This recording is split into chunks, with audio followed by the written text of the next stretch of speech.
Our hero was sitting on the ground while his parents' former employer waved some document in front of his face, shouting that it was time to pay their debts.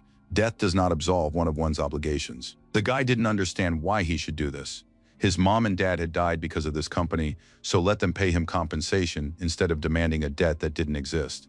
These memories often tormented him. Now Li Yi had blacked out again, and his colleagues were shaking him like a rag doll to bring him to his senses. They ripped the protective mask off the hero, and the young man began to choke. The radiation could turn him into an awakened one, but the odds were 1 in 1,000. Why did it have to be him? And yet the guy didn't die. He began crawling on the ground, cursing the workers who had put him at risk, but weren't in a hurry to take off their own masks. And once again, it was unclear why this world was so cruel, who had made up these rules, and why some people considered themselves better than others. The monster was very close. It was an insectoid preparing to feast on our hero, who was completely helpless against such a beast. But even as a massive claw pierced him, Li Yi could think of nothing but why all this was happening to him and not to someone else. As he was dying, the young man still couldn't understand why he had to endure all this. But that wasn't the point. The point was that he hadn't died after all. The guy's eyes widened. He thought he wasn't that weak if he hadn't passed out yet, but then he immediately felt that he had, after all, woken up. The system reported that the merger with an unknown organism had begun. Data analysis was initiated to check compatibility. Li Yi collapsed to the ground. A new message stated that the Dark Shadow system had been activated. Soon the young man would learn exactly what that meant.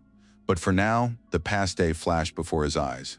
The young man was an experienced interdimensional miner. That morning, he had set off with his colleagues for the mining site. The job involved risking his life to mine energy stones in another dimension. His protective suit reduced the effects of radiation, and that morning things were going well. His boss told him that at this rate, in a couple of years, he'd be able to pay off his parents' debts and eventually save up for a small apartment of his own. The young man promised to do his best. In reality, the young man planned to leave the company as soon as he paid off his debt. The work was too hard and dangerous. They loaded up the vehicles and drove to the portal. The radiation exposure offered a chance to become an awakened, but was more likely to simply kill him. Li Yi drove, thinking that under different circumstances, he would never have agreed to put his life at such risk. His colleagues began discussing the hero's fate. Many sympathized with him because of the death of his parents 3 years ago. Instead of compensation, the young man had been saddled with a debt. One of the men added that the debt amounted to $1 billion and felt sorry for Li Yi. The second remarked that he was simply a weakling and should have sued for damages. The first insisted that it would be better if the corporation paid with its life, but his friend replied that an eye for an eye was too foolish. Money would solve the problem better. Our hero just listened to all this but didn't rush to join the conversation. There wasn't the slightest point in it. Hearing that he had been called a weakling, Li Yi also remained silent, but his eyes flashed with rage. It was an unfair accusation. They got out of the car. The guy thought that sometimes a person becomes weak, not of their own volition, but simply because the whole world has gone mad. At the entrance to the energy stone quarry, the commander gave his final instructions and announced that it was time to begin. Suddenly, there was a sound of crumbling rock. It seemed a cave-in had occurred in the mine. It was a complete surprise. None of the workers had ever encountered anything like this before, even though they all had several years of experience in this mine. Panic set in. There couldn't be an earthquake here. Nothing like this had ever happened in other dimensions, and the miners quickly realized that the most likely cause was the appearance of monsters. The men decided they wouldn't be working today. They had to head back. Rumors were circulating that humanoids had been spotted in this area, creatures even more dangerous than insects. The squad leader yelled that there was no point in talking such nonsense. 3 years ago, the area had been completely cleared of the awakened and monsters. He started to threaten the workers, but before he could finish, a huge monster took the man's life in literally a second. His colleagues froze in horror. No one dared to take a step forward or backward. It all happened too quickly. Li Yi shifted his gaze from the inspector to the monster that had killed him. His eyes widened in surprise and fear. It was a huge humanoid. Several more of the same were already approaching the spot where the group of miners was located. The monster had pierced the man right through, and the workers scattered in all directions. Some of them managed to escape to a safer distance, but most perished just like the squad leader. Li Yi was also running for his life. He needed to pick up the pace. There were about 17 kilometers left to the exit, but covering that distance on foot wasn't so easy. The young man glanced back to assess the situation. He couldn't decide whether there was any point in running at all, or if it was futile. Meanwhile, the humanoid monsters were going wild. The miners kept screaming. There was little chance of surviving such an attack, but there wasn't much more of a chance of making it to the portal either. The monster hurled one of the men forward, and he literally knocked Li Yi off his feet. The situation was growing increasingly tense. The impact against the rocks was so strong that for a moment, our hero simply couldn't breathe from the pain. His body left a fairly large dent in the rock, and cracks spread in all directions. But the young man still managed to get back on his feet. At that moment, he saw the surviving workers climbing into the truck. Someone had already started the engine. Li Yi shouted for them to wait for him too. The truck had already started moving toward the exit. The guy began waving his arms to get his colleagues to slow down and pick him up. His plea went unheeded, but the escape plan was thwarted by a massive humanoid that immediately attacked the vehicle. Sharp claws pierced the roof, as if it were made of paper. Fortunately, they didn't hit anyone. How they were going to get out of here now was completely unclear. The body of the van was punctured, just like the roof. Grabbing two miners, the monster leaped away with giant bounds. Our hero looked in that direction and realized that the other humanoids were now focusing on the overturned van.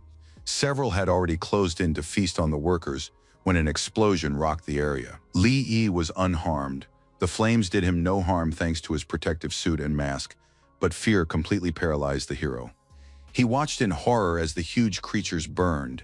They screamed deafeningly and were clearly afraid of the fire, fleeing from it. It seemed that this was exactly how one could try to save oneself, by scaring off the humanoids with burning torches. There were a few of those lying nearby, and this didn't escape the young man's notice. A plan began to form in his mind.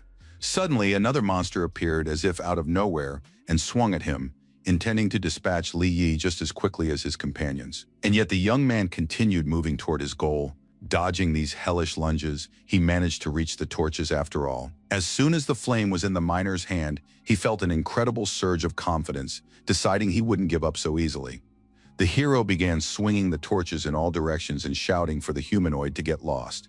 And it worked. The huge creatures froze. Now there was no doubt that they were truly afraid of fire. He needed to share his discovery with the surviving miners, so Li Yi shouted loudly so his colleagues would hear what he had to say.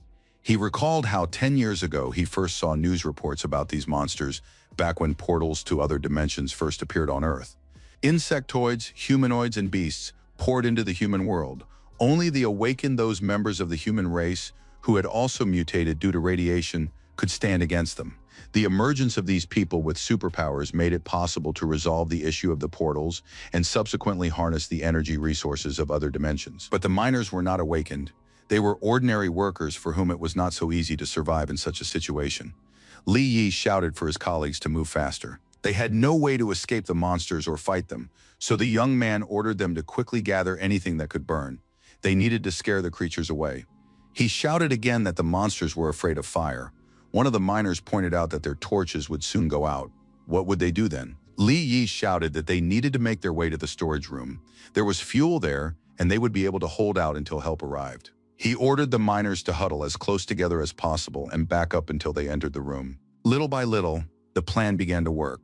The humanoids hesitated to attack people armed with burning torches. When they reached their destination, our hero asked one of the men to quickly pour fuel at the entrance.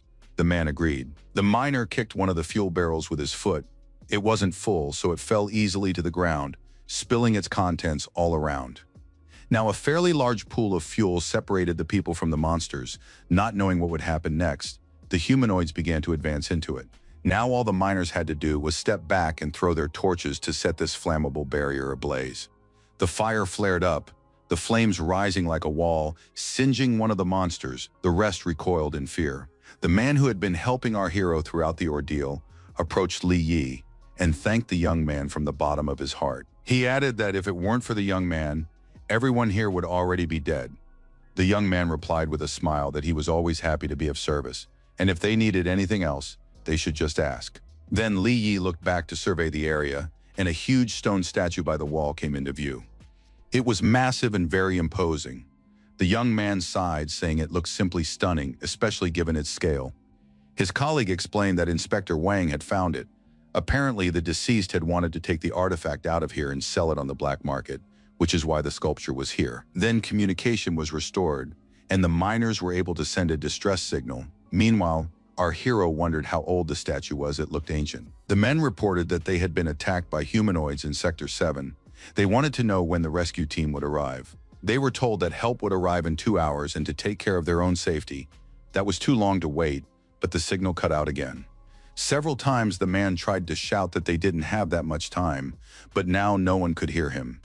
Only static came from the communicator. The surviving miners realized they were trapped, and now they looked at each other in confusion. They began discussing what to do. There was only an hour and a half of power left in their suits. They could try to drive out of there in a truck. No one wanted to die, and many of them had children. Li Yi had no parents, no wife, and certainly no children, but he didn't want to die in another dimension either. His suit's charge was at 61%, and our hero was really hoping that help would arrive sooner than announced. One of the men behind him suddenly told everyone to be quiet and listen carefully to what he had to say. Passing a baton from hand to hand, the scoundrel announced that the suit's power wouldn't last until help arrived, so someone would have to sacrifice themselves. With a terrifying smirk, the miner added that most likely the elderly or orphans would have to sacrifice themselves. And with a menacing look, he approached Li Yi and his companion. Pressing the weapon against our hero's forearm, the man said that in our world the young man had nothing to tie him down, so there was no point in him returning. The baton moved toward the protective glass, and the scoundrel ordered the young man to hand over the battery from his suit.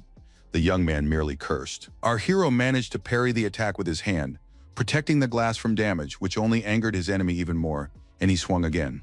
While Li Yi writhed in pain, a few more of the miner's accomplices approached. They mockingly suggested he put up a fight. They couldn't wait to have some fun. One of the men grabbed the young man, while the other lifted his protective glass, saying they would help him get a little radiation and become an awakened one. And then he would save everyone. The mask was flung aside.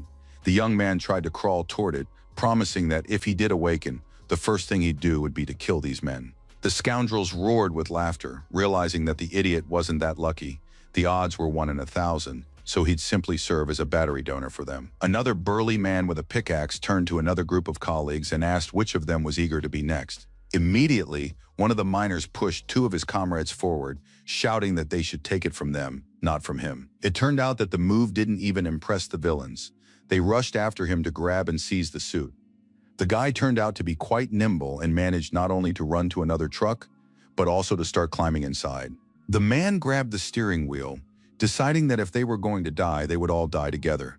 There should be no special treatment here. It turned out that the truck he had climbed into was the very vehicle that was supposed to haul the statue away. The monument began to sway. The next second, the sculpture crashed to the ground, and the truck headed toward the fire. The others tried to stop it, realizing that if the escape succeeded, they were finished.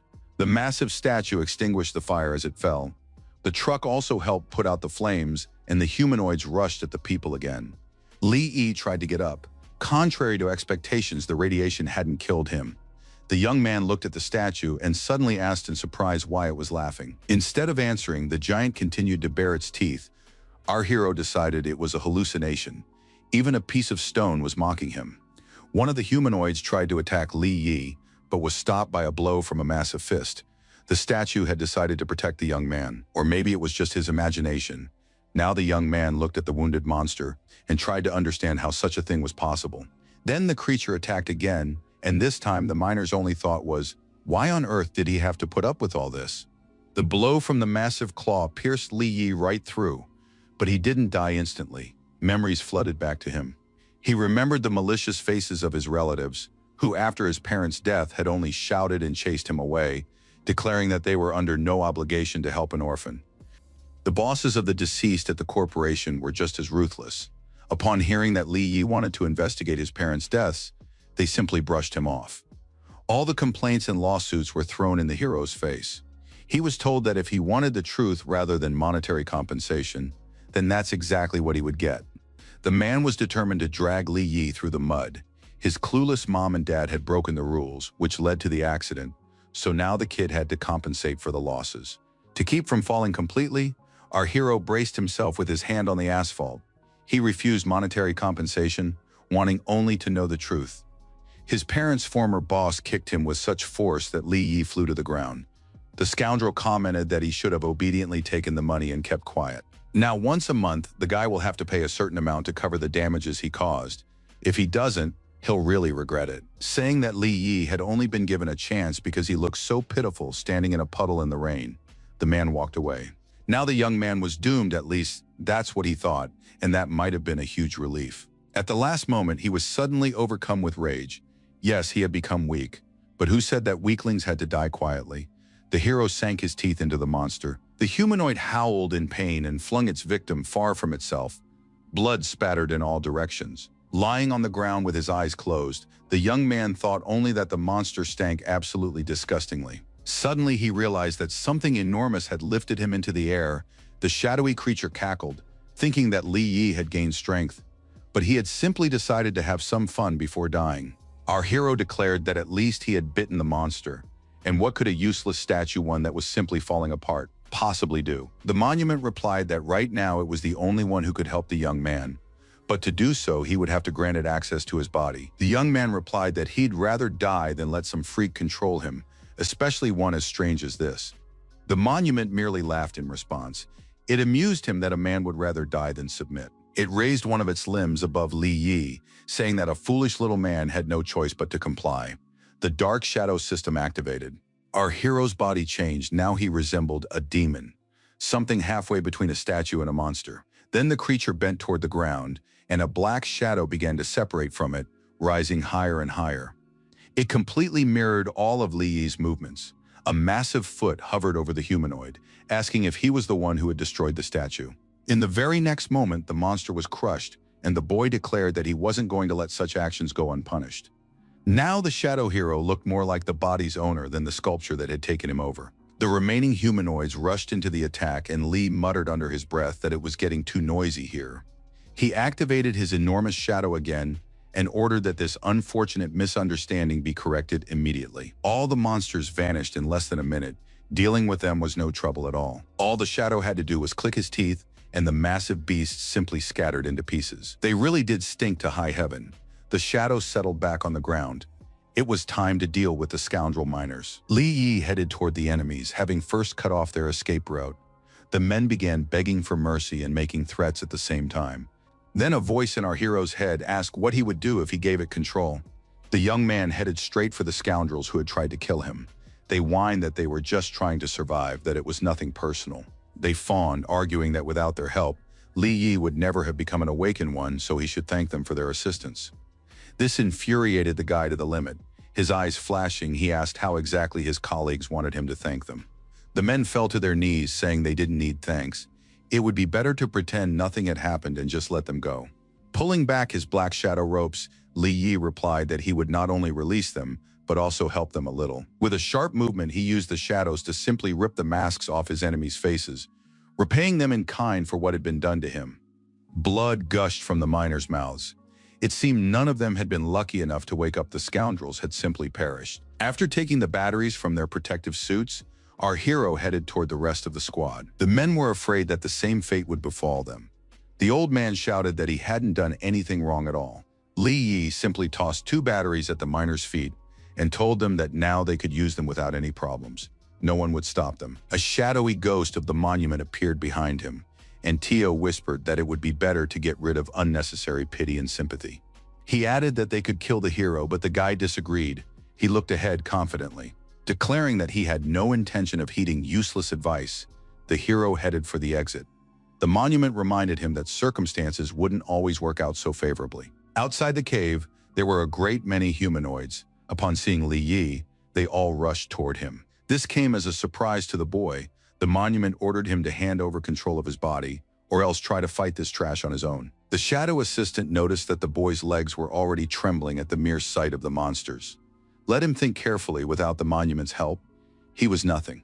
Instead of continuing this tedious conversation, the young man charged at the humanoids. He easily dodged their blows and struck so quickly that he killed the monsters one after another. His speed had improved. His strength had increased just as dramatically. Now the hero could tear the humanoids to pieces with a single blow. He managed to notice every movement, so the creature's numerical superiority was also no problem. It seemed that the guy's vision had become sharper and more comprehensive. Even his field of view had increased many times over. As a result, every one of his attacks yielded excellent results, while the monsters were unable to inflict any damage on the hero. Li Yi thought that he was now like a true awakened one. A normal person simply couldn't react like that. Besides, the shadow system was helping too, though the monument kept reminding him that he needed to use it more effectively. This infuriated our hero. His eyes flashed, his fingers clenched into a fist on their own, and Li Yi roared that he'd had enough. The humanoid was sent flying far back by the blow, and our hero realized with surprise that he possessed a great deal of strength. But to destroy all his enemies, one body wasn't enough. It was a shame the guy didn't have a weapon. As soon as he thought of this, dense streams of black energy from the shadow system appeared around his fist. Li Yi looked at one of the monsters and thought that it would be best to get a sword or a dagger. Almost immediately, the shadows rushed to the center of his palm. A bright pink glow appeared there. Something was happening. A second later, our hero held a rather large shadow blade in his hand, a pleasant surprise for him. Now the monster's attacks posed no threat to him whatsoever. The young man was confident he could dispatch them with a single swing of his sword. And so it happened. Now the young man charged forward, killing the humanoids one after another, his eyes burning with excitement. The ability to kill monsters and the awakened was a wonderful gift from the shadow system. Li Yi felt truly powerful. Two enemies jumped out at him at once, but the young man decided that since he was now an advanced himself, he shouldn't dodge, it was better to counterattack. He was fast enough to dodge, but sometimes even that speed wasn't enough to keep things running smoothly. It turned out that he could strengthen the blade by transferring some of his own energy to it. Now Li Yi's effectiveness had increased significantly. After dispatching the nearest humanoid, the guy charged toward where the rest of the monsters were gathered. He flew forward, inspired by the idea that he now possessed incredible abilities, even though he could have easily died. When not a single monster was left alive, our hero lay down on the ground, and a moment later he suddenly began to laugh. Soon the young man was roaring with laughter as he lay on the ground, with his arms spread wide, surrounded by the bodies of his defeated enemies. A system message appeared stating that the evolution had been successful. Li Yi had now reached rank E. The young man was in a hospital room but had not regained consciousness. The doctor explained to the nurse that this often happens with awakened advanced individuals. It's part of the adaptation process. The girl was surprised by this news, but she became curious about Li Yi's level. Her colleague suggested they talk about it once the patient woke up. They needed to move to the next room, but the nurse found herself staring at our hero. He seemed very handsome to her. A spirit that had lived in the monument rose above Li Yi's body. It lamented that it had ended up with such a weakling. Why couldn't it have gotten at least a B-rank body? He looked at the young man and thought that he was incredibly lucky, having managed to adjust the activation and parameters of the shadow system on the first try. Li Yi opened his eyes and, seeing the spirit, asked what it wanted. The monument was just ranting about how this body wouldn't be able to withstand even a tenth of its power. The monument explained that he was the Lord of Chaos and Order from the ancient world, the ruler of the prisons of countless worlds. He ordered the body to be handed over. Once the throne was restored, the Lord would generously reward the little human.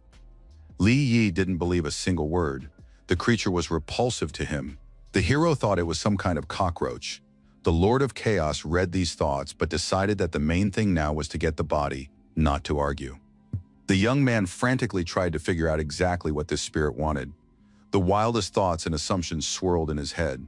The young man didn't know that the creature in the shadows could read his thoughts. Fear and revulsion appeared on the monument's face as it read the possible scenarios.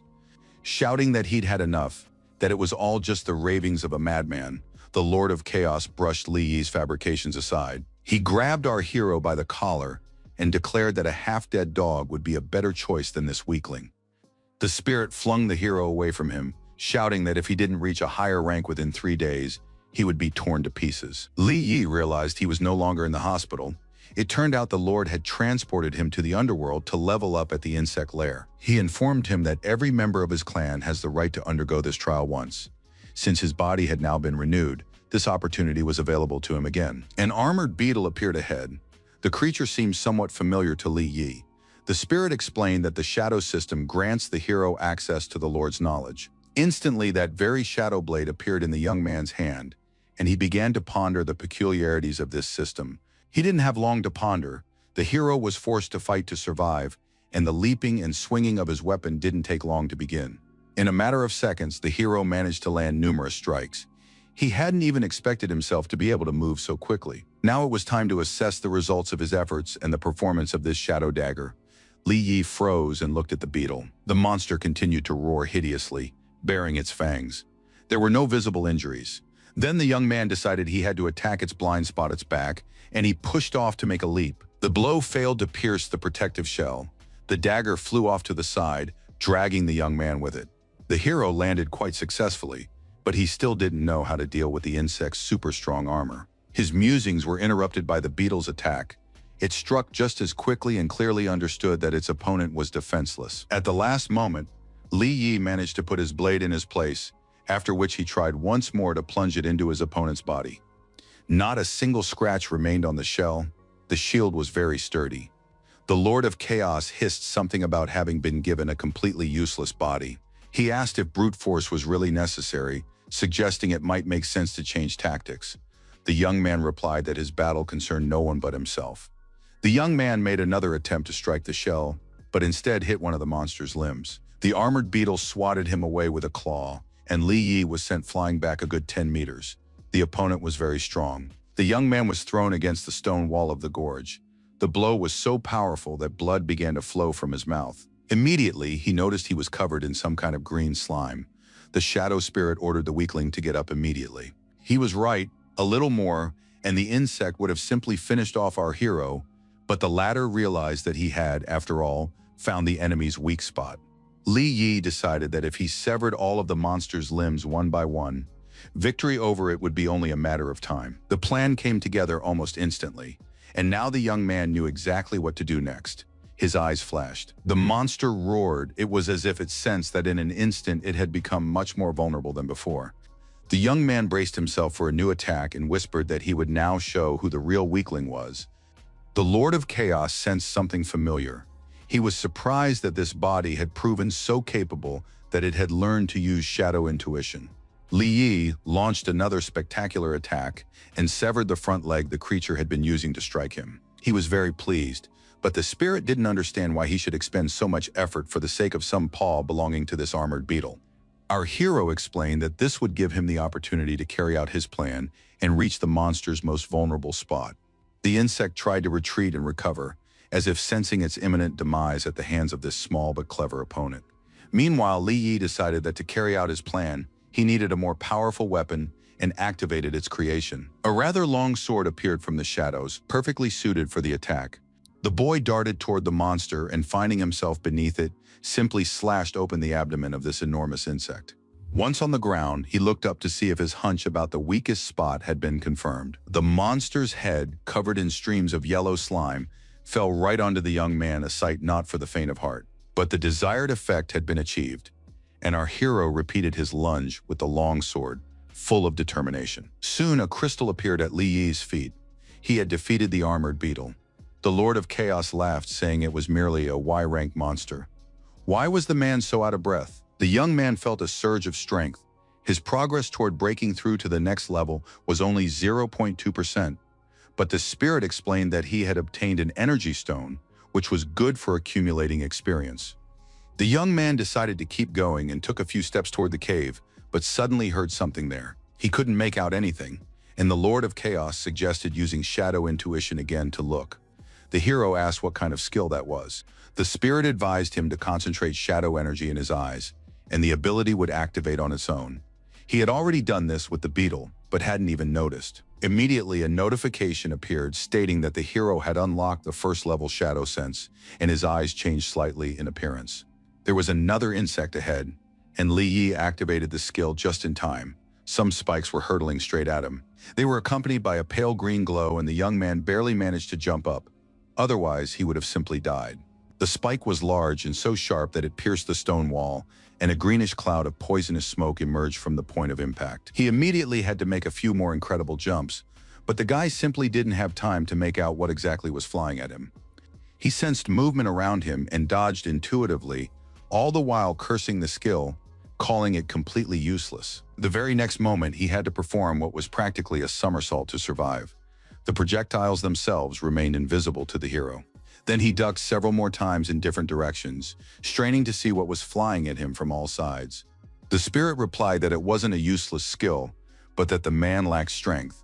So Li Yi declared that he would increase the amount of shadow energy in his eyes. The spirit remarked that this was getting more and more interesting. Some E rank was masterfully controlling shadow energy like a true pro.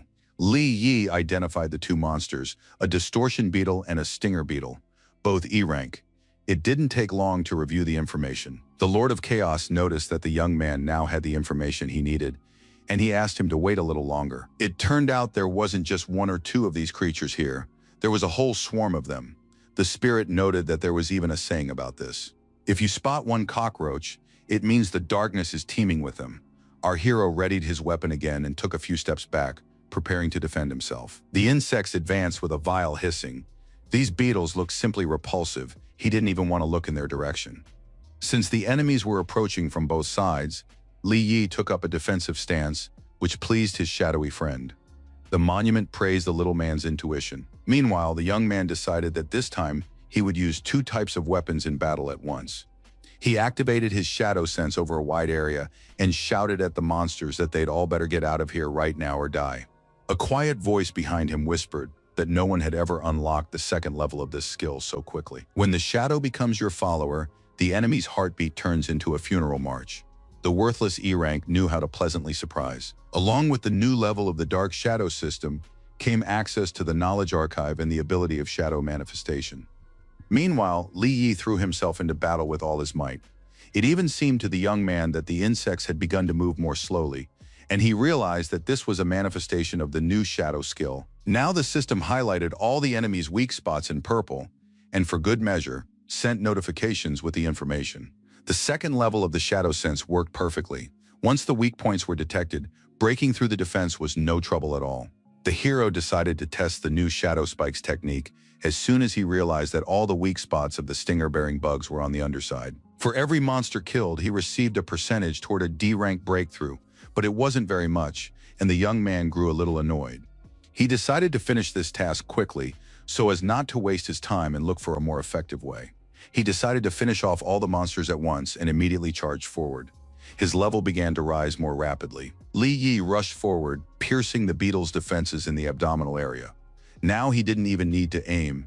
Everything happened instinctively. The guy hadn't expected that the second level of shadow sense would improve his accuracy so much, and he was very pleased with it.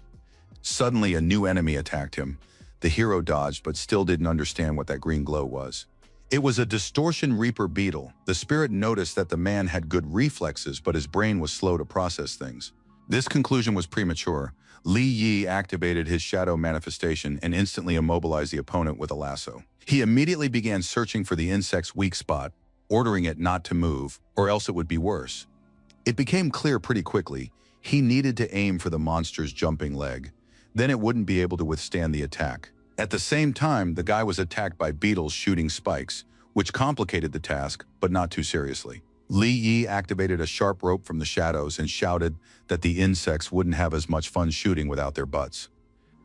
He destroyed all the enemies at once, simply by pulling all the rope loops toward himself. His level progress increased significantly. Soon, flying creatures followed his comrades. They all also fell victim to the sharp rope of the shadow manifestation. The spirit caught himself thinking that the man finally looked befitting of the power he had received. Though his poses looked repulsive, he fought with dignity. The gift granted by the Eye of Shadow enhances reflexes and strength, but most importantly, it grants control over shadows.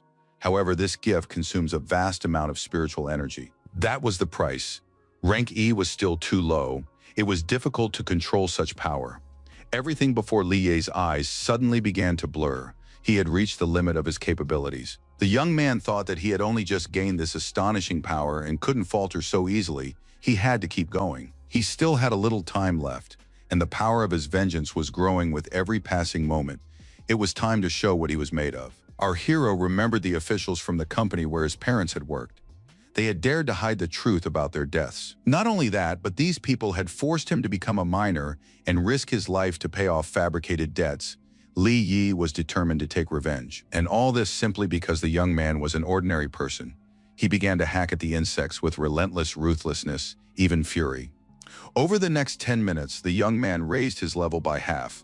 It seemed there was now no force capable of stopping him. Now that he had gained power, he simply had to develop it and make the scoundrels regret everything. Li Yi fought like a madman. Determined to drag the corporation into hell, he fought as if possessed. By the end of the time limit, he had nearly reached 100%.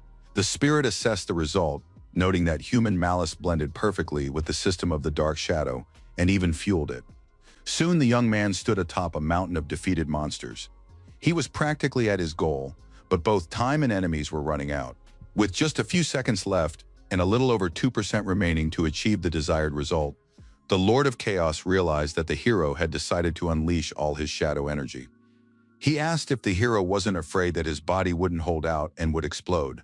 Li Yi replied that if he could become stronger, then he was obligated to do so. With a cry that there was no turning back, the young man lunged at a new swarm of insects that had appeared just in time. A second before the timer ran out, our hero gathered the maximum amount of energy and prepared for the final leap. He managed to destroy the monsters and, at the very last moment, finally achieved the coveted D rank and did so in the most spectacular way possible. The man landed on the ground and realized the mission was complete. Now it was time to assess the result. Wiping the last bits of green slime from his face, Li Yi couldn't believe he'd pulled it off. The monument announced that the guy had gotten incredibly lucky. Amid the insect remains, our hero spotted a weapon. The Lord of Chaos explained that this testing ground had been used by his people for trials, and the dagger had been left behind from those days. If one were to apply human standards to the blade, its power would roughly correspond to an A rank and excellent specimen. Li Yi approached and picked up the weapon. This dagger was more like a two-handed sword in size. Were those people giants back then? The spirit replied that not exactly, but compared to his shadow powers, all these daggers and blades were mere toys. Using a shadow rope, he lifted an entire arsenal and invited the young man to verify that this statement was true. The monument remarked that it would be better to use this metal in a different way, and our hero immediately realized that it would be better to sell the weapons. Li Yi knew that only an advanced D rank could handle sales, so he said it was time to head to the registration hall. The relevant organization operated practically without days off, but our hero's abilities were rated at E rank, and he began to protest. The girl at the registration desk replied that although his physical stats were good, no significant energy fluctuations had been detected, which was why he had been assigned that rank. The young man grabbed the slip of paper and began to read. The administrator added that he was registered as a minor, so he would receive a 15% pay raise. On the street, Li Yi noticed that the shadow system was simply excellent, but people didn't appreciate it. The spirit explained that this was because they couldn't see the shadow energy fluctuations. The hero decided that this was perhaps for the best, but there might be complications with selling the equipment. The only option left was the black market. All shady deals took place there. The Lord of Chaos remarked that it sounded promising. The visitors sensed the miner's arrival by his scent. It seemed they were good at reading people. Guests like this hadn't been seen here in a long time. Li Yi surveyed the assortment. His spirit was indignant that these ridiculous little people would attach stones to metal and call it a divine weapon. Some guy started trying to kick Li Yi out, saying that a miner might break something, and with his salary he wouldn't be able to cover the damages even in 100 years. The hero asked why customers were treated with such disrespect here. The salesman pinched his nose and declared that a poor, hard-working man was a dubious customer. The guy replied that he didn't like the merchandise on display, then pulled out his dagger and ordered them to call an appraiser. Just then, a couple more customers showed up. They asked what the salesman's rank was, and it turned out to be only D. They were the ordinary girl Su Qing and the advanced D-rank Zhou Ting. The beauty didn't understand why she'd been brought to such a place. The seller greeted the regular customer and asked what he had brought this time. The customer replied that he wanted to sell a dagger from another world to buy a car for the girl. Zhou Ting showed the Wind Howl blade and added that it increased the owner's strength stats. The dealer remarked that it was an excellent item. That's when Li Yi recognized the advanced practitioner's companion and called out Su Qing by name. The girl froze in surprise. After the guy's parents died and he was left in debt, the beauty rejected his advances and told him she didn't want anything to do with such a loser anymore. Zhou Ting asked if the girl knew this man, and she replied that he was just a fan after all. She was a celebrity, recognized everywhere. How could she possibly know some minor? Then the snob started yelling that the establishment standards had fallen. How could they let in a lowlife who would just go and talk to a celebrity like that? He swung his sword and shouted at Li Yi that the garbage collectors were down the street. He should take his junk and get lost. Zhou Ting struck the dagger our hero had brought, but something clearly didn't go according to plan. The result was unexpected. The Wind Howler's sword shattered into pieces. This simply couldn't happen to a truly valuable weapon. Our hero calmly replied that the junk here wasn't his artifact at all, so it wasn't clear yet who should be chased away. Su Qing began accusing her companion of deceiving her, since he had claimed the sword was very expensive. In a fit of rage, the advanced practitioner lunged at Li Yi, shouting that he would now show the young man his place in this world. The young man easily dodged, hissing that his opponent was moving too slowly and his energy wasn't strong enough. The advanced fighter's reflexes were quite good, but he still couldn't land a hit on our hero. He made one attempt after another, trying various techniques, but nothing worked. Li Yi didn't take any damage. The guy dodged masterfully. He was much faster than his enemy and on top of that possessed certain hidden advantages. Zhou Ting tried striking with both his feet and fists, but couldn't understand why an ordinary miner, who didn't even possess an E rank, remained out of his reach. Li Yi watched the proceedings calmly. The man's attack was far less dangerous than the swarm he'd had to fight just a short while ago. The advanced fighter was ready to burst with rage. He wanted to teach this little miner a lesson at any cost. And once again, nothing came of it. It was time for our hero to demonstrate his own shadow-based art. With a sharp rope, he immobilized his opponent's fist. It was invisible to the man, but it prevented him from striking. Joy Tin shouted that the miners should go back to the hole they'd crawled out of. He was preparing to attack again. Li Yi replied that in that case, the mangy dogs should also go back to the alley they came from. He made sure the rope was tightly wrapped around the attacker's fist and yanked it sharply. The young man collapsed to the ground. Ting slowly tried to get up. Su Qing rushed to his aid, the girl beginning to worry about her fiancé. With burning eyes, our hero noticed that Mr. Zhou liked being called a dog. That was good. The advanced fighter immediately lunged at the offender, shouting that the scum must have completely grown tired of living. He didn't get a chance to attack. Several men entered the room, and Boss Wang ordered everyone to stop immediately. The shop owner, Wang Defu, pointed out that even though Tin was a longtime customer, fighting was not allowed here. Su Qing pointed at Li Yi and claimed that this actor had broken Joy Tin's blade, which was why he had started getting upset. The man stared intently at our hero and asked thoughtfully, "Who is this miner?" He stepped closer and asked if the sword in the young man's hand had indeed broken Mr. Zhou's blade. The young man replied that the aggressor had struck first. What was his fault if his sword had shattered into pieces as a result? The shopkeeper asked the expert if that was really how it happened. He whispered that the boy's blade was unusual and that they could handle it the old way. Tin replied just as quietly that yes, he would take the money, and Wang would take the goods. The merchant spread his arms wide and walked toward Li Yi, saying that he trusted Mr. Zhou, so he would take responsibility for resolving this issue. He asked permission to examine the sword, and the young man handed the weapon to the man, unaware of what this might lead to. Wang Defu's eyes bulged in surprise. It seemed the blade our hero had brought here was a rarity to him. It turned out that wasn't exactly the case. The sword simply weighed about 100 pounds, and the young man held it with ease. There was a chance he was an awakened one too, so the merchant decided to test the waters. With a smile, he asked where such a simple miner could have obtained such a weapon. It was a great rarity. Li Yi asked when it had become necessary to verify the identity of the seller and the origin of the goods on the black market. The man chuckled, saying he was just curious if he didn't want to. He didn't have to tell him. The hero realized he was being tested. He said he'd found the sword while digging. There were no secrets here. Wang smiled, deciding that he was indeed dealing with an ordinary working man. The merchant said that Li Yi's sword was sturdy but not magical and had no gems. It was worth about $100, whereas Zhou's blade would have been worth a couple of million if it hadn't broken. Wang smiled and said he would buy the guy's sword and cover the costs, but the miner would have to reimburse Mr. Zhou for the $2 million. The man assured the laborer that he was doing him a favor and added that he would persuade the boss not to be too angry. Tin replied that since the shop owner himself was asking, he would agree. Su Qing reminded him of the promised car and the fact that a poor miner simply didn't have that kind of money. The guy asked his girlfriend not to worry. If the poor man sold his organs, he'd scrape together the necessary money. Li Yi calmly asked when they had managed to work out such a scheme, and the security guard moved toward him with a menacing look. Our hero smiled, flashed his eyes, and asked those present to simply enjoy the moment. A dense purple glow enveloped him enough to blow the store to smithereens, and the guy said it wasn't him who needed to worry. The other guards also rushed forward. The boss ordered them to thoroughly maim this insolent brat. They turned around with the guests to head to the tea room, not even suspecting that the battle's outcome would be nothing like they expected. Only when one of the thugs flew past and slammed into the wall did the shopkeeper and his accomplices take notice of what was happening. The shop owner ordered the manager to be more careful. If the miner damaged anything in the inventory, he wouldn't be able to pay for it. Meanwhile, Li Yi was demonstrating to Wan's security guards with sharp kicks how real men should fight. Zhou looked in horror at one of the burly men flying straight at him. It was not a pleasant sight. The awakened man realized he couldn't stay on the sidelines in this situation. He was bursting with rage. With disgust, he kicked another guard away, and the man began to fall in the opposite direction.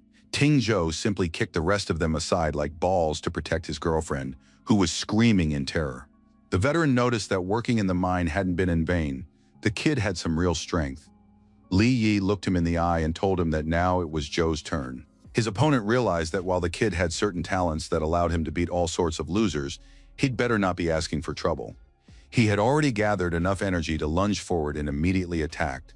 Shouting that against a D-rank warrior, a miner was still just a snot-nosed kid. Instead of responding, our hero simply raised his hand, palm up, in which the outline of shadow energy, invisible to the others, had already appeared. He struck Zhou with such force that the latter didn't have time to finish his attack and simply collapsed to the floor. Li Yi remained standing. A shell flew past his shoulder. A small explosion pierced the air, but the bullet missed its target. With a scream, one that not even his father had ever made when hitting him in the face, the advanced fighter leaped to his feet, vowing to kill this nobody for this. His energy projectile hurtled straight at our hero. The advanced fighter had poured all his energy into it. He was simply enraged. The young man wasn't afraid. He held out his hand again to deflect the attack using shadows. An explosion rang out, and clouds of smoke spread throughout the room. But Li Yi continued to stand calmly in the middle of the room as if nothing had happened. Ting Zhou's jaw literally dropped in surprise. His attack was supposed to incinerate the miner, but the man seemed to have some kind of invisible shield or something similar, saying that since his father hadn't dared to teach the bastard a lesson, he would do it for him. Li Yi headed toward the advanced warrior, who shouted for the miner not to come any closer. It was too late. A shadow web had already entangled our hero's opponent, something he hadn't even suspected. Su Qing was surprised that some poor guy had defeated a D-rank warrior. Zhou exclaimed that the guy wasn't just a laborer at all.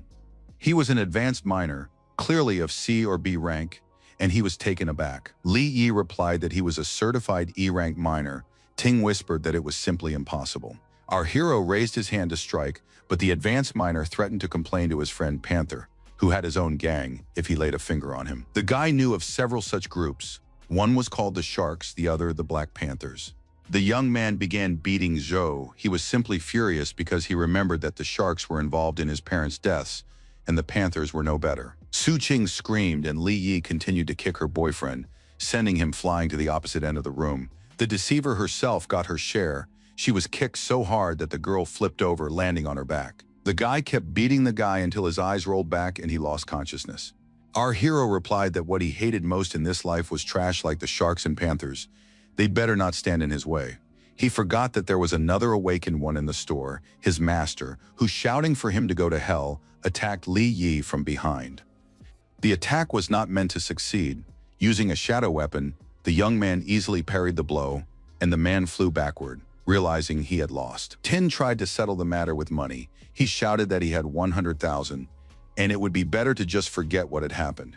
There was a misunderstanding. Li Yi started slapping him again, saying that his thick skin was worth only 2,000 per slap. Tin shouted that it was 5. No, he'd give 1,000,000. Lifting his opponent up, our hero asked why they shouldn't use their own rates, since they were all lovers of high-interest loans. He asked him to estimate the cost of 50 slaps, which were due to the advanced user. The man pulled out a credit card and croaked that he'd give 5,000,000. That was all he had.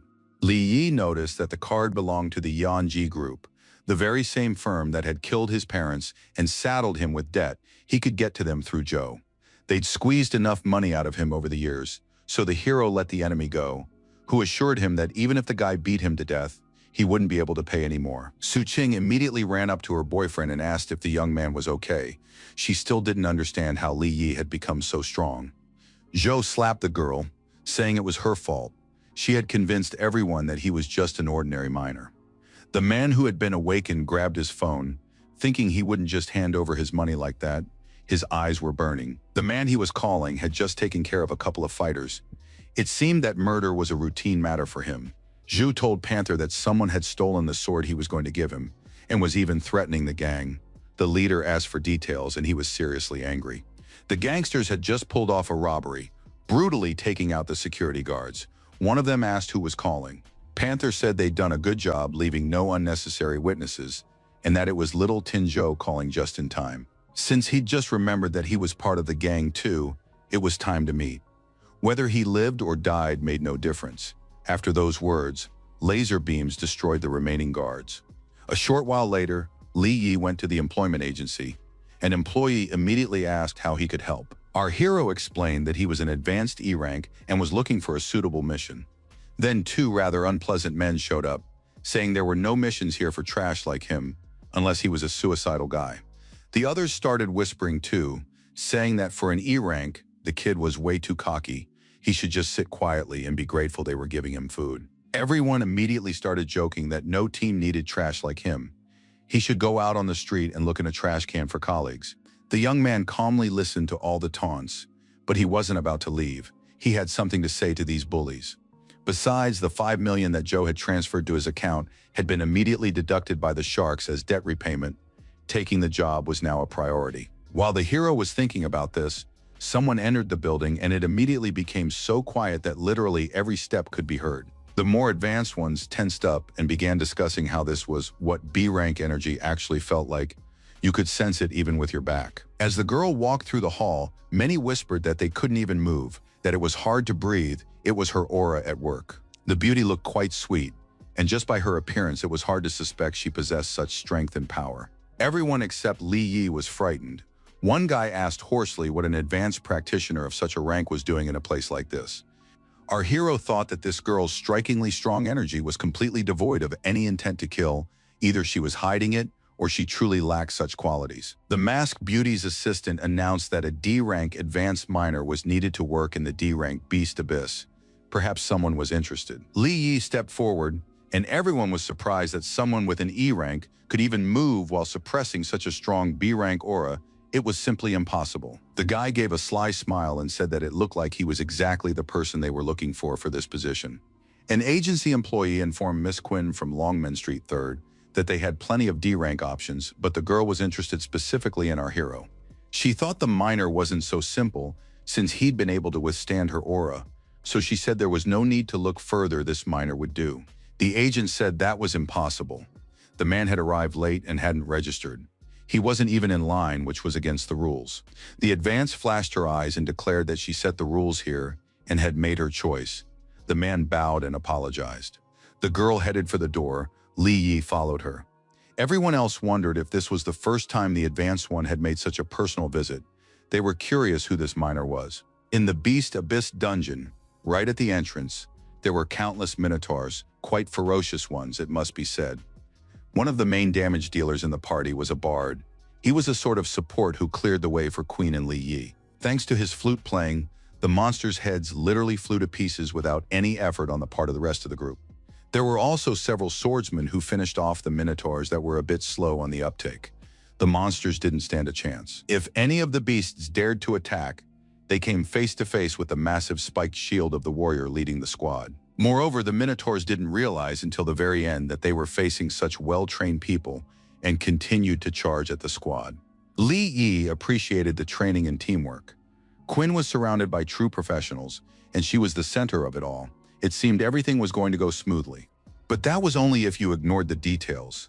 Our hero decided to tap into his sense of shadow and get a feel for how things really stood. The squad had been moving forward fairly quickly. Now they had stopped, trying to figure out where to go next, each lost in their own thoughts. The minotaurs were below. This dungeon of the Abyss of the Beast was clearly more difficult than the D rank it had been classified as. The hero wondered if the others could sense their presence. A spirit appeared and reported that Li Yi's shadow vision had reached the 2nd level, and he could see much more than the trash he'd set out to raid. The squad pressed forward. Our hero decided that maybe the others didn't know about the monsters, but Quinn simply had to sense them. He wondered why she was silent. The bard quietly whispered to the commander that the star crystal she needed was inside. The girl looked at the miner and ordered him to follow her. The guy thought that she knew about the danger and had chosen him, the miner, anyway. The aura was growing stronger, the danger mounting. Li Yi couldn't figure out if she didn't care about their lives or if she was so confident she could protect the team. He stood at the edge of the chasm and realized that the only way to find out was to jump, just as Quinn had ordered. Both heroes plunged downward, though Li Yi looked far more confident than his boss. It seemed she hadn't quite assessed the situation correctly.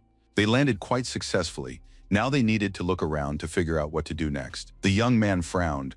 The monster was right in front of them, and it was clearly the dungeon boss at the very least. A massive D-rank minotaur roared deafeningly. It was ferocious and powerful, and in a highly aggressive mood. Behind the leader, a crowd of ordinary minotaurs gathered, all of them, their eyes gleaming, were just waiting to attack the people who looked helpless and tiny. Li glanced at his companion, who had gripped the hilt of her sword. He was eagerly awaiting the moment when the B-rank warrior would spring into action. Everything around the girl began to glow red-pink. It seemed she intended to pour the maximum amount of energy into the blade. Suddenly, Quinn's expression changed. She was clearly frightened and could no longer hide her anxiety, remaining frozen in place. Finally, she ordered the miner to go first and fight. Taken by surprise, he nearly stumbled, reminding her that he was E-rank. Instead of answering, the squad leader pressed her lips together and trembled. It was clear she was struggling to find the right words. Finally, the commander fell to her knees and told the young man that she couldn't move. If he defeated the monsters and cleared the dungeon, he would receive $1 million, and she would provide cover. Our hero tried to protest, but the beauty began tearfully begging him to just do what she asked. Li Yi sighed and replied that for that kind of money, he might try to carry out the order, though he wasn't sure he could. The young man summoned his shadow dagger and decided that since he had no choice anyway, he'd have to do a little work with his blade. He moved forward confidently, leaving Quinn behind. The girl hadn't expected her persuasion to work so easily.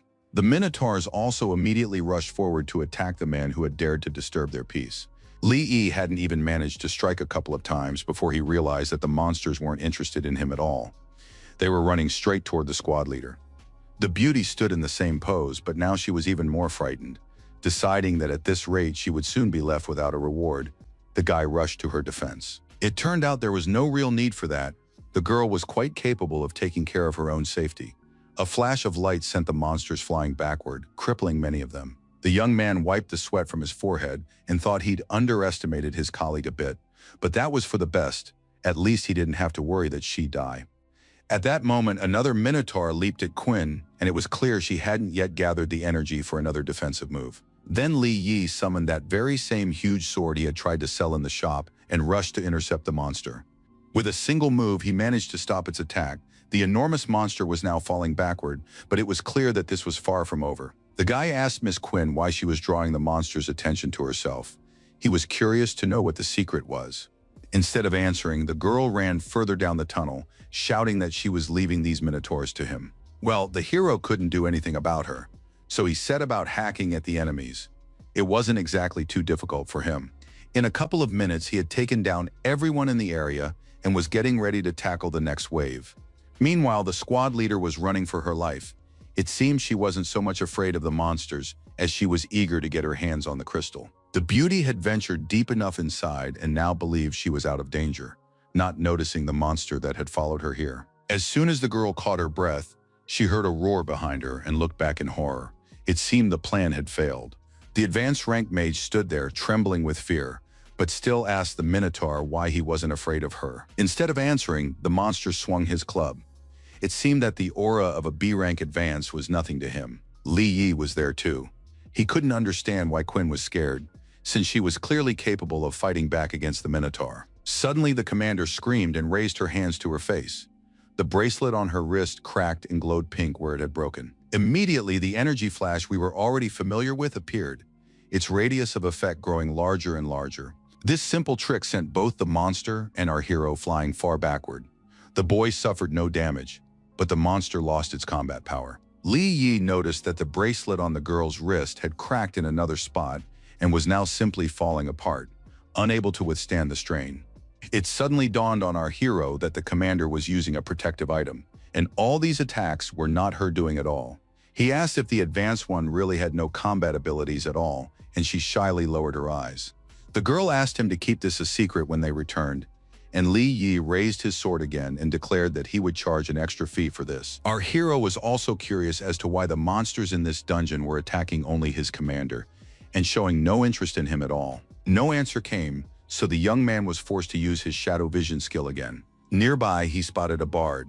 The bard was well camouflaged, so he was invisible to the naked eye. It seemed the Minotaur's behavior was due to his performance. He was snapped out of his thoughts by a girl's scream calling for the miner's help. Another Minotaur was about to attack. Shouting that this was a never-ending problem, the young man swung his sword. He was forced to fight in such a way as not to injure Quinn with a move that had a wider area of effect. Wondering how long this would go on and what could be done in this situation, Li Yi prepared to fend off another wave of creatures. Suddenly it dawned on him that the shadow sword was very fast, and there was a way to end this much more easily after all. The bard's target was Quinn, so why not use her as bait? He summoned shadow chains to bind the monsters and prevent them from reaching the girl. Now he needed to resort to a trick. Our hero loudly declared that since the commander was without her protective gear and wasn't a combat type, she'd have a hard time without his help. The Minotaurs couldn't move, but they hadn't noticed that yet. Meanwhile, the guy was heading toward them, saying he wanted to clarify something. Quinn shouted for him not to leave her for long. She also didn't understand why he had suddenly decided to report on all his actions. The girl was left unattended and watched anxiously as Li Yi fought the Minotaurs. The bard decided that since she was so helpless, this was a perfect opportunity. He thought that since that damned miner had nearly ruined his entire plan, it was time to stop relying on monsters and kill Quinn himself, especially since she was defenseless. The villain crept up behind the unsuspecting girl. He drew a long stiletto and was already preparing to strike. The shadow sword proved faster than the blade. The bard's hand never managed to complete the move. Our hero appeared as if out of nowhere. Quinn and her would-be assassin were both very surprised, and the man, moreover, was left without an arm. She fell right before the villain's eyes, and he didn't immediately grasp how this could have happened. Tears welled up in his eyes. While the bard clutched his wound, our hero explained to the commander that his colleague had used infrasound to orchestrate the Minotaur's attack on her. The man, whose name was Luden, laughed, admitting he'd been too careless and hadn't expected a miner to outsmart him. But that didn't mean Li Yi had already won. The bard immediately used some skill that required a large amount of energy. He drew it from the wounded monsters. Waves of red glow rose from each Minotaur. Those of them who were able to rise gave all their strength to the advanced one. He knew how to control living creatures. The bard managed to create a massive cluster of red energy that gradually took the form of a gigantic Minotaur. He shouted that he wouldn't hold back anymore. Li Yi whispered that Luden's aura now matched the C-class. Quinn guessed that he had grown stronger thanks to the monster's life energy. Right at our hero's feet, the ground split open and streams of burning lava appeared. This, too, was the bard's doing. The girl explained that such a skill could have appeared after leveling up. The advanced one hadn't demonstrated such abilities before. The guy thought that such a trick was even enviable. In fact, Luden's cheating deserved respect. It was quite something to level up so easily. The C-class lava Minotaur roared. Li Yi and Quinn had little chance against it. And besides, they shouldn't forget about the bard himself and his special skills. For a few seconds, our hero tried to assess the possible outcomes, but soon realized it was a waste of time. The enemy attacked using a broadsword, but because of the lava, the area of effect was much larger, and the damage was widespread. A purple glow struck the advancing group. The young man managed to shield himself and the commander with his sword. The attack was so powerful that an explosion erupted. For a few seconds, it was completely unclear what exactly was happening. Both heroes were thrown backward. Thankfully, they weren't killed, but they were hurled along with rocks and debris for a good 10 meters. Queen began to choke. Li Yi thought that S rank was beyond his own capabilities, but there were other ways to fight besides direct confrontation. The girl noticed that the miner was injured and asked anxiously if she could help in any way. The enormous Minotaur, glowing with lava, began to approach again. The young people took each other's hands. It seemed our hero already had a plan in mind. He squeezed the beauty's fingers tighter and assured her that everything would be fine, as long as she followed all his instructions. The next second, Li Yi rushed forward, shouting to his girlfriend to try not to fall behind. She was scared but obeyed. To Quinn's surprise, the Minotaur didn't budge, letting them slip past. She asked if the miner could also command monsters.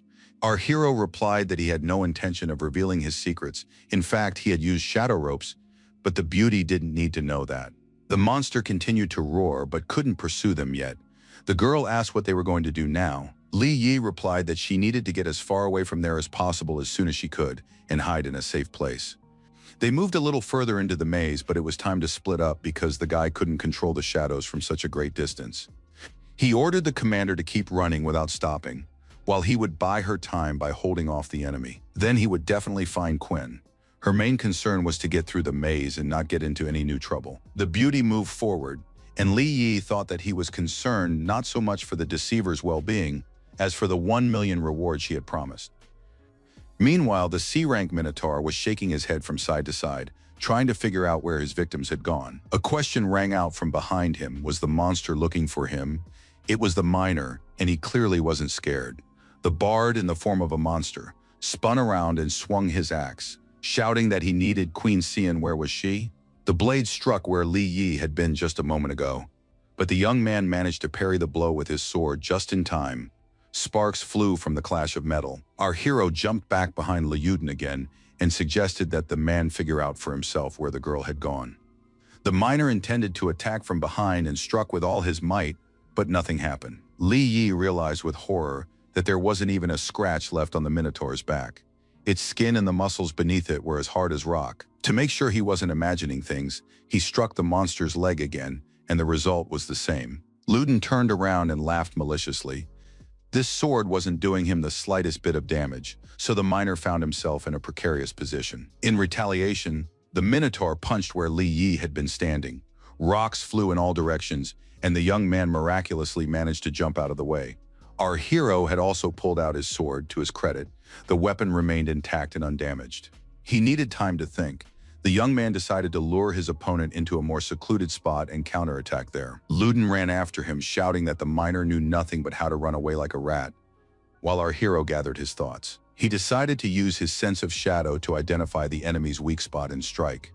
The Minotaur was already very close and had not the slightest doubt that he would emerge victorious from this confrontation. The young man realized this was his chance and simply leaped to the side, ending up behind the monster. That was exactly where the source of the purple glow was, revealing the monster's most vulnerable spot. In the very next moment, our hero leaped higher and swung his sword to strike the right spot. He didn't manage to strike. It turned out that the bard's instincts and intellect were in no way inferior to his own. Luden spun around, rendering the miner's attack completely pointless. The boy froze in place. The opponent didn't even give him a chance to swing and, shouting that he had immediately seen through the boy's trick, counterattacked. The young man could barely get back on his feet. He was impressed by the power of the C-rank warrior and now didn't know how to hold out.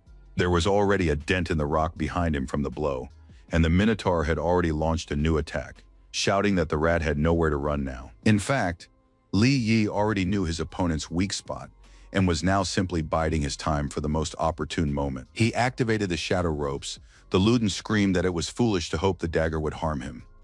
Luden attacked, not even suspecting that this time it wasn't a regular weapon awaiting him, but a shadow weapon. When the Minotaur was on the ground, it became clear that Li Yi had to act now or never.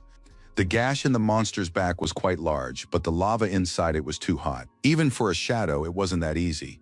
Our hero was surprised and still hesitated to strike. He got as close as he could, but couldn't get within striking distance of the enemy. With nothing to lose, the guy jumped down. Liuden turned out to be smarter than one might think and knew exactly how to protect himself. The Minotaur turned around and said he didn't know how the miner had managed it, but the man had indeed found his weak spot. The monster noted that it wouldn't help anyway. 2,000 degrees was too high a temperature.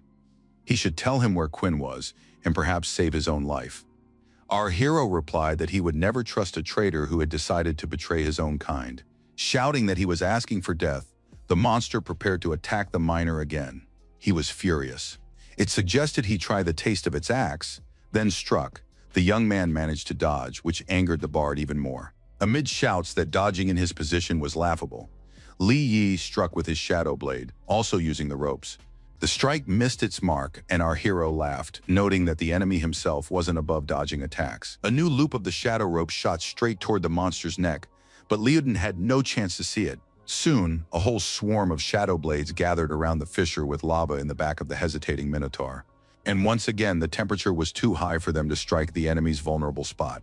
The shadows simply burned up, disintegrating under the heat of the molten lava, not even reaching it, right there in midair.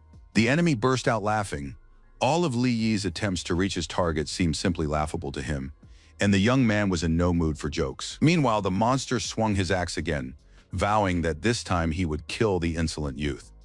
Our hero jumped back, but had to use up almost all his shadow energy to avoid being burned. It seemed he couldn't do without Queen's help after all. Li Yi leaped at his opponent, deciding that even if he burned to a crisp, he wouldn't let anyone take possession of his body. He decided to take the risk, because if he killed an S rank, he would gain so much experience that he could only dream of such an opportunity couldn't be missed.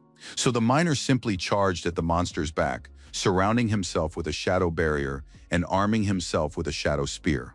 He raced forward at tremendous speed, confident that he could break through. He had enough strength. The hero nearly burned to a crisp, but he convinced himself that in this case, the end completely justified the means. And then it happened.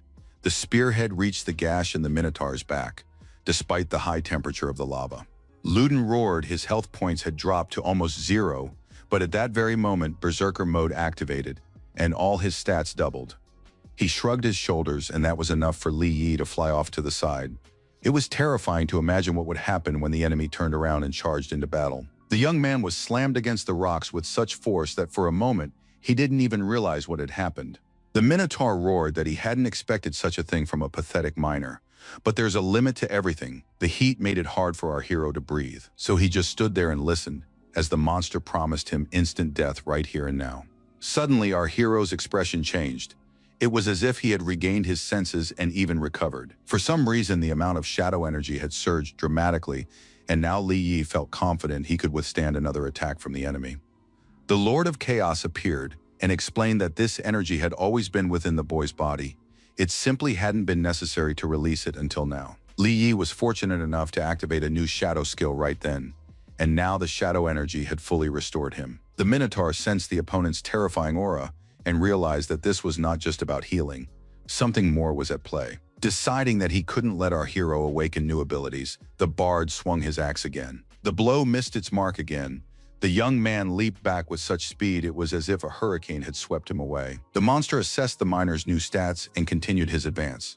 Now he too did not hesitate with his attack. And again, nothing worked. Liuden couldn't believe that some E rank could display so much strength. Something was clearly wrong here. With a scream that would flood everything here with lava, the Minotaur set about carrying out his threat. Li Yi realized these weren't just empty words, but he was curious to test his new abilities, so the hero didn't run away. A torrent of flame and lava surged straight at him, but not a single muscle on the miner's face twitched. Meanwhile, the bard in the form of a minotaur roared that he would burn the boy to ashes, then spit on him and trample him. It turned out that this confrontation was far more interesting than the previous one. The monster looked at Li Yi with disappointment and fear.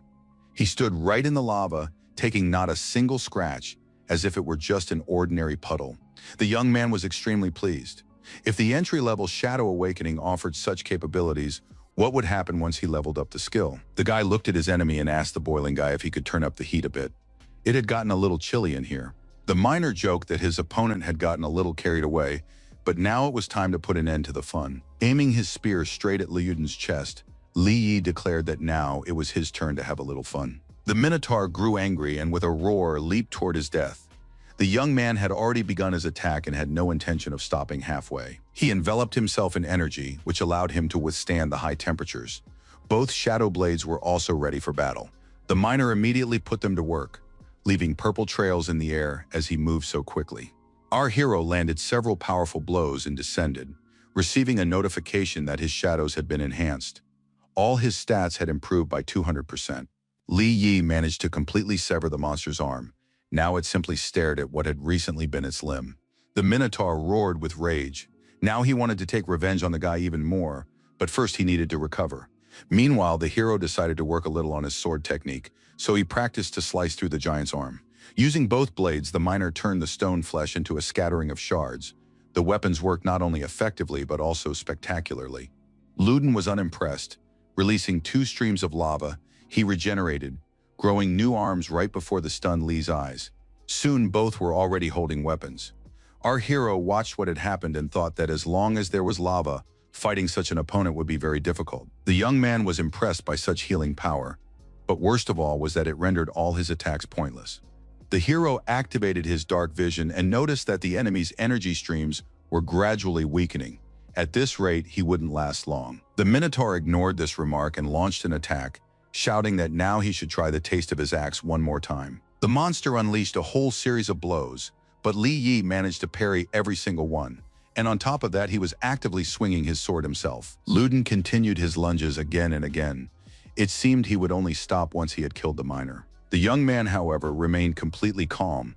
His attacks were gradually tearing the monster's body apart, but it paid no attention to this. At some point, the bard suddenly realized he could no longer lift his axe. He asked in fear what was happening. His body began to shrink. The lava was getting smaller and smaller. Li Yi explained that the enemy had completely exhausted its energy reserves. He pointed his sword at the Minotaur and ordered it to prepare for death. It should not expect mercy, for there would be none. The enemy asked him not to rush into such decisions, since he and Li Yi were on equal footing, to which the young man replied that there was a catch. Quinn had promised him 1 million for his safety. Then the bard declared that money was no object. If the miner handed over the commander, he would receive 5 million as soon as they returned to the city. Our hero was far from stupid, so he refused. He didn't want Liuden's men to finish him off as soon as the money was handed over. He wouldn't be returning to the city. The Minotaur shouted that nothing of the sort would happen. He wasn't the kind of scum who broke his own promises. In response, Li Yi merely smirked, then thanked the bard for refreshing his memory. Once Qin Xian's father, Xiao Shang, got his hands on the man who dared to offend his little daughter, the leader of the Longmen Third Guild would pay him more than 5 million. Luden thought he'd rather die than fall into Xiao Shang's hands. Besides, the organization wouldn't spare his family either. He picked up a fragment of a prison from another world, intending to pull off some trick, shouting that no one dared to judge him for such a decision. Immediately, the Lord of Chaos appeared. He was very interested in the object in the Minotaur's hand, or rather, its origin and how the monster had obtained it. Once upon a time, there had been a portal between the Beast Abyss dungeon and another realm.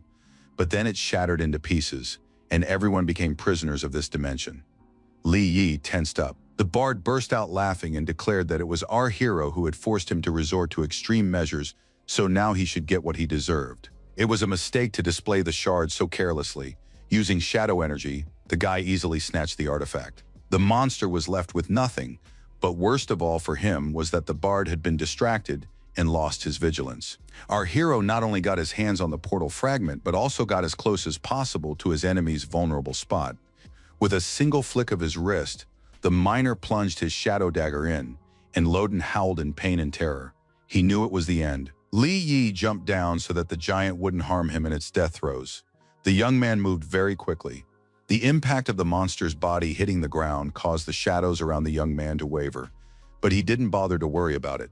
The job was done. After the bard's death, a rather large crystal rose up from the lava. It was almost as big as the miner himself.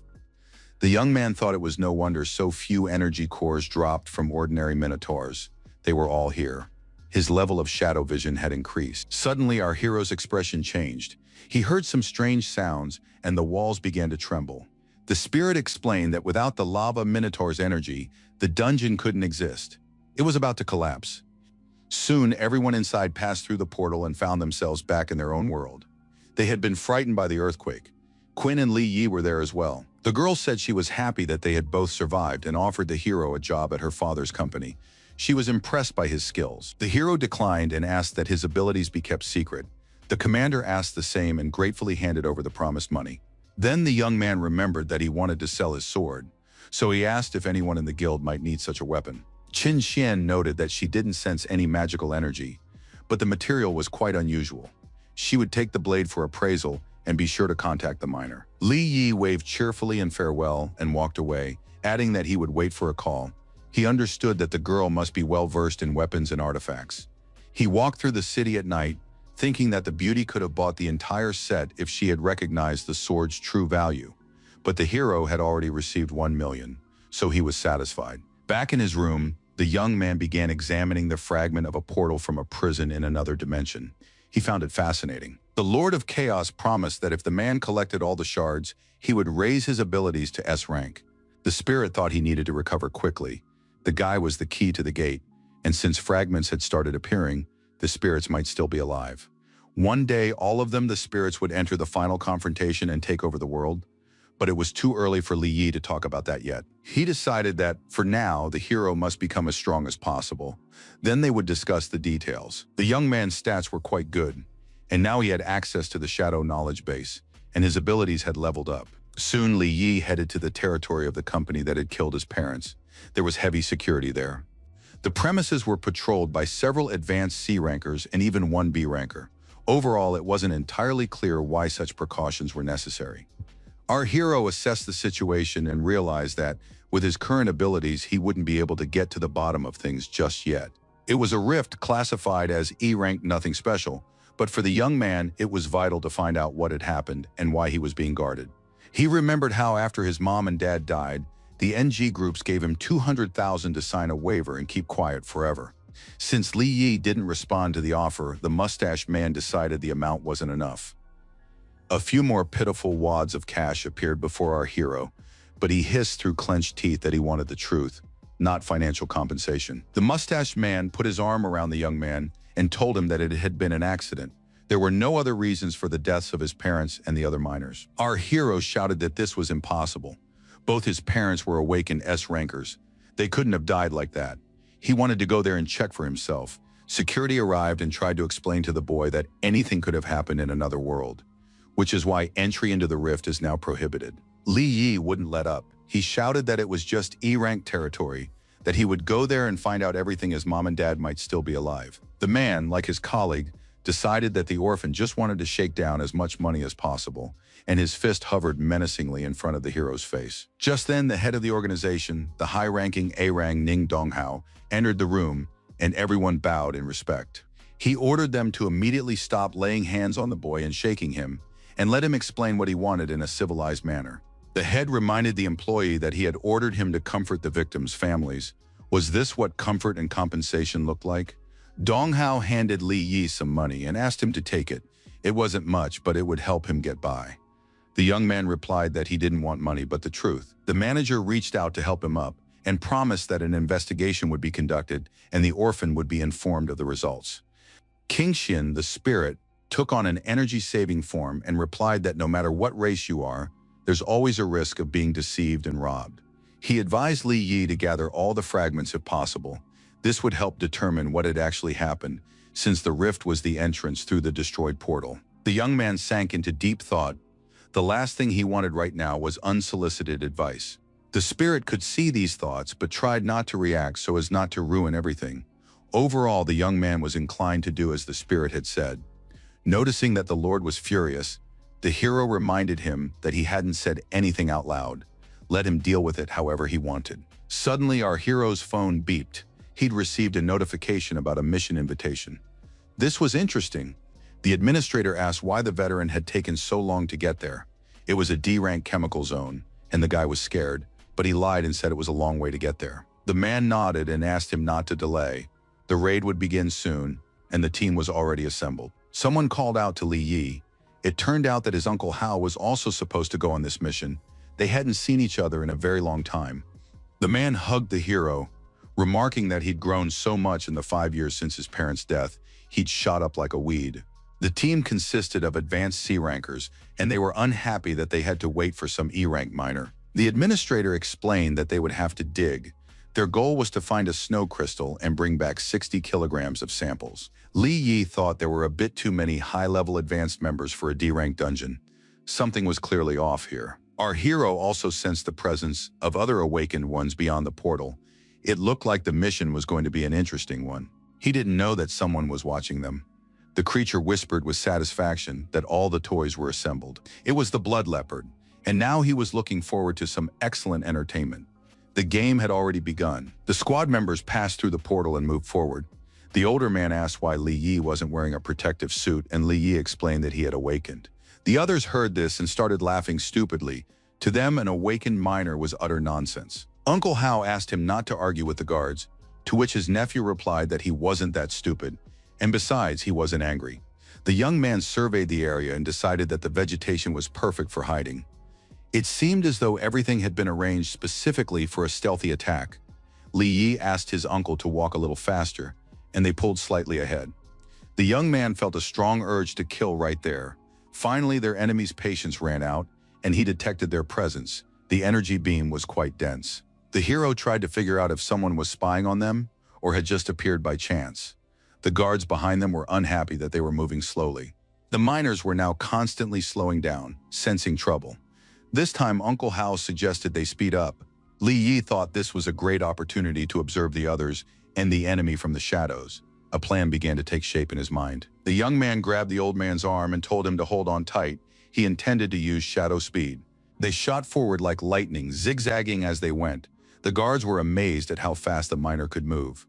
In reality, our hero realized it was time to leave these people behind and think only of himself and Hao. One of the men was about to follow them, but his colleague pointed out that there was no need to worry. If those two died, it wouldn't concern them. From a tree behind them, the blood leopard watched the group. He was trying to figure out whether they sensed the threat or not. The guards showed no signs of alertness, and the assassin thought that if everyone was as dim-witted as these three, the game might get boring. One of the men told the boss that he felt threatened, that they were being watched, and that something was wrong with the mission, to which the boss replied that they were C rank and the dungeon was D rank, so there was no need to get paranoid. The second guard also told the boss that he sensed something strange and that it was giving him the creeps. He suggested they return to the portal before it was too late, but the squad leader asked his colleagues to calm down and not panic. He didn't get to finish his sentence.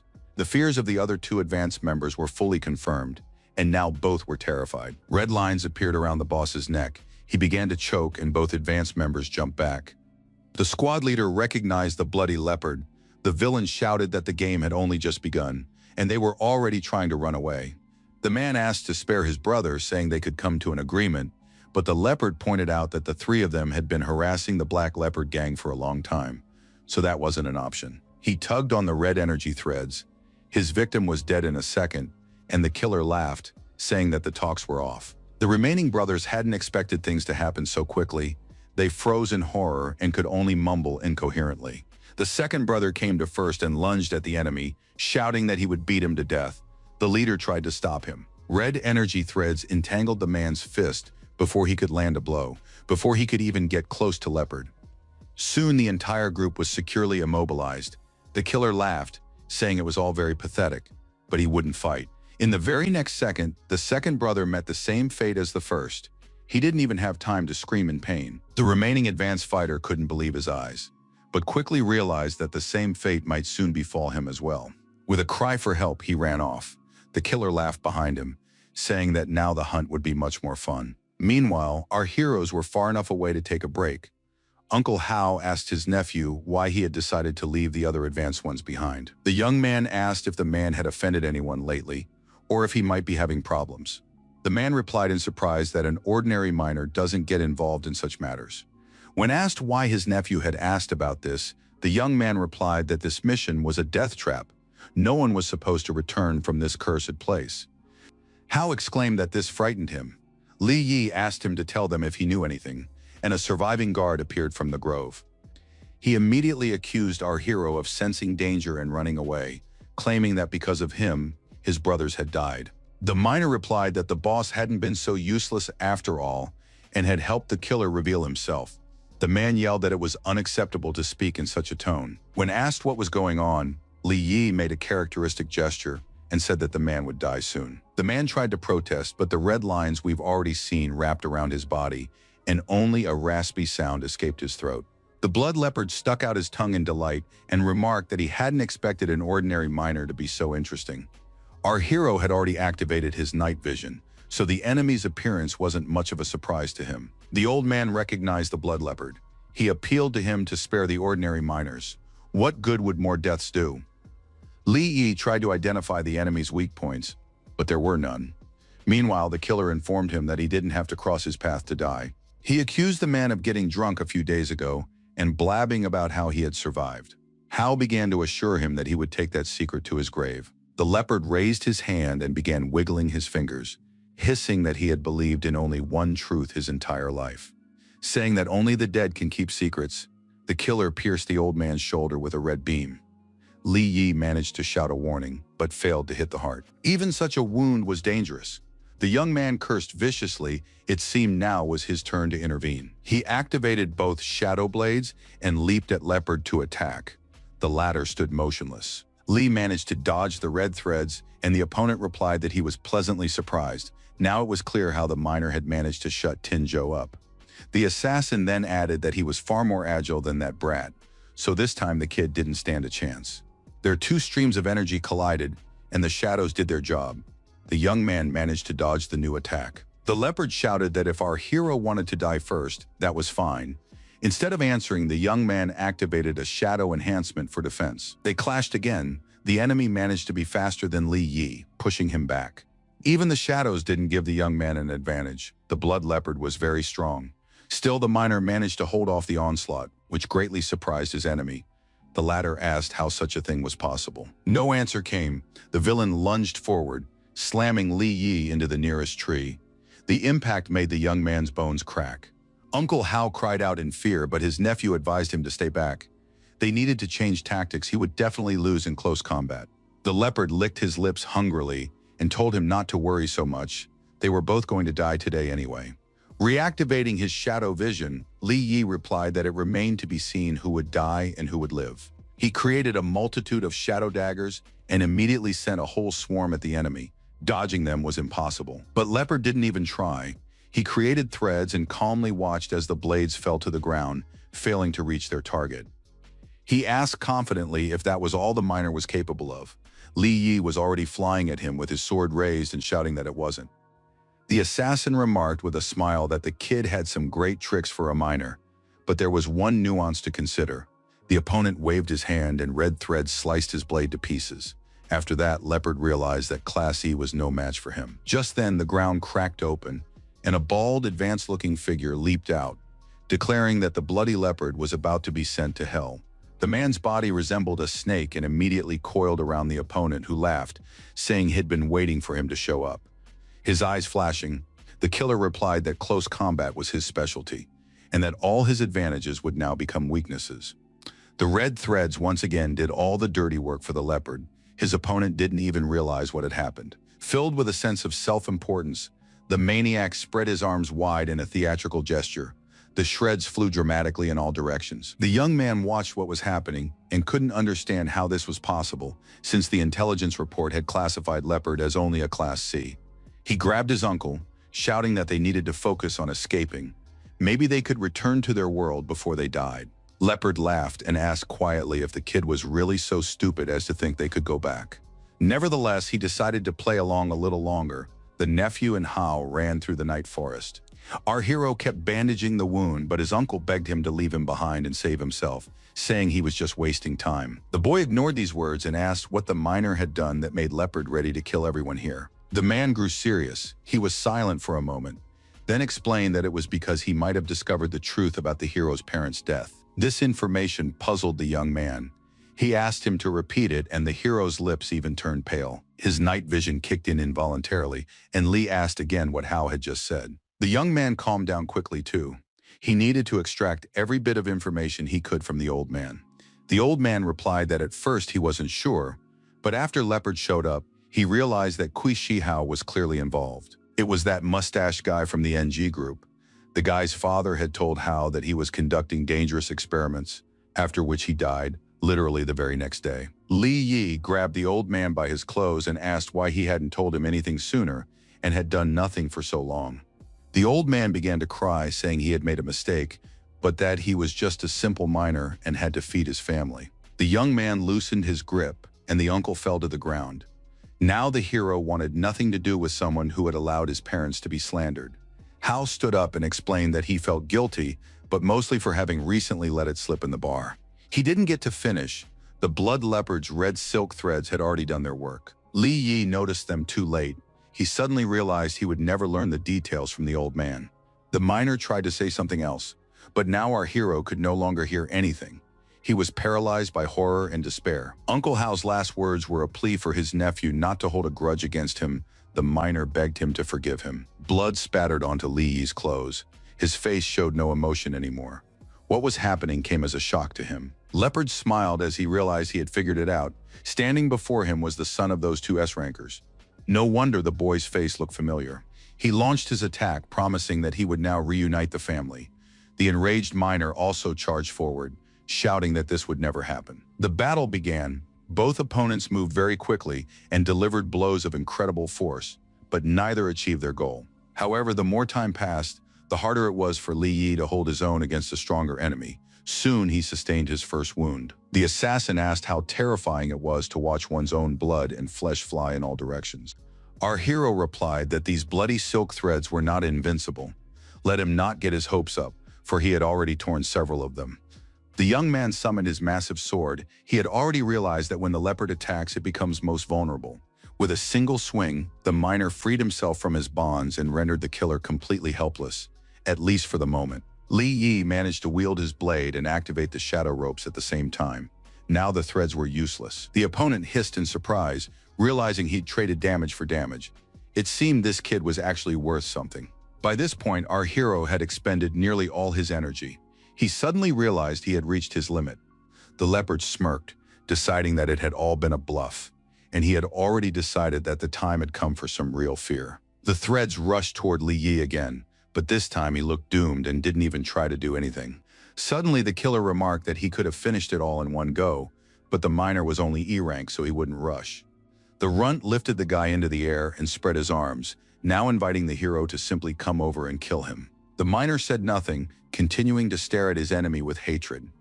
The killer smirked, noting that no one had ever managed to kill anyone with just their eyes. Leopard added that he was always very pleased when ants like Li Yi thought themselves capable of great deeds.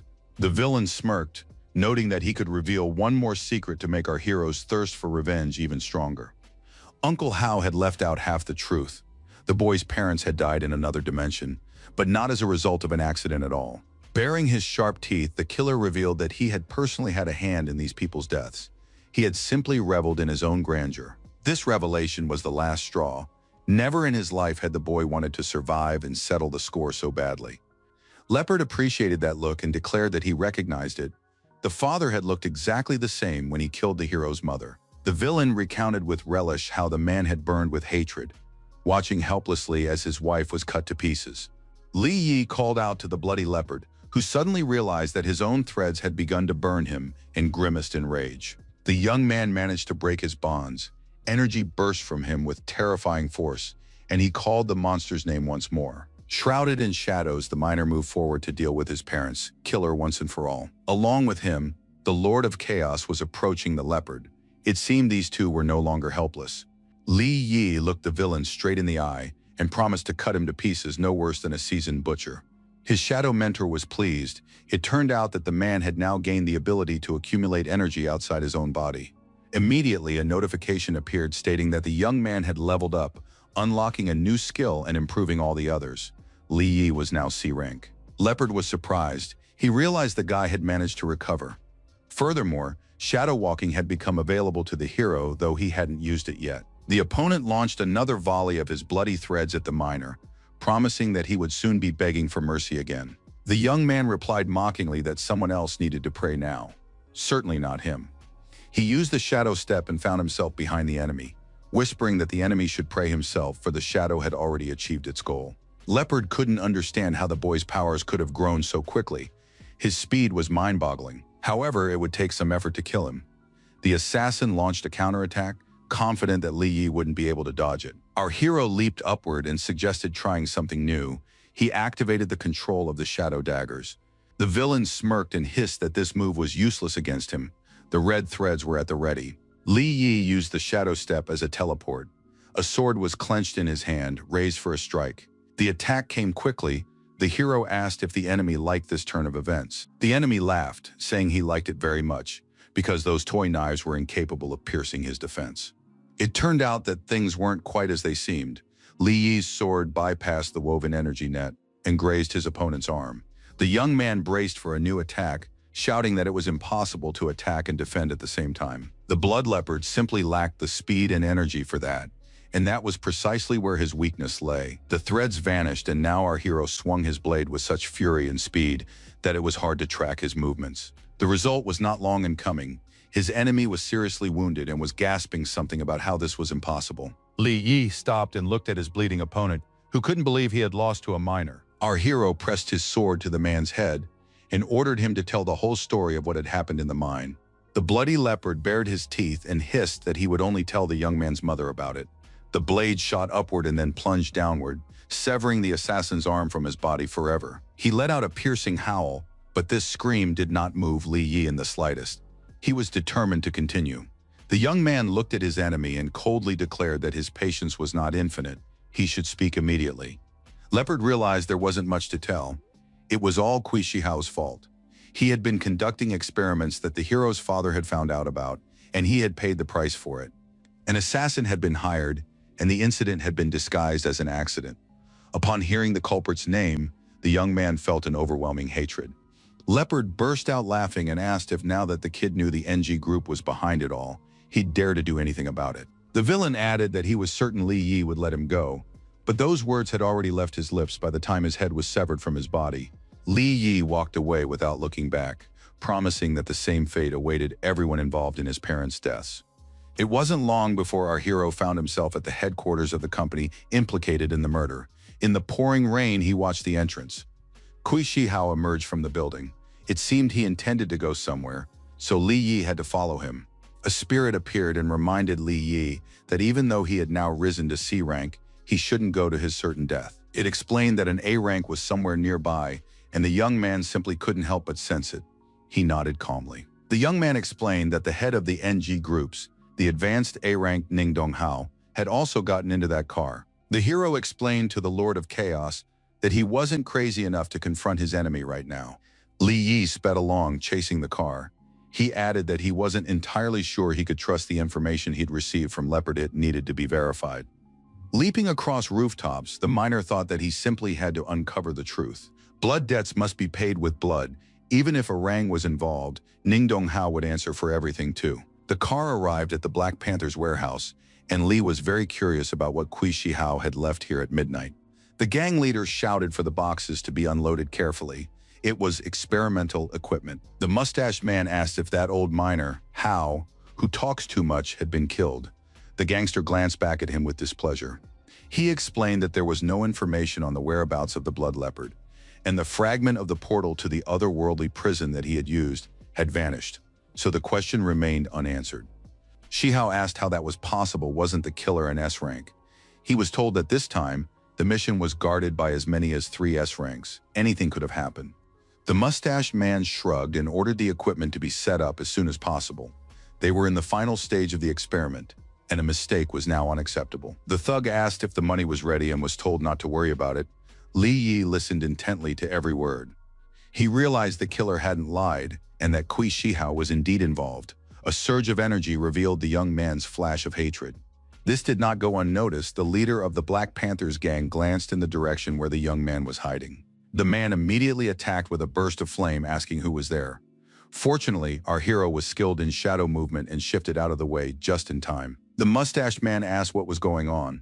The gang leader noted that he had sensed an intent to kill, but it could have been his overactive imagination. Hiding behind a nearby box, Li Yi sighed, realizing he'd nearly been caught. He could only hope that his C-rank abilities would be enough to survive and get his revenge. The next day, our hero headed to the Queen Group Association, which ran the organization from Longman 3rd Street. The spirit asked why they had come here instead of looking for available work again and signing up for a mission. Li Yi explained that he intended to obtain the 3rd portal fragment, so he shouldn't get too clever. They needed a weapon. Right at the entrance, an administrator met the guy and asked how she could help him. The miner said he wanted to see Qin Xing. The girl replied that if he didn't have an appointment, it would be difficult to arrange. A couple was walking by. It was Su Qing again with yet another date, and the girl shouted that the miner didn't belong there, and certainly shouldn't be calling the young lady by her first name. The girl asked young Master Qin to throw this laborer out of here. He stinks, and he gave the order. Li Yi wouldn't let himself be pushed around and asked loudly if this was really how guests were supposed to be greeted at such a respectable organization. Su Qing laughed, saying she didn't see any guests here. Her companion muttered something about how even the dogs in his family were more noble. Our hero thought that if all members of the Quinn family were so despicable, there was no point in meeting Qin Xian. He turned and headed for the door, realizing that if he were to leave the building under these circumstances, it turned out no one was going to let him walk out of here just like that. Young Master Quinn gave the order to beat the insolent man, and the guards, their eyes ablaze, rushed after the young man. He used his shadow step. It would be foolish to let them hurt him for no reason at all. A second later, Li Yi had the boar by the neck, lifting him up as Su Qing screamed loudly. The girl threatened that if he didn't let go of the young master, he wouldn't leave here alive. The young man's patience snapped. He hurled the insolent man straight at the pesky beauty, saying she was making too much noise. The young man headed for the exit, saying that he would forgive the insults today, but only out of respect for Qin Xing. Her brother leaped up, flames blazing around him. In a rage, the young man shouted that the minor had gotten too big for his britches. He immediately rushed into the attack, declaring that he would kill Li Yi right here and now. The young man merely smiled and prepared a shadow counterattack. Their eyes met. It was obvious that a fight to the death was about to begin, the outcome of which was still completely unclear. At the last moment, the young men were separated by a masked man, Queen Xian's assistant, whom we already know. She appeared herself, saying that someone was making too much noise, which was unacceptable in an organization like this. The beauty's brother yelled at the minor that he was a dead man, that no one dared cause trouble for his sister. The girl tensed up slightly. She ordered them to leave the guy alone, but that was not at all part of the angry daddy's boy's plans. So the girl asked them to throw him out. And it wasn't Li Yi at all. The assistant grabbed his cousin Qin Jian by the collar, who still hadn't figured out what was going on. The young man started babbling something about family ties and how one shouldn't jump to conclusions. Su Qing was out of luck again. She tried to explain something about the dirty minor, who had dared to call the lady by her first name, but she just looked pathetic. Her eyes flashing, the girl realized that this man was her friend, so why shouldn't he address her as usual? Qin Xing ordered the guards to throw that vile couple out of the building and never let them back in. Su Qing began begging her not to do this again, since she had only been trying to defend the family's honor, nothing more. The beauty threatened her cousin that if he disgraced their name with such relationships again, he would pay dearly for it. He nodded, indicating he understood. Then Queen Xing finally turned to Li Yi, saying she hadn't expected his visit, after which she smiled and invited him to sit down. She apologized for her distant relative's behavior, and our hero reassured his friend that you can never be sure of other people's sanity, but that everything was fine. The secretary met the girl at the office door and told her that the president wished to see her. The girl apologized and promised she would be back soon, asking Li Yi to wait for her there for a moment. He nodded with a smile. Qin Jian asked the assistant the reason for the visit, and she replied that the gentleman hadn't explained. He had simply ordered her to summon his daughter immediately.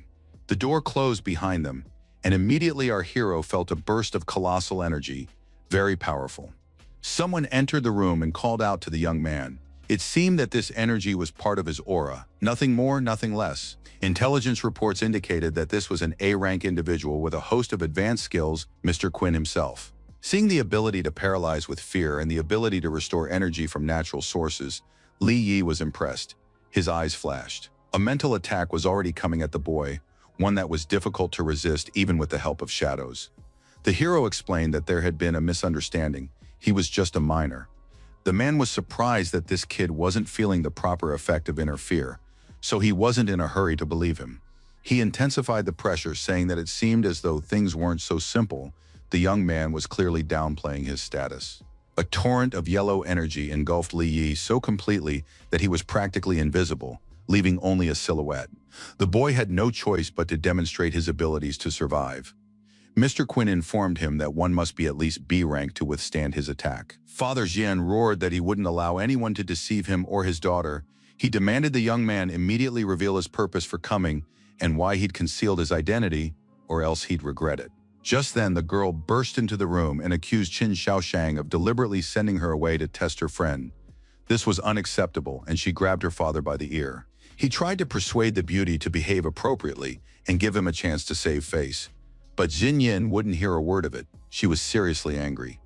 Li Yi felt uneasy that the head of such a powerful organization couldn't control his own daughter. The girl returned to the hero and apologized, explaining that Quinn always checks on her inner circle. He replied that it made sense, as he was worried about Xian. These words surprised the beauty, as if the guy had known her father for a long time, even though that wasn't the case. Li Yi explained that he could hear the man's thoughts without much effort. Quinn had raised his little princess for 18 years and wouldn't let anyone harm her. Xin grew even angrier and shouted at Shaoshang to leave her and her friend alone for at least a few minutes. The girl handed our hero a card saying it was a deposit. The sword was made of a special material and the client was still examining it, but had already transferred 1 million. The young man thanked her but said he hadn't come for that. Then he showed her a shard of the portal and asked where he could find one. Shin reported that there used to be quite a few such fragments, but recently someone had started buying them all up, so now the artifact could be considered a rarity. She added that their organization would soon hold an auction, and Li Yi could try his luck there. Most likely the lots would include fragments. Our hero thanked her. The spirit behind him was indignant. Some man had decided to stand in his way. I wonder what purpose he has in collecting the fragments. The assistant handed his father a dossier on Li Yi. He was unremarkable, had recently awakened and attained E rank, but no energy had been detected in his body, so he remained a minor. The man couldn't understand how the young man could then withstand his attack. It seemed he had been hiding his true abilities for a long time. There was no other explanation. The phone rang. The voice on the line began to press Xiao Shang for how many more swords he could offer. It seemed they were talking about Li Yi's blade. The old fox reported that he didn't have any specific information and needed to consult with Shi Yin, but he wondered why the weapon had sparked such interest. It seemed that research had uncovered something interesting. The man wanted to know all the details. The voice on the line said that the material strength was so high that it could make their army invincible. The leader's face stretched in surprise. Xian's father thought that our hero was indeed a tough nut to crack. Even the weapon he used was special, if not unique. Meanwhile, Li Yi walked around examining the interior. There were many intriguing artifacts, and he had little doubt that fragments of the portal would be found there as well. In the hallway, Su Qing was once again trying to charm the young Master Zhou. She had lost her job and hoped he could help her. The blonde glanced at the miner, who was supposed to be dead, and wondered what the bloody leopard had wanted to deal with so long ago. Zhu decided to find out what was going on and called out to Li Yi, asking what an ordinary worker had forgotten here. The guy stopped. Then he looked back contemptuously at Su Qing's companion and replied that his memory didn't seem to be as good as it could be. Our hero took a few steps forward and asked if the enemy had already forgotten the slaps he'd given him. Ting hissed at the miner not to dare approach him. He didn't know that the Black Panther gang leader was standing behind him. The man declared that Zhou was indeed on the verge of bringing shame upon the organization and told him to pull himself together immediately. He approached Li Yi and declared that striking his man in the face was the same as striking him in the face. Panther swung his arm to strike, saying that now was the time to fall to his knees and ask for forgiveness. The floor beneath the young man's feet cracked and split. So much energy was in the gang leader's hand as it came down on his shoulder. And yet the young man continued to stand calmly, replying that the gang leader shouldn't even dream of him kneeling before this scum. Black Panther praised the miner for his strong character. This even earned his respect, unlike Tinzhou. Just then, Queen Xian appeared with her assistant and greeted the gang leader, saying that on their turf, he could easily buy anything that caught his eye. The man had also come to the auction, so not wanting any trouble, he pretended to simply give Li Yi a friendly pat on the shoulder. The girl understood everything and added that he could spend money here, but if he wanted to fight, he shouldn't expect any leniency. Panther smiled, replying that he was glad to see her, and continued to act as if nothing had happened. He and his companions headed toward the entrance to the hall, while our hero made his way over to his girlfriend in a stunning red dress. Sin asked if the guy was okay, and he nodded. It seemed nothing could spoil our hero's mood today. Panther asked Zhou who this guy was and how they tracked him down. Zhou replied that he was a miner who'd brought the precious sword that had caught the boss's interest. Tin added that the guy had apparently taken care of the blood leopard. Upon hearing this, the man began shaking him like a rag doll, demanding to know if it was true. Just then, another man approached them and asked what they were talking about regarding the leopard. It seemed the question was on many people's minds. Panther explained that Li Yi had been the assassin's final target, but he was alive. While no one knew where the villain himself had gone, he was likely dead. When asked if the miner could have killed Leopard, Su Qing laughed, saying that he was a pathetic E-rang and such a thing was impossible, but the others didn't see it that way. Just then, the young man felt a familiar surge of energy. He saw Kui Shihao, there was no mistaking it. Yusach recognized the guy right away too. Now neither of them could take their eyes off the other, and the rest of the world seemed to cease to exist. The man remembered what a piece of trash our hero had been to him before, but now he made a much more serious impression. And all because he was standing next to Qin Xinyi, and they were clearly friends who could believe such a thing. Shihao grew wary.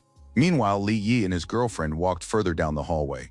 The guy asked where the girl was taking him, and she replied that her father had asked to see him. The miner asked fearfully if he would have to endure another panic attack, and the beauty smiled, saying that her father wouldn't dare do such a thing with her present. Shihao blocked Li Yi's path and whispered that he hadn't expected to run into him at an event like this.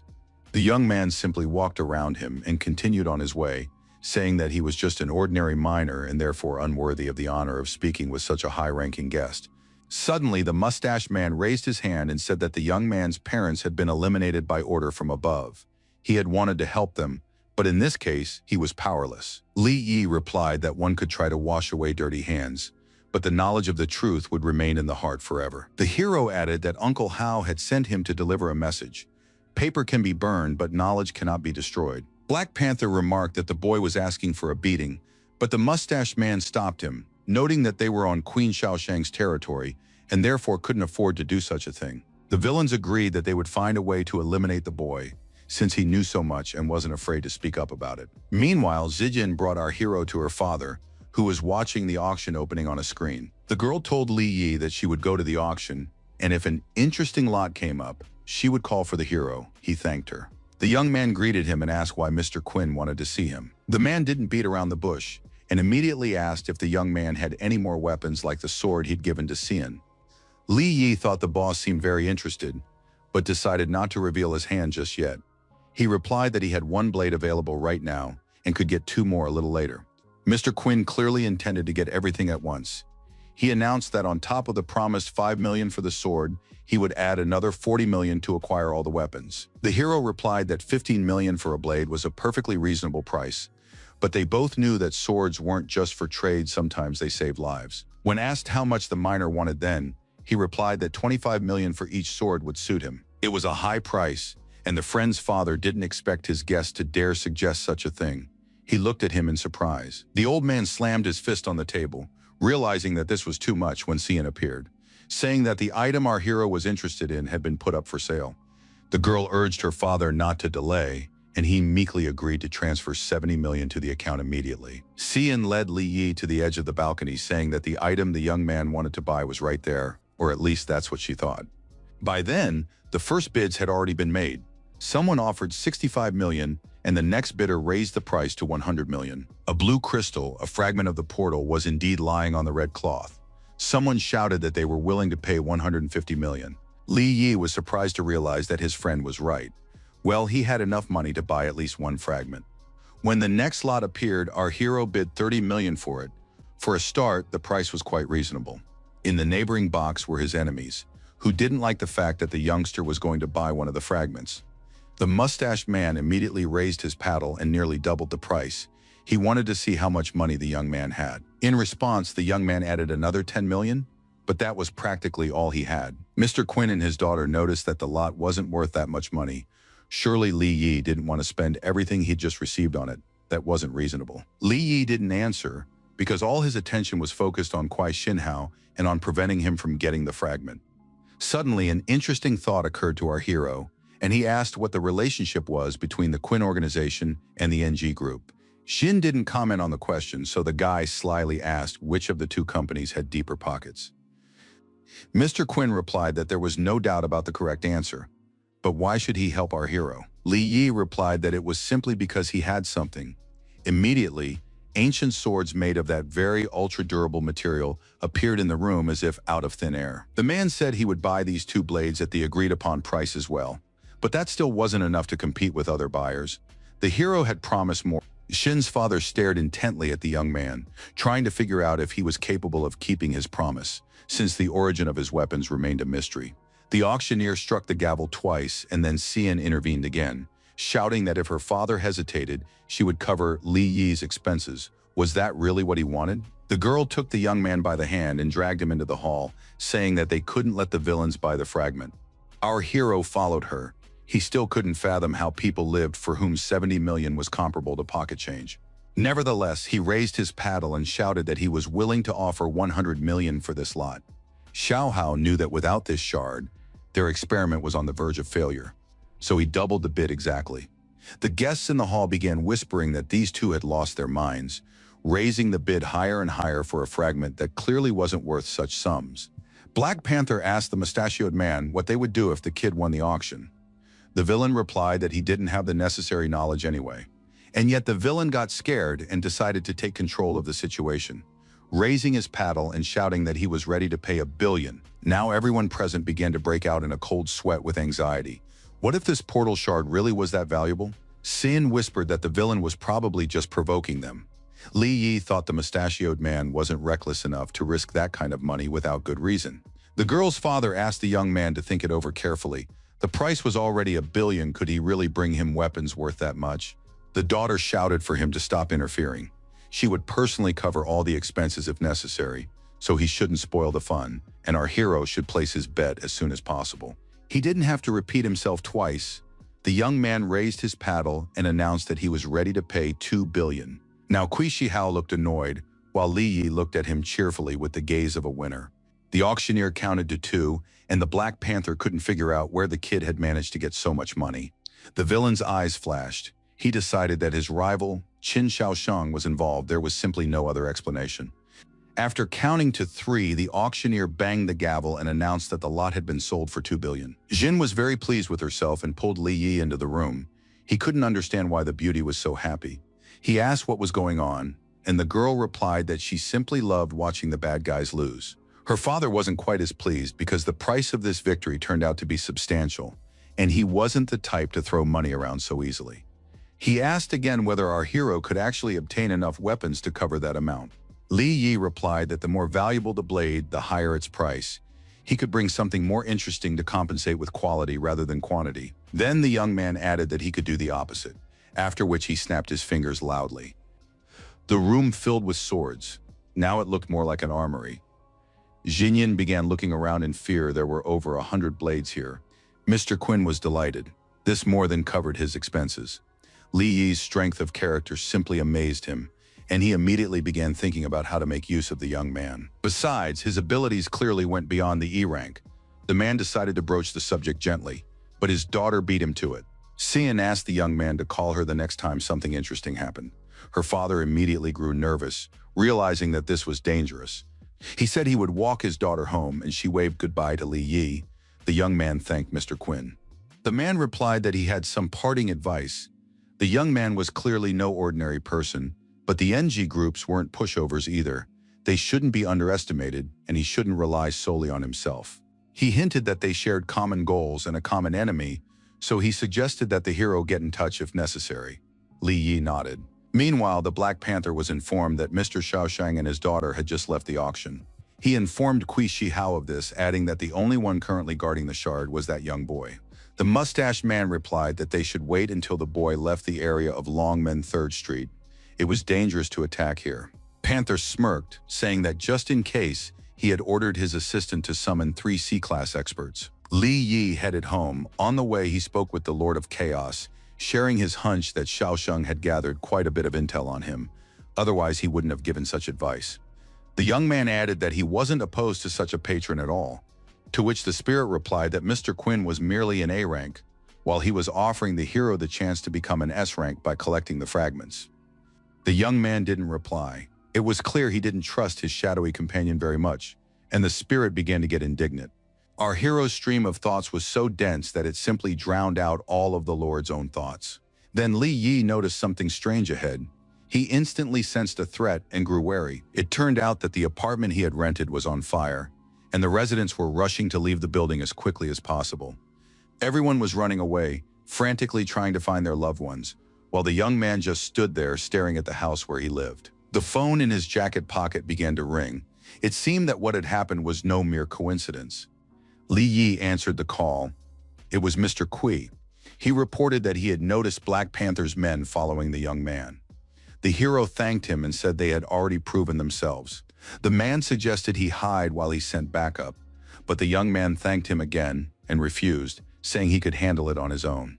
4 advanced agents were approaching him from the building. One of them was Tinzhou, whom we already know. He declared that now our hero had only one way to save his dog's life: to fall to his knees and beg him for forgiveness. Li Yi replied irritably that the Black Panther had clearly underestimated him by sending these wretches to their certain deaths. Tin laughed, saying it was a pure bluff. An E rank couldn't stand up to 3 C ranks, so the only corpse here was the kid. The young man cheerfully asked why then. The blood leopard hadn't managed to kill him. Perhaps there were some theories. One of the more advanced ones suggested that the guy was hiding his true strength, but Joe mockingly explained that he was just an ordinary miner. Someone shouted that Li Yi definitely had no combat skills, after which the opponents rushed at him. The man with the sword was already reaching for the young man's neck to slit his throat, but the young man continued to stand calmly. The young man vanished at the last moment using shadow teleportation, and the assassin failed to carry out his plan. He didn't even realize how Li Yi had ended up behind him and counterattacked, saying that he really was just an ordinary miner. The remaining 2 C rankers began to panic. They had already realized that there was a hidden meaning behind our hero's words. Zhou ordered them to calm down and attack together. This would be a difficult task for the enemy. The guy dealt with the attackers in a matter of seconds and didn't let Tin escape, noticing that he too was in a different world. So why was he afraid of a simple miner? He looked closely at the advanced fighter's face and asked why he had felt the need to play with fire. Zhu was gasping and wheezing. All he wanted right now was for Li Yi to take his hand off his neck, and as soon as possible. Our hero flung him away from himself, saying that Kui and the Black Panther wouldn't let Tina go just like that anyway. He was doomed. The throw landed in the burning apartment, engulfed in flames. Zhou tried to figure out where the miner got such strength from. His mind simply refused to accept this fact. Li Yi added that the same fate would soon befall the rest of the enemies. Xian and her assistant were already running toward him. The girl, out of breath, asked if everything was okay, to which he replied that everything was fine. He just felt like having a little something grilled. The beauty asked what he would do now, and our hero replied that since the enemy had made his move, it was now his turn. Xian declared that in that case, she would help him, and this decision was not up for discussion. The scoundrels had to get what they deserved. Li Yi was surprised by this turn of events. He wondered why his friend was so eager to help, and she replied that the Black Panther gang had crossed her path long ago. Then she added sheepishly that they had dared to hurt her friend, and she didn't have that many friends. Realizing that she was referring to him, our hero smiled. He was pleased that the girl considered him a friend. He declared that in that case it was time for them to figure out exactly how to kick those vile scoundrels' asses. Xian led the guy into the house, noting that there were plenty of empty rooms. He could take any one of them until he found a new place to live. Li Yi chose the first door he came across and replied that this room would suit him just fine. The girl immediately declared that he could take any other room, but not this one. She tried to stop the young man before he went inside, shouting that something was wrong with that room. It turned out that the interior was decorated in shades of pink and littered with stuffed animals. The miner simply sighed admiringly, saying it was very girly. The hero added that it was very cute anyway. The beauty explained sheepishly that she didn't want anyone to know she hadn't said goodbye to her childhood. Li remarked in surprise that he had always considered it normal for girls to decorate their rooms that way. He added that it was way cooler than pretending to be a cold, aloof girl. The beauty was stunned. No one had ever thought of her as cute and cool before. Muttering that it was time to pick out a room, Xian tried to push the guy further down the hallway. He giggled, to which his friend grumbled that she was starving from dealing with him and that this was no time for laughter. In response, the guy simply reached out and literally plucked a decent little assortment of food out of thin air.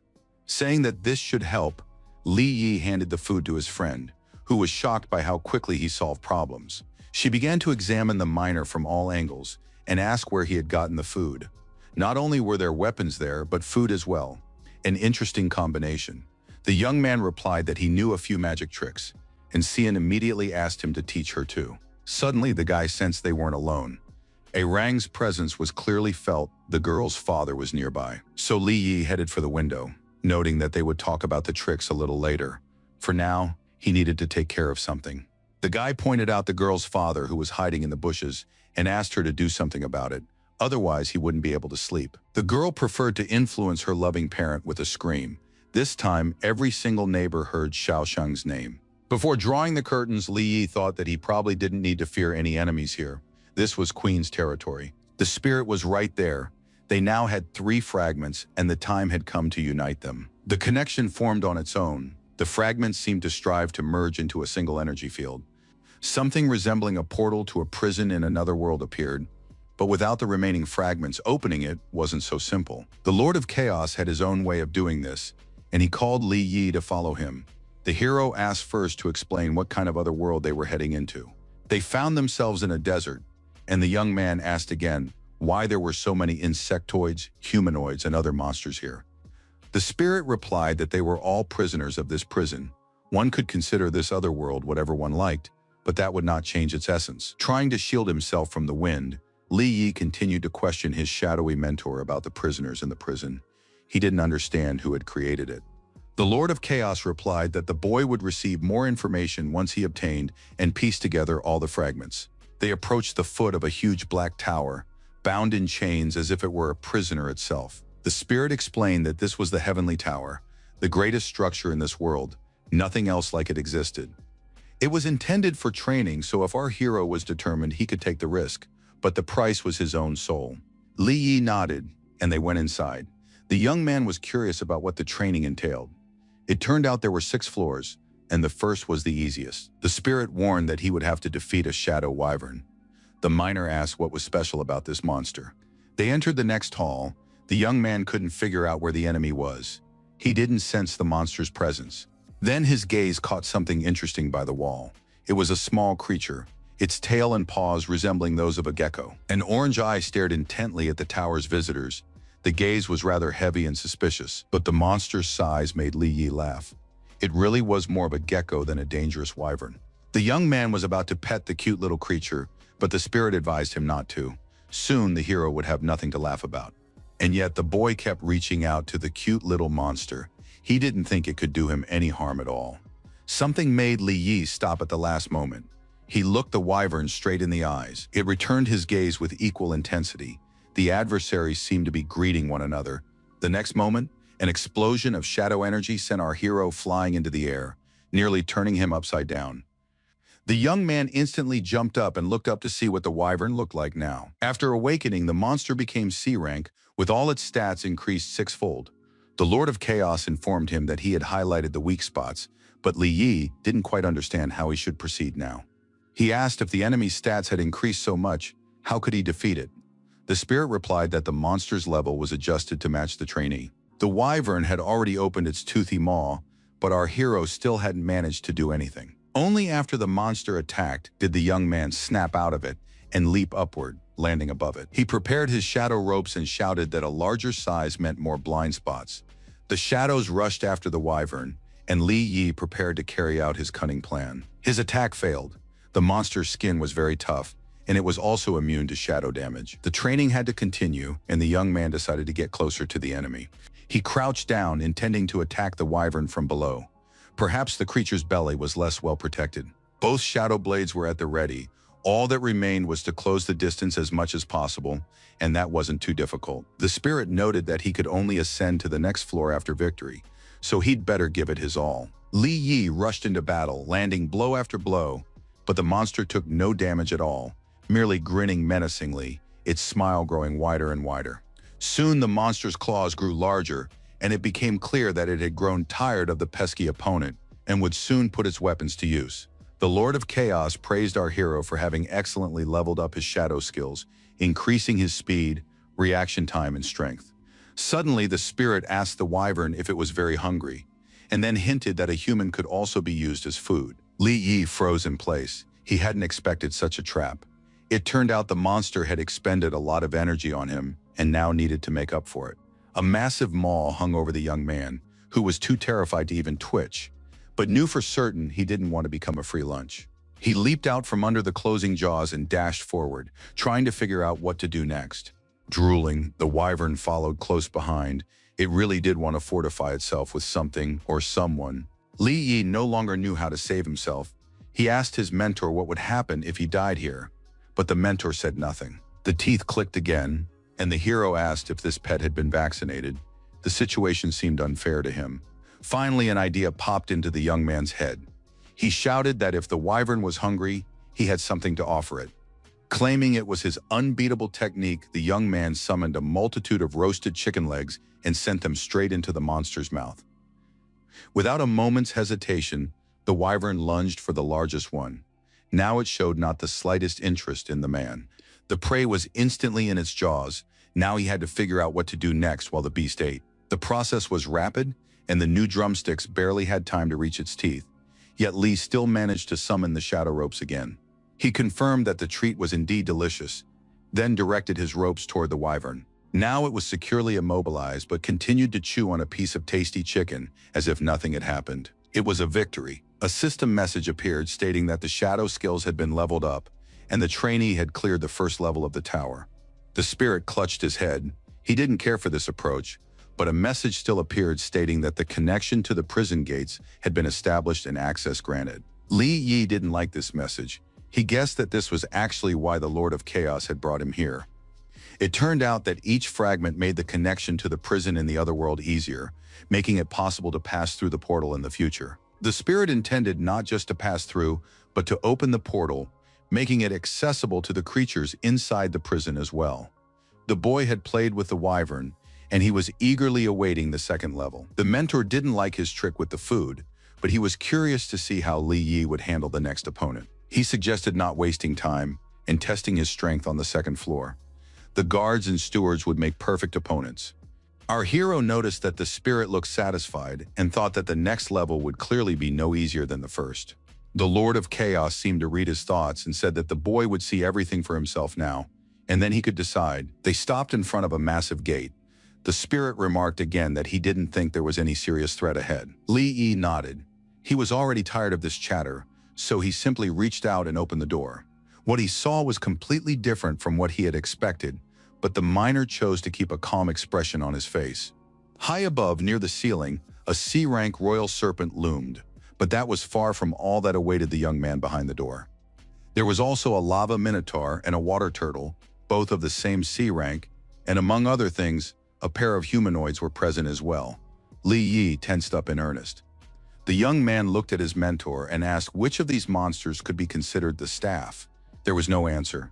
Instead, numerous monsters rushed at the hero, but he remained standing, assessing the situation. He couldn't hesitate for long. First and foremost, he had to get out of the snake's attack range. It was the largest and fastest. Li Yi barely dodged the blow, which was extremely powerful. Rocks flew in all directions. Now the exit was blocked, so there was no way to leave the room. He had to solve the problem right there. At that moment, the monster roared and lunged at the miner again. It intended to kill the stranger in one fell swoop. The young man used his shadow step again, but he knew full well that he couldn't keep running forever. The minotaur and other smaller monsters were right there too. The young man was forced to activate his shadow blades. He swung his sword several times, distracting his opponents, and then ran as fast as he could toward the door. To open it, he had to strike the ground several times, but the endeavor was ultimately successful. Soon Li Yi was on the other side of the room's entrance, trying with all his might to close the door. Finally, he managed to accomplish this task as well, though it took a great deal of energy. The boy was barely breathing. He was completely exhausted, and all he could manage was a few curses directed at the spirit. He accused his mentor of deceiving him by saying there were only servants there, to which he received the reply that there was no deception, just that the hero was still too weak. Li Yi began to inquire what chores the minotaur and the snake were doing. It turned out they were fixing the heating and electricity respectively. The cunning Lord of Chaos had also assigned perfectly understandable household duties to the other monsters. The verbal exchange ended quickly. The spirit rejoiced, while the young man simply didn't have the strength to continue the debate. A distinctive signal sounded. The system announced that an A-rank creature had been detected nearby. It was necessary to exit the portal into the outside world. Mr. Quinn had arrived with his daughter, though it was unclear for what purpose. The man got straight to the point and reported that he had heard from Cian that Li Yi was planning to strike a deal with the Black Panthers. Our hero replied that this was indeed the case. The gang leader had been hunting him for a long time, so it was better to make the first move before the other side achieved its goal. In response, the boss of Longman's 3rd Street said that the gangsters had been provoking his men for a long time, but he hadn't acted. The guy assumed it was to avoid upsetting the balance. His guess turned out to be correct. Mr. Quinn told the hero that the city is run by 3 main organizations, each with its own specific role. That's why he doesn't touch his enemies. The entire well-oiled system would fall apart if even one link were removed, and the economy would go into decline, whereas right now finances are growing. You can act openly in your own interests.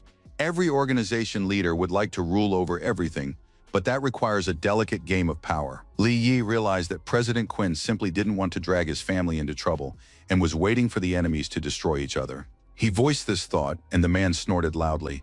It seemed the young man appeared too naive to him. Smiling, Xiao Shang said that he wanted Li Yi and his daughter to become the force that would destroy the Black Panthers. The president is ready to provide the young people with money and everything they need. If they fail, he'll be able to protect them, since officially he has nothing to do with it. The young man remarked admiringly that President Quinn had come up with a brilliant plan in just one night. He was impressed. The man turned away. He was crying because he was ready to do anything for his daughter.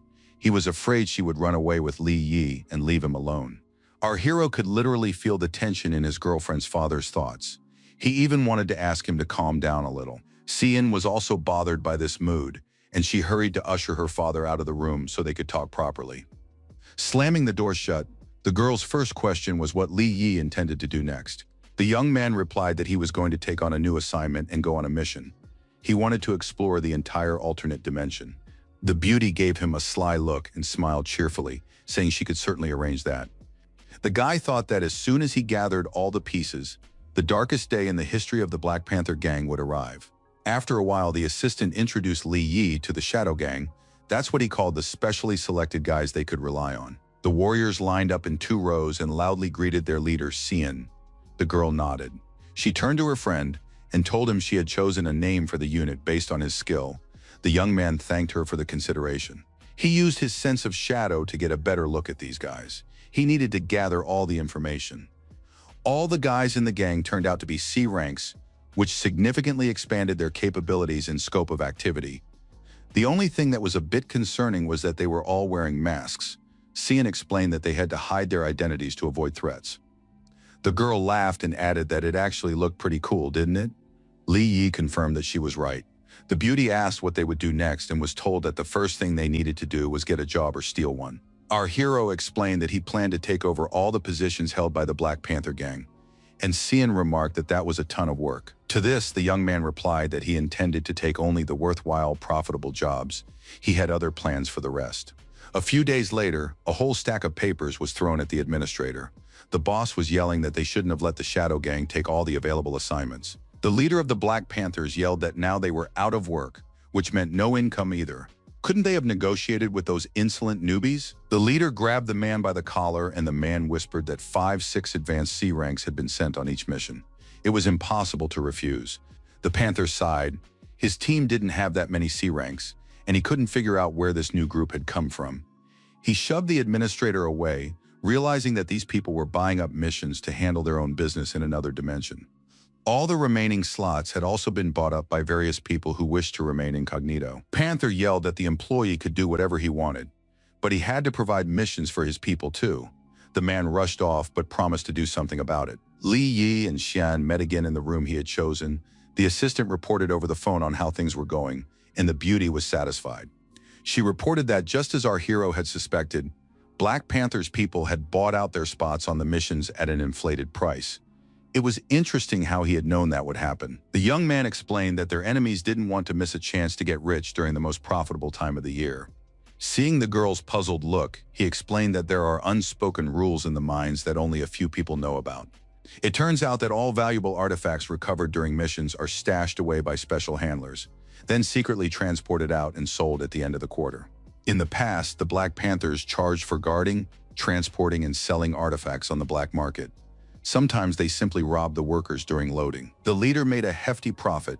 Even if he had to get rid of unwanted witnesses, it wasn't a problem. Now he has made this business impossible by buying up spots to enter another dimension. The gangsters are ready to do anything, or else they'll lose their usual profits. Xian pointed out that this made no sense, since the gangsters had simply bought spots on the raids at an inflated price. Li Yi stood up and quietly explained that the point was slightly different. He didn't want to make money. He wanted to achieve other goals. Opening the portal, the young man explained that it wasn't for nothing that he'd been running around another dimension quite a bit lately. Shin realized with amazement that this was an entrance to another world. The guy explained that he had studied all the portals and could travel to any location at will. Now all they had to do was track down whoever was paying a high price to buy spots on the missions. That would be the gang member, and his target would be easy to track down. The beauty was thrilled. Li Yi added that he didn't want to tell many people about these portals, only a few close friends he could trust. The girl grabbed our hero by both hands and asked him to take her with him. She simply adores such adventures. You could tell from the guy's face that he really wanted to go with her, but he still had his doubts. Finally, he made up his mind and stepped into the portal, saying that in that case, they would destroy the gang together. The area they ended up in was pretty deserted.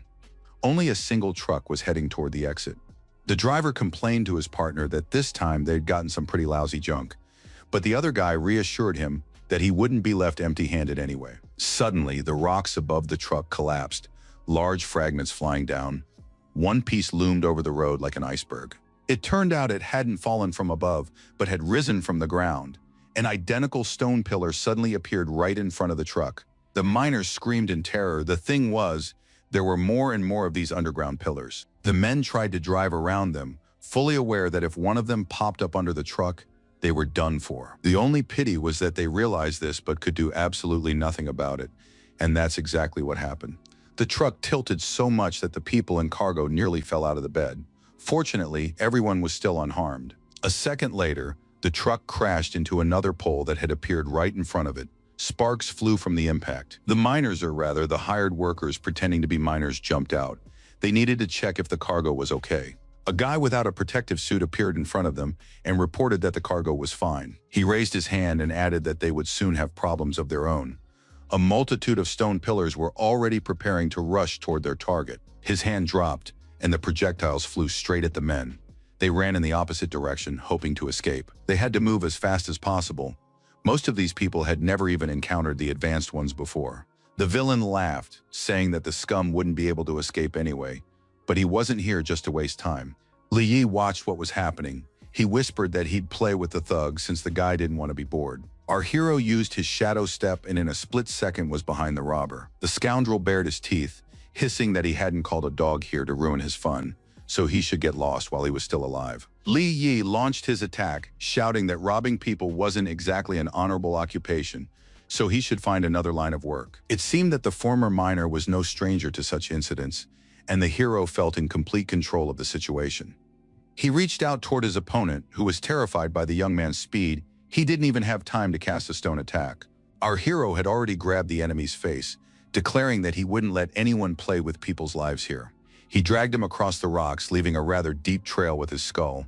It was brutal but justified. Nevertheless, the enemy didn't sustain any serious injuries and quickly got back up. Realizing that Li Yi was acting foolishly, the area was teeming with his fellow bandits.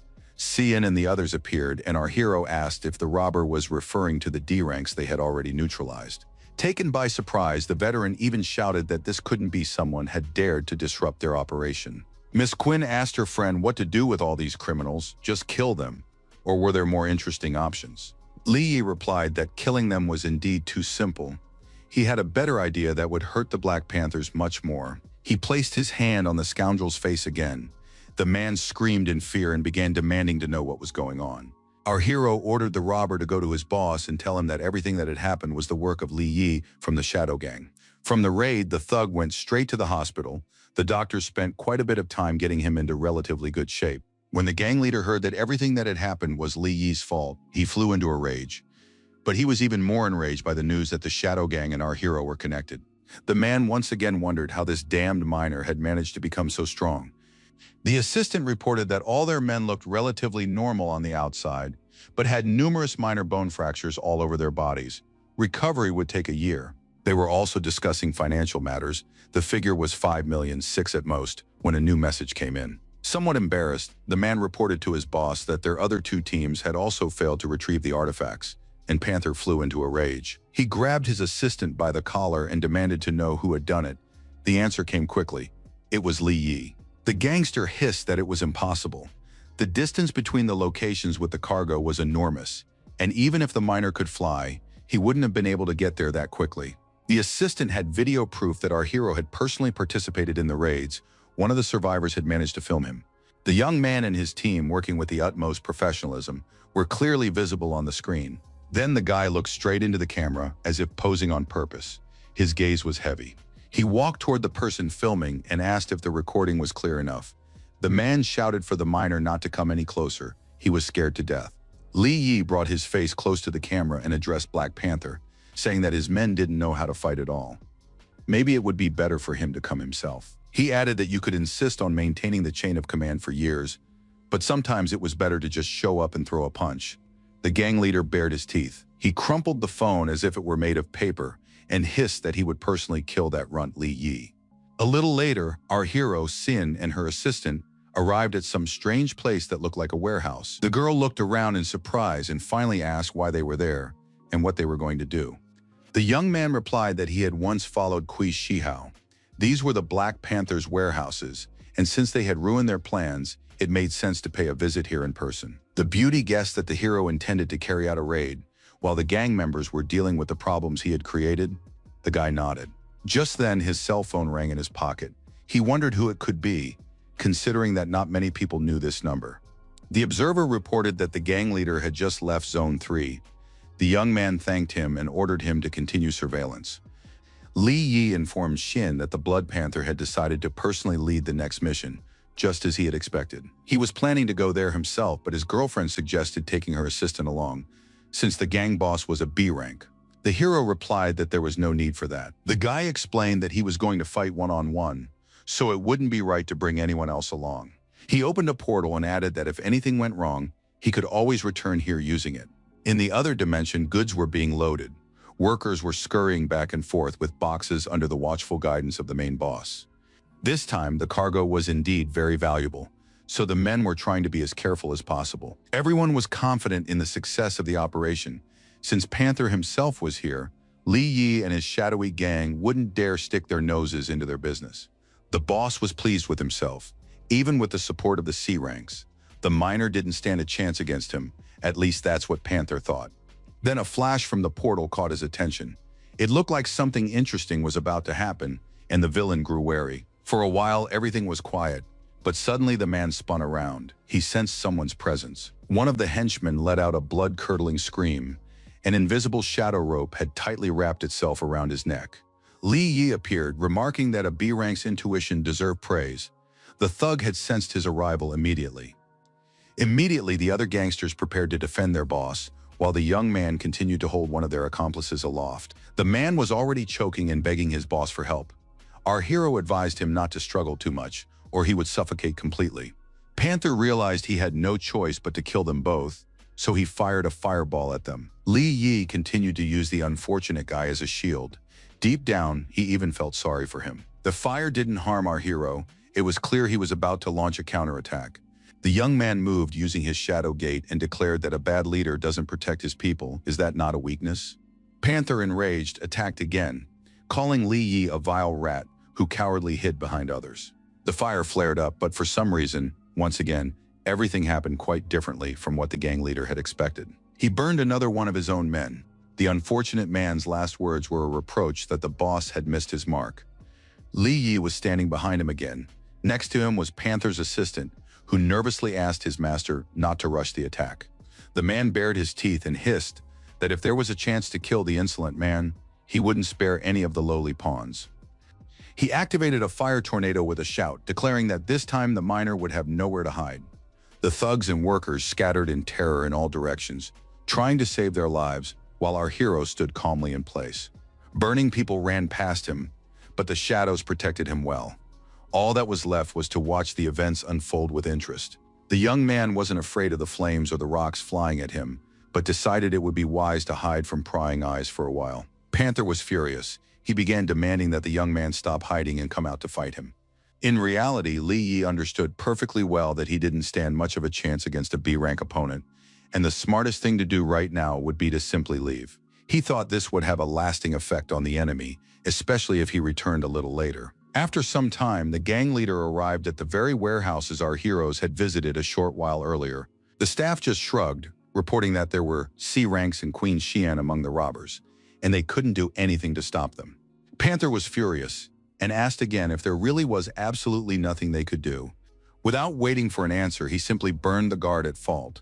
The man didn't even realize how it had happened. The gang leader only now realized where Li Yi had gotten so many helpers from. Xiao Shang's daughter was involved in the scheme. Let them not accuse him of cruelty now. It was time to settle the score, and the villain was furious. He summoned Kui Shihao and showed him the empty warehouses, declaring that it was all over. Everything he had was stolen. Hundreds of millions, if not more. The mustache man asked how he could help. If men were needed, He was ready to provide all his available fighters. But it wasn't that simple. Even if Qin Shaosheng left the city for some reason, they still couldn't lay a finger on his daughter. The man placed a hand on Panther's shoulder and asked him to wait until the experiment was over. This was a critical moment, so he should be patient. The villain pushed him away, saying that the worst possible thing had happened, so he wouldn't wait and would simply kill Xin and Li Yi. It turned out that going against Kui Shihao's will was very dangerous. A look of fear crossed Panther's face. Behind his companion, a horde of monsters with burning eyes, resembling hellish creatures, appeared. The latter grinned menacingly and announced that if the gangster wanted to play with death, he wouldn't mind starting with him right now. The Black Panther's leader hadn't expected this. He could barely stand, having lost everything and now facing betrayal on top of it all. Shihao reiterated that they shouldn't let some money ruin their grand plan. As soon as the job was done, he would send men, and the entire Quinn family would cease to exist. The mustached man turned and headed for the exit. The gangster thought it was easy for him to say, since he wasn't the one who had lost everything he'd accumulated over the years. The man's eyes flashed with anger again, and he thought he could easily deal with Qin Xian without the NG group's involvement. The red car was speeding down the highway. It was going as fast as it could, and it seemed the passengers were in a hurry. Inside were Jin and her assistant. The girl was sharing her impressions of Li, and she was delighted by his sharp mind and cunning. The assistant didn't say anything but asked the driver to go even faster. Miss Qin wanted to meet the guy as soon as possible, and the girl felt a little embarrassed. She asked Duanao where he'd gotten that idea, to which he replied that she'd woken up just an hour ago and had already mentioned the hero 24 times. Xin said she didn't have many friends, so she was feeling a little lonely. Just then, another car pulled up alongside them, and the assistant grew wary. He only had time to turn toward Miss Quinn and try to shield her with his arm, shouting at the driver to be careful. A bullet shattered the window, and the car swerved sharply to the side. Duan Ao barely managed to grab Xian so she wouldn't be thrown out. A huge truck crashed into another car. The one the heroine was riding in remained relatively intact, as the driver managed to react in time. Water gushed from the truck's tank. The car crash was clearly just the beginning of what was to come. The passengers got out, and soldiers from the Shadow Group immediately ran up to them to make sure the young lady was all right. The girl assured them she was. Water poured down from above like rain. Everyone's attention was fixed on the tanker, while footsteps could be heard behind them. Jin clearly sensed the presence of a B rank and grew wary. She began to realize that things weren't so simple. Panther appeared before her, an assistant holding an umbrella over him. The man declared that he was glad to see Shaoshang's eldest daughter. Duan Ao immediately ordered his men to protect their mistress at the cost of their own lives, and the guards blocked the gangster's path. The girl remarked that her enemy was far too overconfident, daring to attack her with just a handful of men. Just then she felt a strange dizziness, accompanied by a magical sensation. The assistant reported in fear that it was all because of the water. It was emitting some strange energy. Panther hissed that he would never have dared to oppose her without being certain of success. The liquid that had been poured on them was the venom of a giant spider. Even Uranus wouldn't survive more than a few hours upon contact with it. The guards could barely stand. Xin and Duanao themselves still felt somewhat more confident, but not by much. Noticing the effect of his words, the thug rushed into the attack. All the assistant managed to say was for the young lady to run away. The next second, the enemy's hand grabbed him by the throat with such force that his vertebrae cracked deafeningly. He remarked in surprise that the man was surprisingly resistant to the poison. Apparently, his resistance level was high enough. However, that wouldn't help him survive. A loyal servant always dies for his master first, and flames engulfed Duan Ao. The girl couldn't run. She sat on the ground and reached out to her faithful assistant, who was burning alive. Li Yi was in his room at his girlfriend's house. He needed to sort out the cargo and take care of a lot of other things as well. After that, the young man decided to practice his weapon skills a bit. He needed to stay in good physical shape. He prepared himself and activated the corresponding shadow skill, then sprang into action, practicing his attack.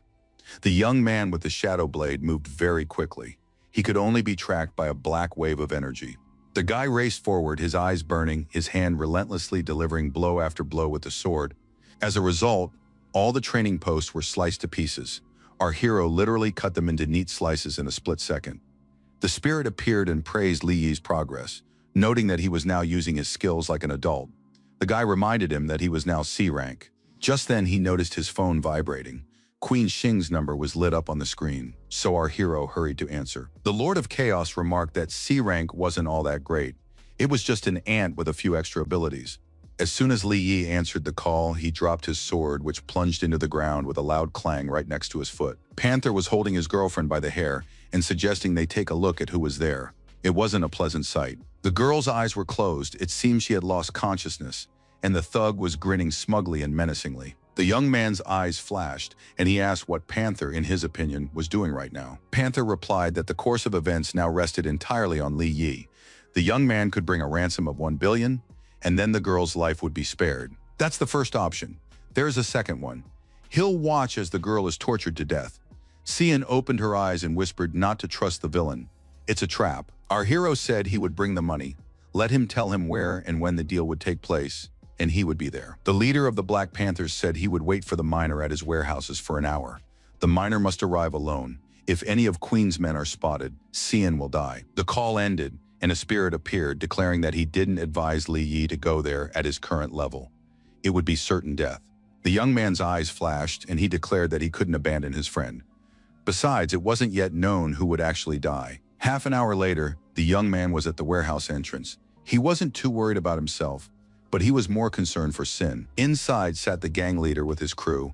He praised the hero for his courage and asked where the money he'd requested was. Li Yi replied that he wanted to see his girlfriend first and make sure she was all right. The villain laughed and ordered Mr. Quinn's eldest daughter to be brought there. He looked as pleased as could be. There was the sound of a motor and the grinding of a mechanism, and a crane with a hook appeared, to which a rope was tied. The young man looked at what was hanging from it and shuddered. What he saw made his heart race. Hanging from the rope, her wrists bound, was Qin Siyin. She was clearly in pain from hanging for so long. Upon seeing Li Yi, the girl tried to scream and warn him of something, but her mouth was taped shut, and only her tone was discernible. The guy looked at her and signaled that he couldn't hear her. He gave the system the command to open the shadow vault. Instantly, thick wads of banknotes appeared before the Panther. Judging by their quantity, it really was 1 billion. The gangsters rushed to check if there was any trickery involved, after which they happily announced that the money was real.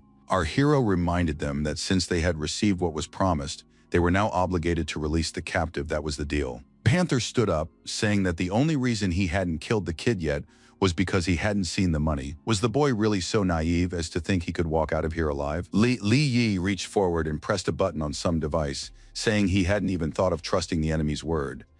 Bundles of cash glowed, sending yellow beams of energy shooting out in all directions. It looked as if an explosion was about to go off at any moment. And so it happened.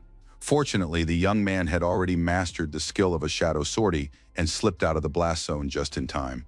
When the flames died down and the smoke cleared, the gangsters began peering into the dust clouds, assuming that Li Yi had once again fled like a rat. That wasn't the case. The guy emerged from his ambush and nearly sliced Panther in half with his shadow sword. The Panther dodged and fired a fireball, shouting that these tricks wouldn't do Li Yi any good. Our hero looked at his enemy and reminded him that playing with fire is dangerous when everything around is filled with clouds of dust.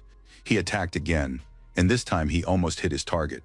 The thug had to strain to avoid being killed. An explosion rang out. This time it was the work of Panther. Cian was terrified that our hero might very well have died. The flames blazed brightly, illuminating the beauty's face, but she could think of nothing but whether Li Yi was alive or not. Suddenly, a shadow dagger severed the rope the girl was hanging from. She didn't see it, but she felt herself falling. Out of fear, the beauty closed her eyes tight, for landing in the epicenter of an explosion, blazing with fire, is not the most pleasant experience. That didn't happen, and Miss Quinn opened her eyes in surprise. It seemed the landing had been softer than it could have been. She was sitting in Li Yi's arms, who in turn was perched on the back of a dragon, or a creature very much like one. We know it was a wyvern. They were heading toward the portal. What was happening made the gang leader whistle in surprise. It seemed the kid had a couple of aces up his sleeve. The villain watched the boy go and hissed that all of this would be his sooner or later. An assistant approached and reported that more than half of their men were wounded. The boss shouted that it didn't matter. Everyone who could move should follow him. He couldn't let the enemies escape. Finding themselves in another dimension, the men ran toward the training tower. They didn't know what it was, but Li Yi headed straight for it. Cian asked the hero what they should do now. The beauty feared that the Black Panther's men would simply destroy everything there.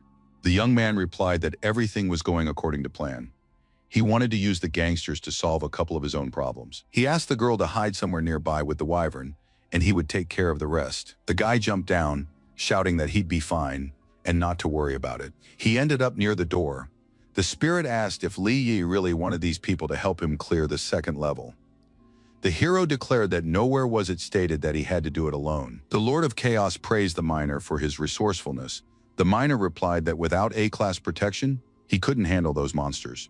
But now a chance had appeared. Just then, a burst of fire flew toward Li Yi, and he realized that the leader of the Black Panthers was already close. He needed to open the doors. So the young man did just that, noting that these guys were a bit impatient, but maybe that was for the best. The thugs continued to close in.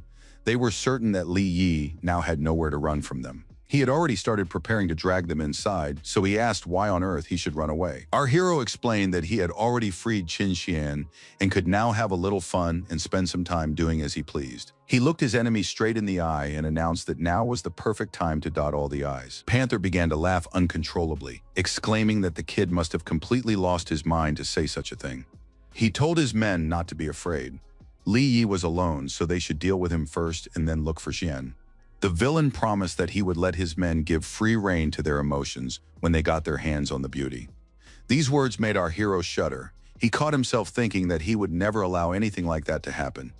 The guy replied to Panther that he wasn't as good at calculating dates and times as he was, but he could definitely say when these guys would die. He threw the doors to the second level wide open and ordered the monsters to step out a little to greet the guests, rather than rudely ignoring their arrival. A multitude of glowing eyes appeared from the darkness.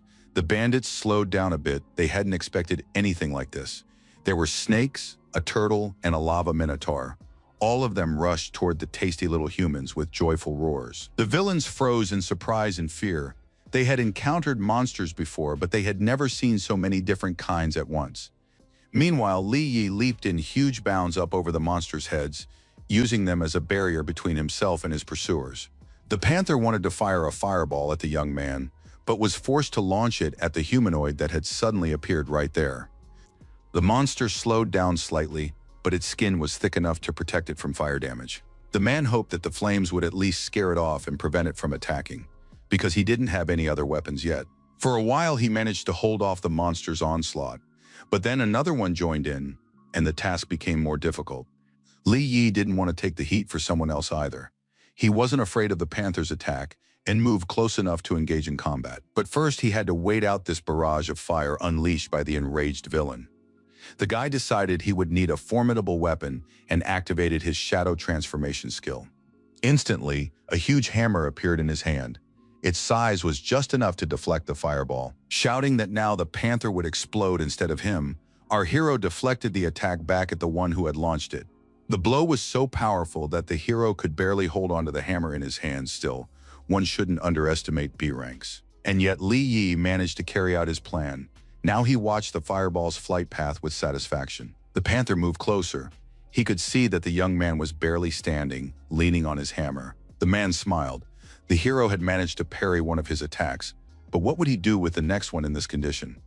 Li Yi had indeed exhausted all his energy. He was even staggering slightly and looked utterly pitiful. And yet the young man raised his head and declared that there would be no next attack.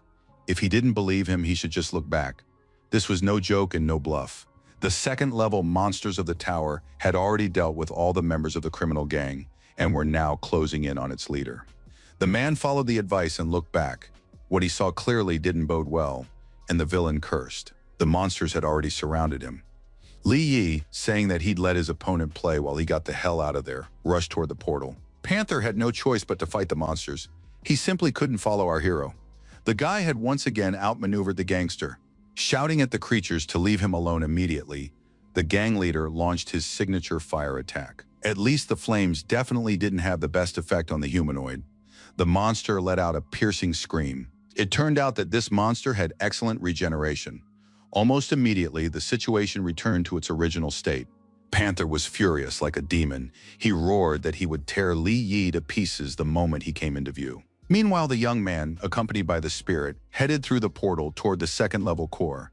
The monsters were busy, and the floor could be considered cleared. Our hero asked if the Lord of Chaos had lied to him again about there being armor here capable of withstanding rank attacks.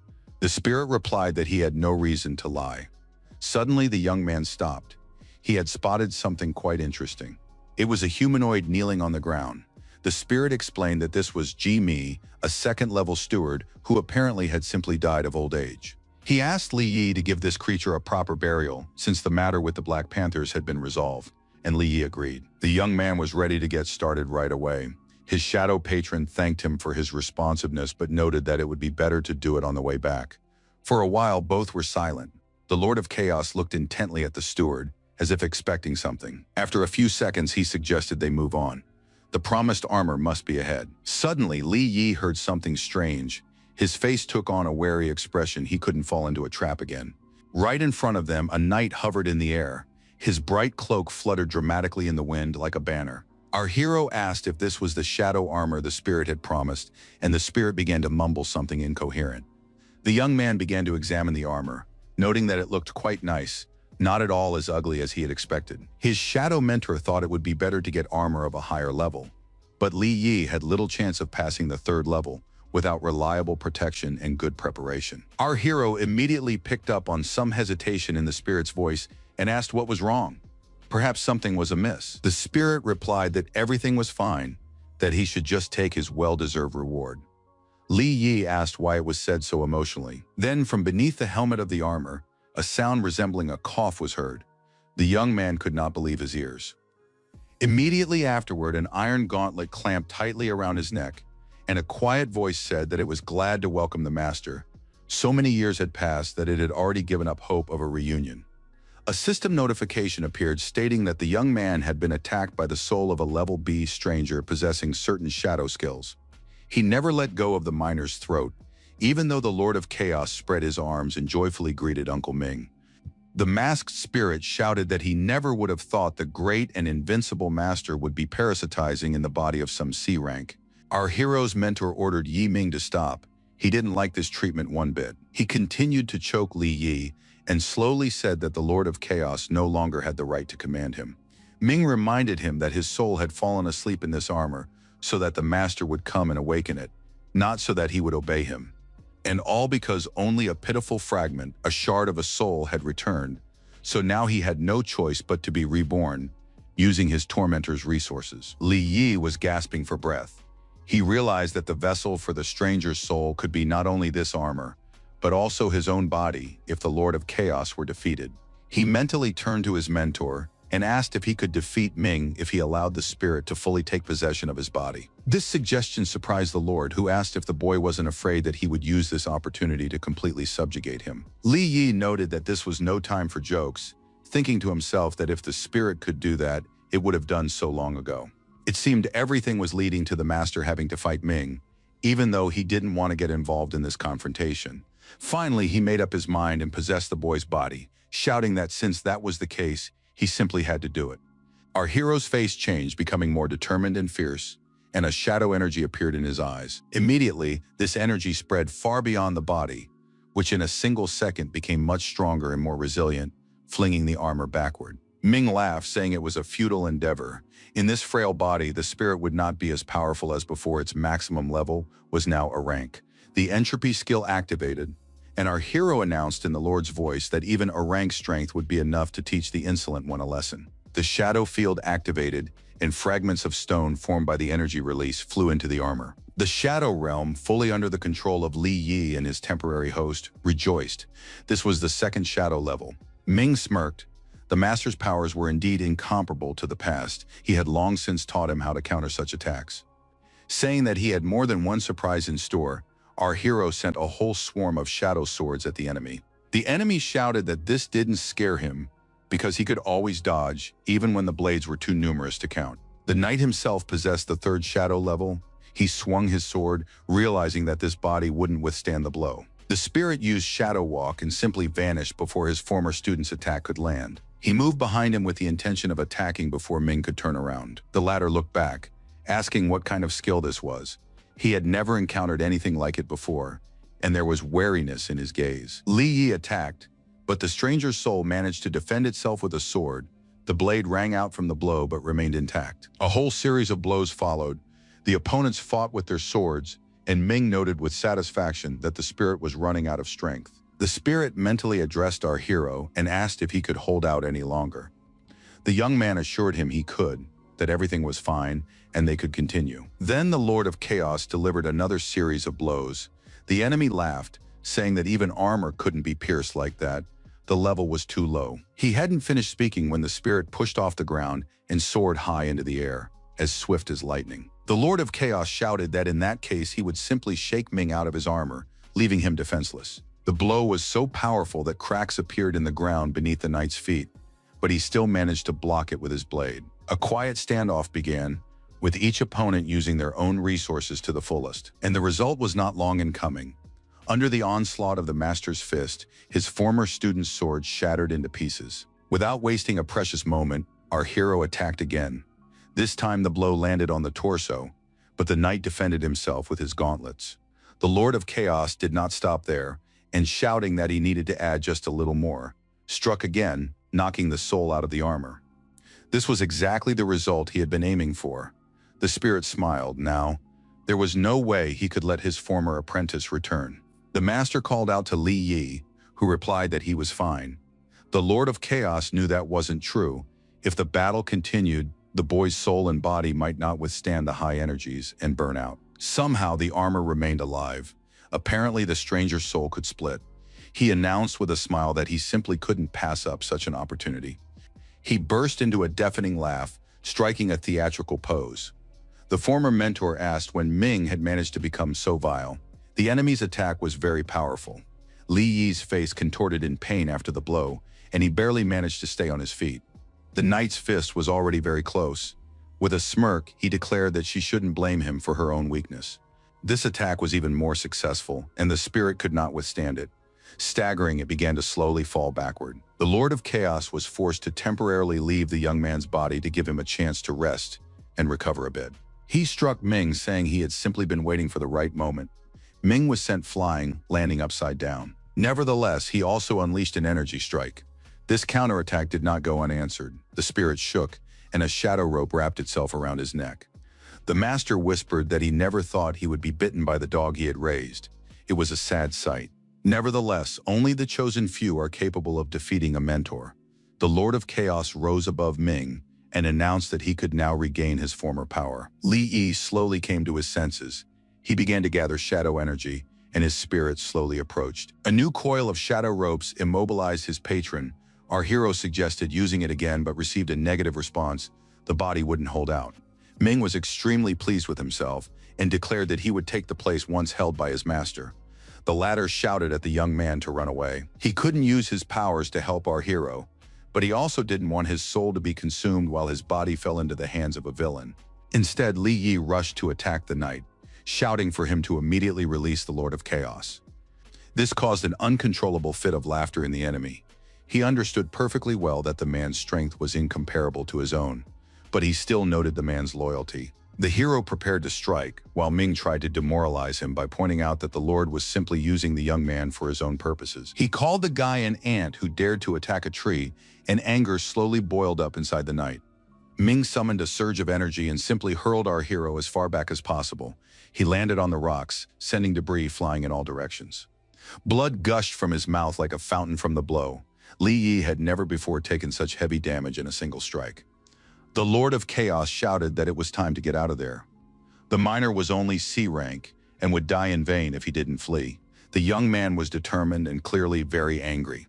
He shouted that from the very beginning, the spirit had treated him like a slave. It had forced him to fight and win constantly in order to level up and strengthen his body. What he had become now, step by step, had been shaped by his mentor's hands and under his careful guidance.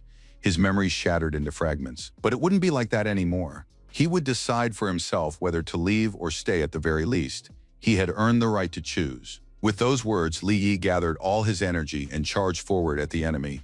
It seemed a new plan of action had taken shape in his mind. The hero shouted that his first move would be to absorb as much shadow energy as possible, which the enemy had in abundance, allowing him to deal with Ming first and then with Panther. This amused the lost soul, who declared that the boy's body simply wouldn't hold up. He didn't stand a chance of absorbing such power. Li Yi had already activated the corresponding skill and was drawing in the shadows like a sponge. He shouted that the state of his body was nobody's business but his own. The young man reached his limit and let out a piercing scream. It felt as though cracks were spreading throughout his entire body. The hero felt as if he were about to fall apart into pieces. There was no time to hesitate, and he raised his fist to strike. He was closing in on the knight, but even as he did so, he began to dissolve into his own shadows like melting ice. Watching this, Ming burst out laughing again. The foolish creature had been too short-sighted and had sacrificed himself in vain. The Lord of Chaos turned to Li Yi and asked him to stop the fight. It was a perfectly understandable move. The knight laughed, having just received an excellent source of energy for himself. The spirit had disintegrated just like the boy. With a satisfied look, he clenched his hands into fists, as if testing how much power he had gained. The result was excellent. All that remained of Li Yi was a black smudge of shadows, like a wet footprint. His enemy could not contain his joy at having won so easily. Suddenly, he noticed a black vortex in the distance. Shadows were gathering into something resembling a hurricane, and it was clearly no small thing. The villain tried to figure out what it was and what was going on at all. He looked, to put it mildly, perplexed. He fearfully surmised that this was Eternal Night, the Eternal Night provoked by the Lord of Chaos with his eternal shadow realm.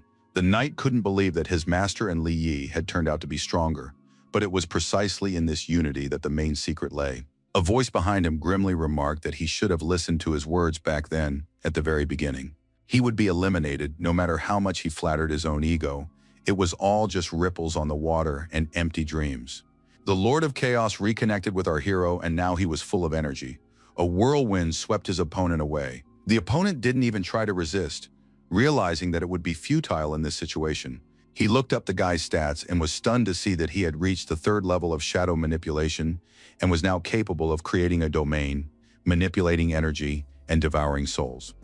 How some C rank could surpass him in the art of shadow manipulation was completely baffling, but the opponent was stunned. He realized where this colossal shadow energy had come from. The souls trapped in this world had been absorbed by the spirit within Li Yi's body, or perhaps by the young man himself.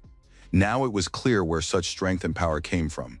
Fighting was completely useless, and the knight recoiled. The opponent pointed a hand at him and asked what a lost soul would do without this armor. It needed to be tested. He attacked with a surge of energy of incredible power. That should be enough to drive the essence out of the armor. Watching this deadly wave rush toward him, Ming froze. He whispered that he hadn't expected this. The enemy was thrown back. The armor began to slip off him. Coming loose, there was no way to resist. Li Yi moved behind the knight and reminded him once more that it was time to get out of that shell. It wouldn't help. He struck again. The knight screamed, realizing that this was the end of it all. Not only had he failed to rise to greatness, but he was about to die. The next attack was not long in coming. There was an explosion and something heavy fell to the ground. The armor turned out to be tougher than expected. The opponent got to his feet and asked spitefully what good was a 3rd-level mastery of shadows if Li Yi himself was still only C rank. Our hero replied with a smile that if the armor was too much for him, he should attack what was inside it. He charged forward.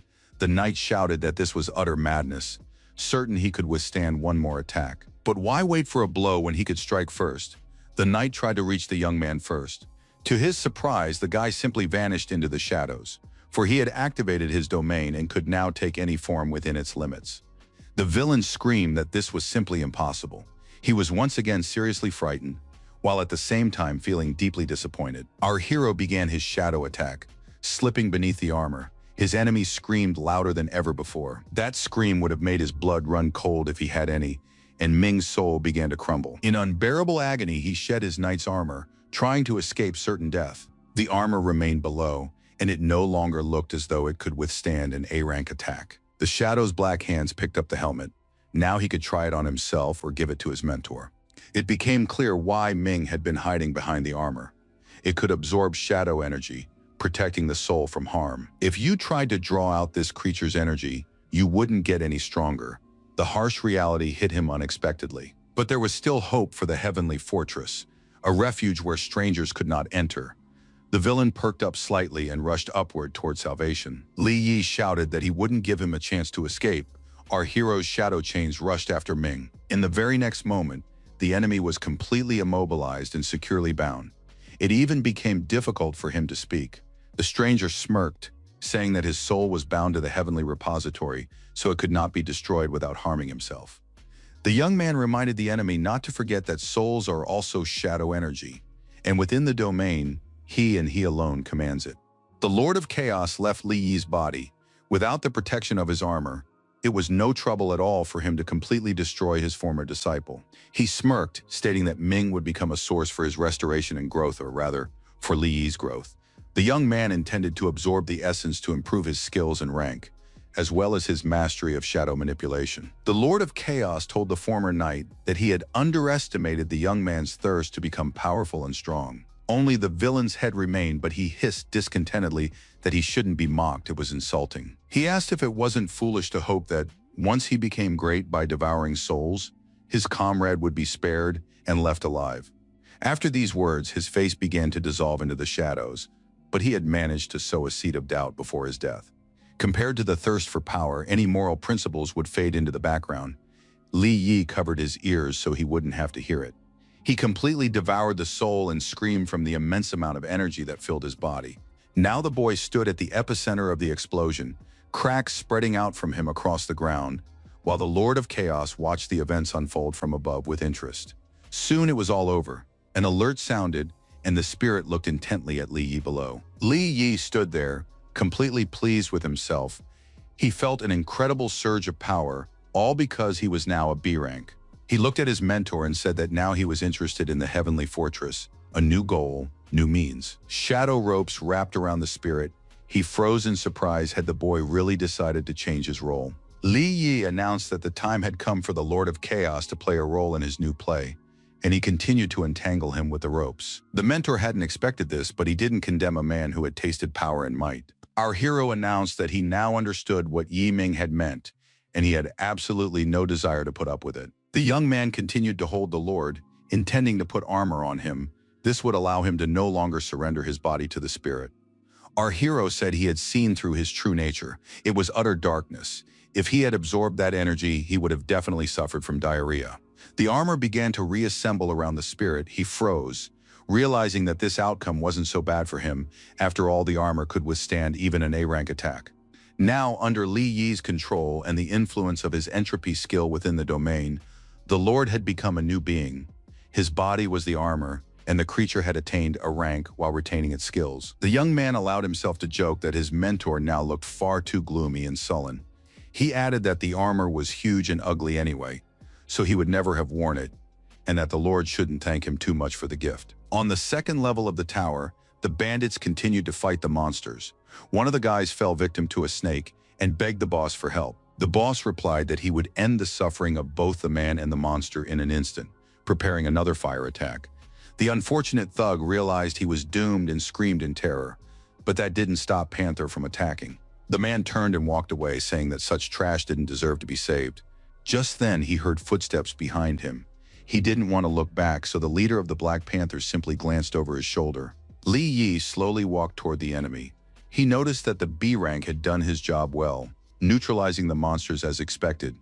The gangster's face twisted with rage. He uttered our hero's name with hatred, and it was clear that an attempt at revenge was about to be made. The panther leaped upward, launching his attack. He had already enveloped his fist in flame, but the young man didn't even try to dodge. Eyes full of shadow energy flashed from beneath the helmet. It seemed the Lord of Chaos wanted to test his limits. A single glance was enough to send the man flying back several meters, and the fire went out completely. Panther managed to stop himself, but he lacked the resolve to attack again. He realized he was facing an A rank. The entire second-floor landing was littered with the bodies of his gang members. But this didn't faze the leader in the least. He cared only about his own life. Li Yi alone posed no threat, but now he was accompanied by a stronger warrior. The young man asked if it wasn't time to pay for the bullying. The young man pointed at the spirit in armor and said that guys of his level were now just a warm-up for him. This insulted Panther. No one had ever dared to speak to him that way before. He was the main threat here, not some kid to warm up with. Li Yi added that he could immobilize his opponent to start with. A real battle wasn't on the cards anyway. After these words, our hero activated his shadow domain. He was eager to demonstrate his new abilities to the enemy. Panther prepared his signature flame attack. Declaring that these cheap tricks wouldn't work on him, the miner was still D rank. no matter what he said. The guy replied that his claim was untrue and lunged forward. He struck the thug in the solar plexus with a fist empowered by shadow energy. The man's eyes bulged from their sockets in pain. The villain quickly got to his feet, but the young man was already rushing toward him with his fist ready for another strike. The leader of the Black Panthers hissed through clenched teeth that no one dared look down on him, but Li Yi was already superior, if only physically. His face remained completely impassive. Only the flashes of energy in his eyes betrayed the colossal power the hero intended to pour into the attack. They collided in a terrifying confrontation, streams of shadow energy and flame battling each other just as fiercely as the opponents themselves. An explosion rang out, Panther was sent flying to the side, the stone floor shattered into pieces, and everything was engulfed in smoke. Nevertheless, he quickly got back up and asked in surprise, "Since when did you become a B rank, and how did you manage it?" "Our powers are equal."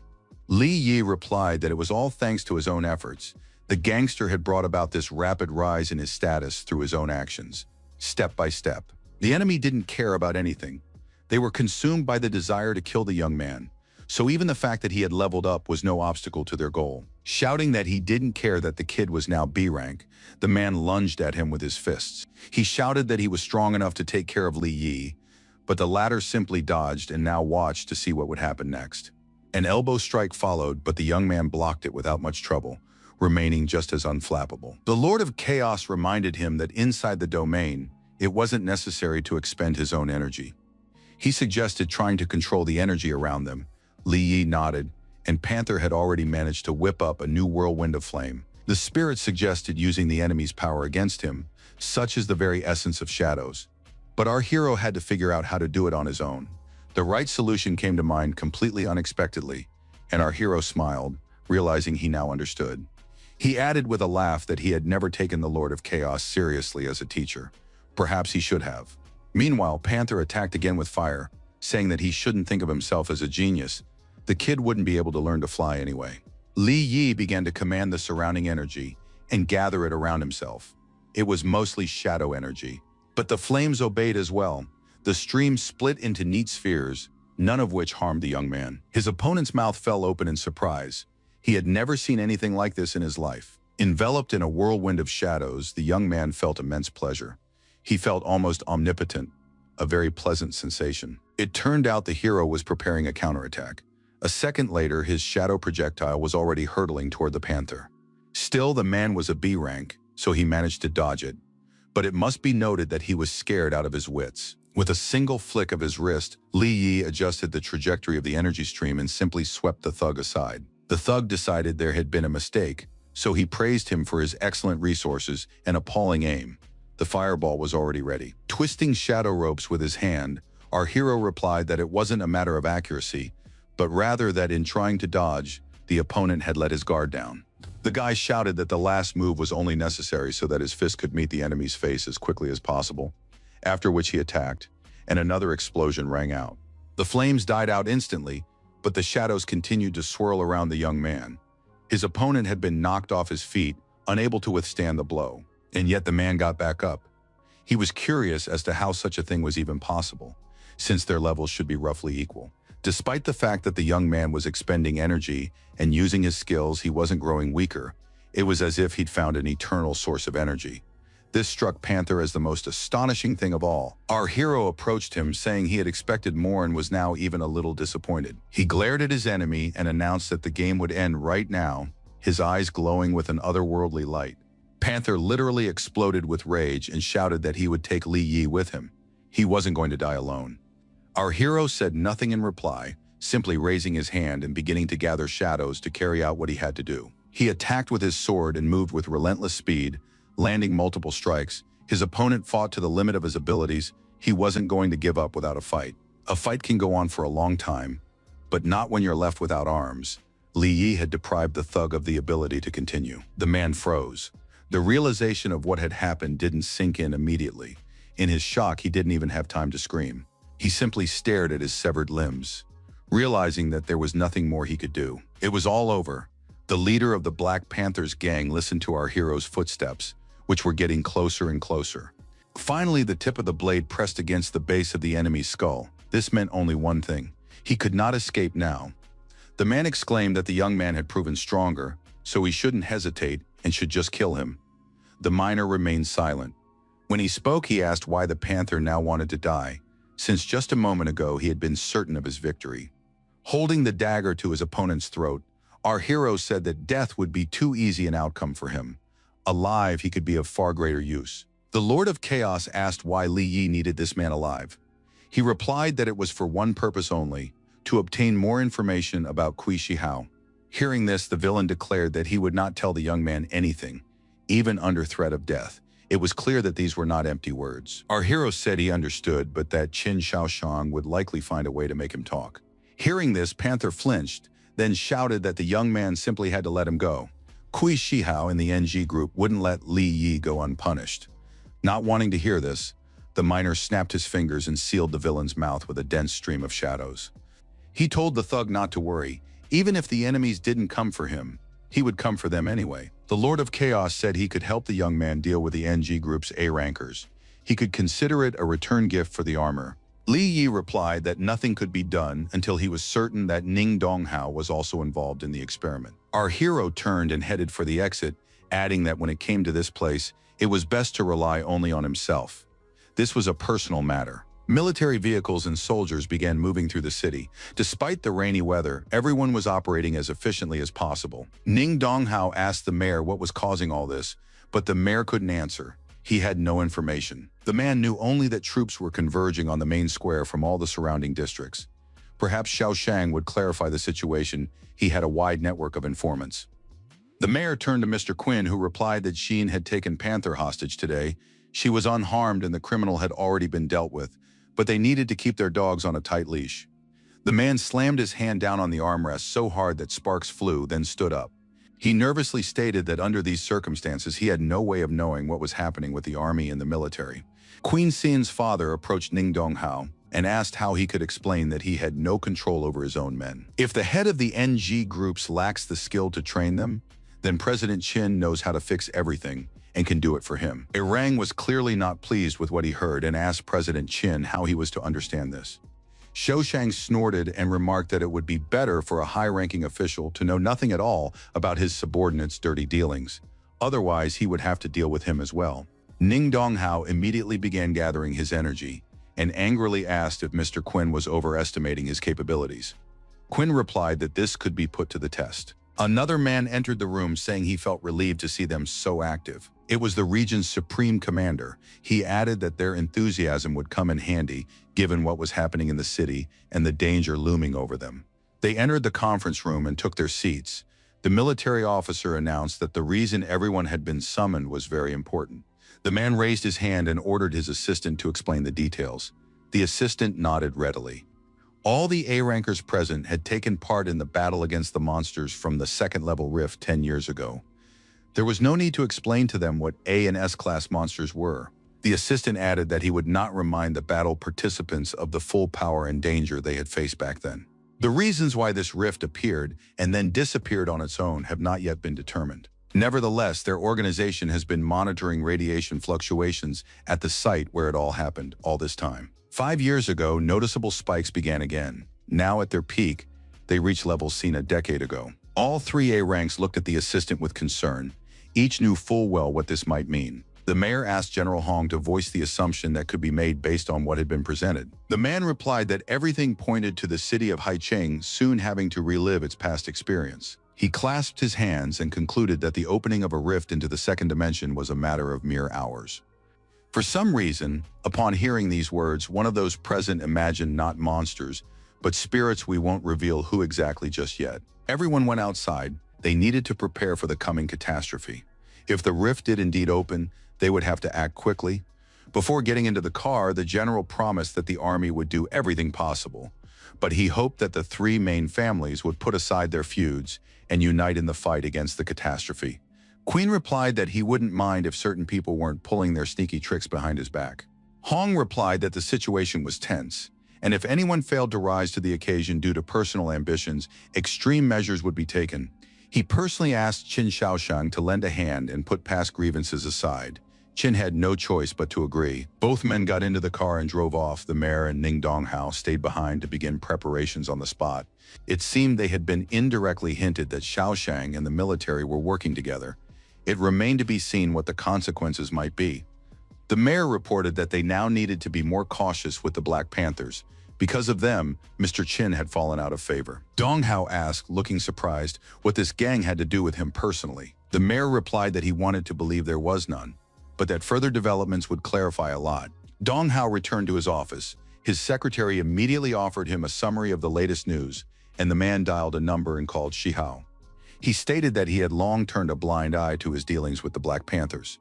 But now there was an army in the city, and all because the gangsters had dared to kidnap Miss Quinn. The news reported that the hostage had been released and the gang members were on the run, so it would be best for Kui not to be involved in this. The mustachioed man assured his boss that he would never have dared to act without his approval, so he had nothing to worry about. Dong Hao ordered him to secure Xian's forgiveness by any means necessary, even if it killed him, and to cut all ties with the Panther, because otherwise even he wouldn't be able to protect Shi Hao. The call ended there. The villain crumpled the cell phone in his hand in a rage, furious that a stupid thug had acted behind his back. Meanwhile, Li Yi and Suin went to the hospital to visit Duan Ao. He hadn't regained consciousness, but he was still alive, and the doctors assured them there was a chance. The girl sighed and decided to pray for her assistant's recovery when someone else entered the room. It was Kui Hahuo. Spreading his arms in greeting, he shouted that he was glad to see Miss Quinn was all right. Panther had signed his own death warrant by daring to lay a hand on her. Li Yi looked at his enemy in surprise. Did he really not know what Panther was up to? Or was he just pretending? Xiao Hao assured the heroes that his ties to the gangsters were purely business-related, but that was over now, and the NG group would help find and arrest the gang members. The young man asked what that had been sincere remorse, or had they simply decided to sacrifice a pawn to save the queen. Usock reminded the guy that you have to know when to stop. What he stole from Panther would ensure a comfortable life until old age, and he was wrong to decide to fight to the end. Our hero replied that he had asked purely out of curiosity. All he wanted was his enemy's life, not money. Xiao Hao turned to Miss Quinn and asked if all members of her family shared this view. He looked grim. The beauty folded her arms across her chest and looked the scoundrel straight in the eye, then suggested he guess for himself. The man muttered that in that case they had nothing more to discuss, and turned to leave. As he left, the villain told Li Yi not to forget that he was part of the NG group, so without proof, no one would dare touch him. Shakhtar remarked that in that case he'd better pray the Panther's men didn't find him, or else he'd be in for a rough time. The man hissed that it all depended on how you looked at it. In the secret laboratory, an order was given to inject the surviving members of the Black Panther gang with a drug codenamed God's Blood. The lab technician filled a syringe and approached one of the men. He was tied to the bed and asked what was going on, saying they worked for the Panther and must not be harmed. No one listened to him. The needle went straight into his vein, and soon the syringe was empty. His resistance had been in vain. The transformation began instantly. The gangster's face contorted, but not just with a grimace of pain, it was literally changing before their eyes. His body, too, filled with energy and began to grow. Now the guy had enough strength to rip the straps apart with a single twist of his torso. The same thing happened to the other members of the Black Panther gang. They turned into mutants. Xiao Hao didn't end the call even after the order was carried out, and a roar echoed through the receiver. I wonder what the news will be like tomorrow morning. There were two possibilities. Either the Panther gang had gone berserk after taking drugs, or the gangsters had turned into berserkers to avenge their boss. The mustachioed man had completed the call. Meanwhile, Xian's father and the general were driving in a car. Quinn asked why Hong was so eager to meet Li Yi. He pointed to the young man's rapid progress and access to special weapons. A creature clearly endowed with superpowers was catching up to the car. The men noticed it too late. The military man thought he wasn't the only one in such a hurry to see our hero. He frowned, trying to figure out what to do. Meanwhile, Mr. Quinn reported that after examining Li Yi's swords, he was disappointed there was nothing special about them. Hong assured him that wasn't the case. He would soon see for himself. He began to describe the incredible combat power of this material, which only met with disbelief from his companion. The soldier noticed that Arang had become too relaxed and had lost his former sharpness of perception. This did not bode well. The car stopped right in front of him. On the road was Li Yi. The young man was clearly expecting this visit. The young man asked only how such a humble hero as himself could have piqued the interest of such influential guests. Hong smiled and said he was surprised that Li Yi could still recognize him after so many years had passed. Our hero joked that even 9 lives wouldn't have saved him if he dared not to recognize the general. The general smiled and asked if the young man would invite him inside, since that was the case. The young man smiled awkwardly, saying it would be an honor for him. But the two of them had arrived at a rather inconvenient time. Hong asked him not to worry, saying the military would take care of everything. This puzzled Li Yi a bit, and the situation was heating up. Without a second thought, he invited the visitors inside. He didn't really have a choice anyway. The men were determined. They settled into the observation room. An aide entered and reported to the general that the troops were fully prepared. Li Yi respectfully noted that he didn't sense the presence of anyone powerful nearby and didn't understand why the soldiers were there. The man replied that this was true, but he would allow ordinary soldiers to face those who had evolved. Hong decided that the guy was holding his own well and wasn't pestering him with questions. Our hero wondered if the man really didn't care about the soldiers' lives. The general sighed loudly and gave the order to begin the operation. His aide nodded, showing that everyone had been waiting for the command. The capture team and the drone team took their positions and reported full readiness to command. The silhouettes of the bandits emerged from the thickets. Li Yi thought they looked strange, and besides, they had fully recovered after the fight with him. The spirit appeared and noticed that their condition had definitely been affected by an external factor. He assumed it had something to do with a drug. He didn't say which one, adding only that he simply couldn't allow such a thing to exist in our hero's world. The command to begin the attack was given, and the machine gunners immediately opened fire on the bandits. An ordinary person had no chance of surviving such a barrage. The first line of enemies fell to the ground, but others were lurking in the treetops, ready to attack from above. And these were no longer ordinary people. Their eyes glowed, and their abilities allowed them to use energy to attack. Noticing the glow, the soldiers prepared to fire into the sky. They needed drone support to ensure they didn't miss. Now all that remained was to take aim and hit the multiple targets above before they attacked first. Every move the evolved gangsters made was tracked. The surveillance team was doing an excellent job. But the Black Panthers could see all the aerial objects too, so they didn't waste time waiting for the right moment. They opened fire, but fortunately, the general had also taken care of the soldiers' protection in advance by activating the shields. They needed to regroup and take out the aerial targets before they launched another attack. The shots pierced the mutant right through. The bullets penetrated his armor with little effort, which was unexpected. Everything went smoothly, and the capture team received orders to advance at the fastest possible pace. Watching the events unfold, our hero realized that the protective shields and the bullets capable of striking even S ranks were made from the material he had sold to Quinn. Father Cian had the same thought and asked the general if the sword materials had indeed been used. The general confirmed his guess, adding that he wouldn't have sent the soldiers without it. Li Yi laughed, noting that the soldiers had proven to be exceptionally strong, an excellent result, and he was pleased. After saying this, the young man looked up and added that despite this, there was still work to be done. A fire flared up there, indicating that the soldiers were continuing their sweep quite successfully. But there was still a rather big fish that had managed to slip through the net, so to speak. Hong laughed, saying that wasn't quite right. It wasn't a matter of someone being more agile or quick. This fish had been left untouched specifically for the young man. Li prepared a shadow dagger, its sharp spikes already hurtling toward him. Li Yi easily parried the attack and asked why it was necessary to so blatantly demonstrate his presence here. Let the enemy show himself at last. The very same thug who had mutated first appeared. He was clearly stronger than the rest and announced that our hero would now meet his death. The man's face was utterly deranged, as if he had lost all his humanity. All he wanted was to kill. A new volley of stone spikes flew at the guy. The glass was shattered, but he continued to stare calmly at his opponent. The enemy decided to demonstrate the full extent of his capabilities and prepared a simply gigantic stone spike. Li Yi decided that if he didn't leave the Cian villa, it would simply be destroyed, so he rushed outside as fast as he could. The tip of the dagger met the point of the stone spike. Few could boast such precision. The projectile shattered into pieces, and the young man moved forward to attack the evolved bandit.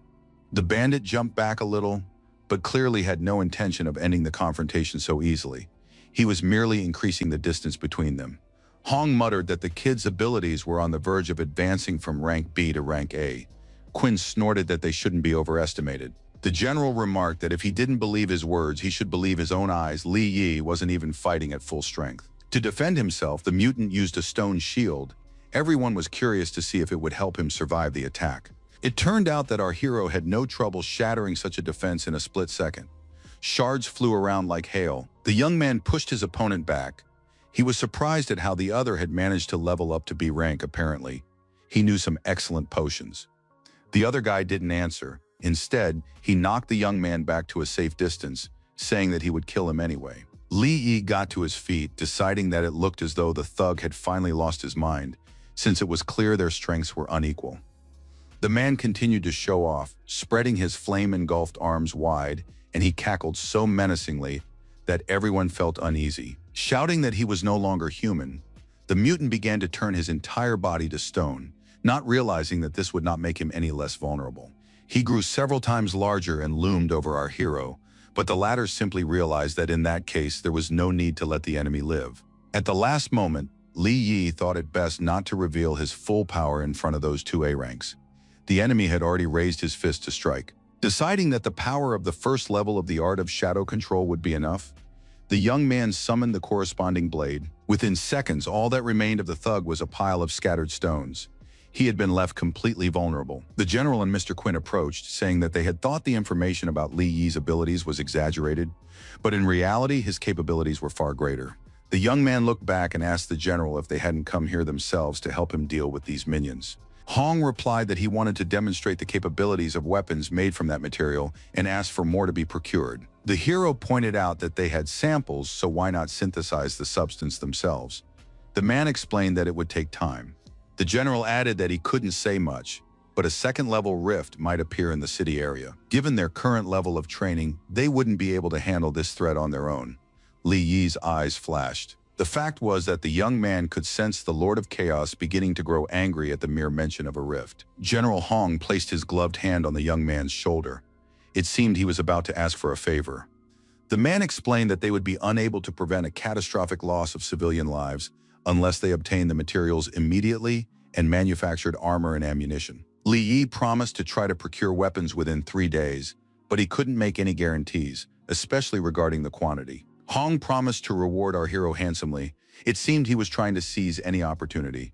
The man couldn't offer the young man money, but instead wanted to promise him a position in the army. Alternatively, he could marry Xian and receive shares in the Queen Group. The latter offer did not please our hero. These words provoked a wave of anger from the girl's father, so Li Yi simply replied that it was his duty to protect the city. The rest was unnecessary. Hong was surprised since the offer was very good, to which the young man replied that he would sort out his personal life without outside help. The spirit in the training tower couldn't settle down at the thought of a second rift from another world that might appear. He realized that the bandits had been infected with the blood of the god serum. It was no surprise that these people were on the verge of opening a rift. The Lord of Chaos's distress did not go unnoticed, and Li Yi immediately asked what was wrong with him. The Shadow Mentor explained that such matters were no joke. If he wanted to stay alive, he should flee from here as far and as fast as possible. The young man asked what the rift could possibly hold that would require fleeing. He was puzzled by the spirit's words. The Lord of Chaos informed him that, first and foremost, there were countless A-rank beasts and monsters there. Then he looked the hero straight in the eye and added that there would be no fewer S-rank creatures there. The city's military department's temporary base was quite large, and the events unfolding there were not public knowledge. Upon arrival, General Hong asked Quinn not to interfere in the conflict with the Black Panthers, leaving the matter to the military. The man asked in surprise what he should do then, wondering what matter could be more serious right now. The reply was that the murder of Li Yi's parents and the escalation of the situation were now closely linked. They needed to find out why, as the NG group was clearly involved. We also need to find out what drug the gang members took. There's a possibility that all these events are closely connected. The Panther was walking alone. Soldiers were carrying his slain comrades on stretchers. Hong hesitated for a moment, searching for the right words. If Ning Donghao is indeed involved here, it's better to act covertly while the military remains in the open. The general added that he could also use this cover to motivate Li Yi to do the military a favor. Meanwhile, our hero was in the training tower. He was curious how much his abilities would increase if he cleared the 3rd level. The spirit replied that clearing the level would be difficult even for an A rank, and since the boy was only a B rank so far, he would need to use weapons. The hero asked how many swords he could obtain there. The Lord of Chaos replied that if Li Yi was wondering whether these weapons could save humanity, then yes. Their number was practically limitless. The information fully satisfied the young man, and he headed for the entrance, declaring that in that case there was no point in wasting time. The shadow mentor was in no hurry to follow him, and our hero looked back, asking what was wrong. The mentor replied that before entering the third level of the training tower, there was something he needed to know. The Lord of Chaos explained that he had already spoken of another dimension, a prison larger than the human world, which also had 3 levels. The outer level, the one where the portals from here lead, is inhabited by B-rank monsters and lower. Beyond that lies the level of A and S-rank monsters, and at the core, inside, are the monarchs and gate masters. The Shadow Clan guards this prison to ensure the prisoners cannot escape. That is their primary mission. Li Yi asked if everything is really as the spirit says. Why do rifts and portals to this prison appear?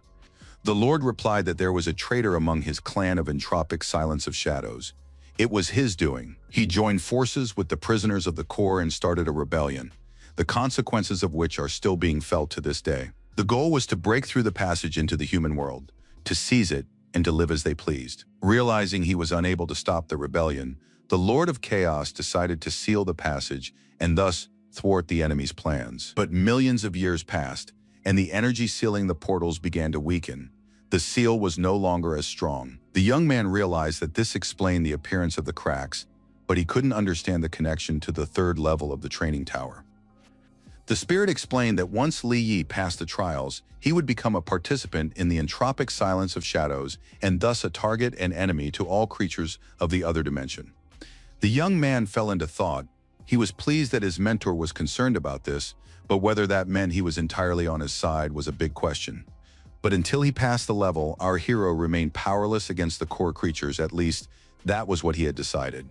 So he would simply have to stand aside and watch as monsters destroyed his city and people perished. The spirit remained silent, so Li Yi announced that he was heading to the third level immediately, no matter what awaited him there. He may not be a saint, but he won't sit idly by while a threat hangs over humanity. Better to die than to be idle. The Lord of Chaos's eyes flashed and he sighed heavily. On the whole, he supported the young man's stance. He announced that he would go there right away as well. Whatever awaited them on the third level, the training tower hadn't changed in millions of years, so there wouldn't be any major surprises. Our hero stepped resolutely through the portal, completely unaware of what might await him beyond. The spirit explained that the third level was an inner world called the Sea of Souls, the core of the tower. He told Li Yi that all these souls were warriors from the Engi clan who had perished in the great battle against evil. Until he defeated every single one of them, he would not pass the level. It would also grant the ability to master the second shadow skill. The young man was intrigued by this possibility, though he didn't know what it entailed. The spirit explained that this is the ability to awaken after the soul has been properly tempered, but everyone awakens differently. For example, the Lord of Chaos can create a shadow clone. Even if he himself perishes, he will remain alive as long as the clone lives, and so on ad infinitum. The main body ceases to exist for a time, but the stronger the clone, the greater the chance that life will continue. Li Yi asked if this meant that what he was seeing before him now was not the true essence of the Lord of Chaos, but his clone. The Lord replied that he didn't know what had become of his true essence. Perhaps it was still here, or perhaps it had turned to ashes thousands of years ago. In any case, the boy should hurry and enter, otherwise they would never know what abilities would awaken within him. He assured him that he would not disappoint his mentor. The Lord of Chaos thought he was lucky with this little B rank. He hoped that powers different from his own would awaken in the hero. Li Yi walked on the water.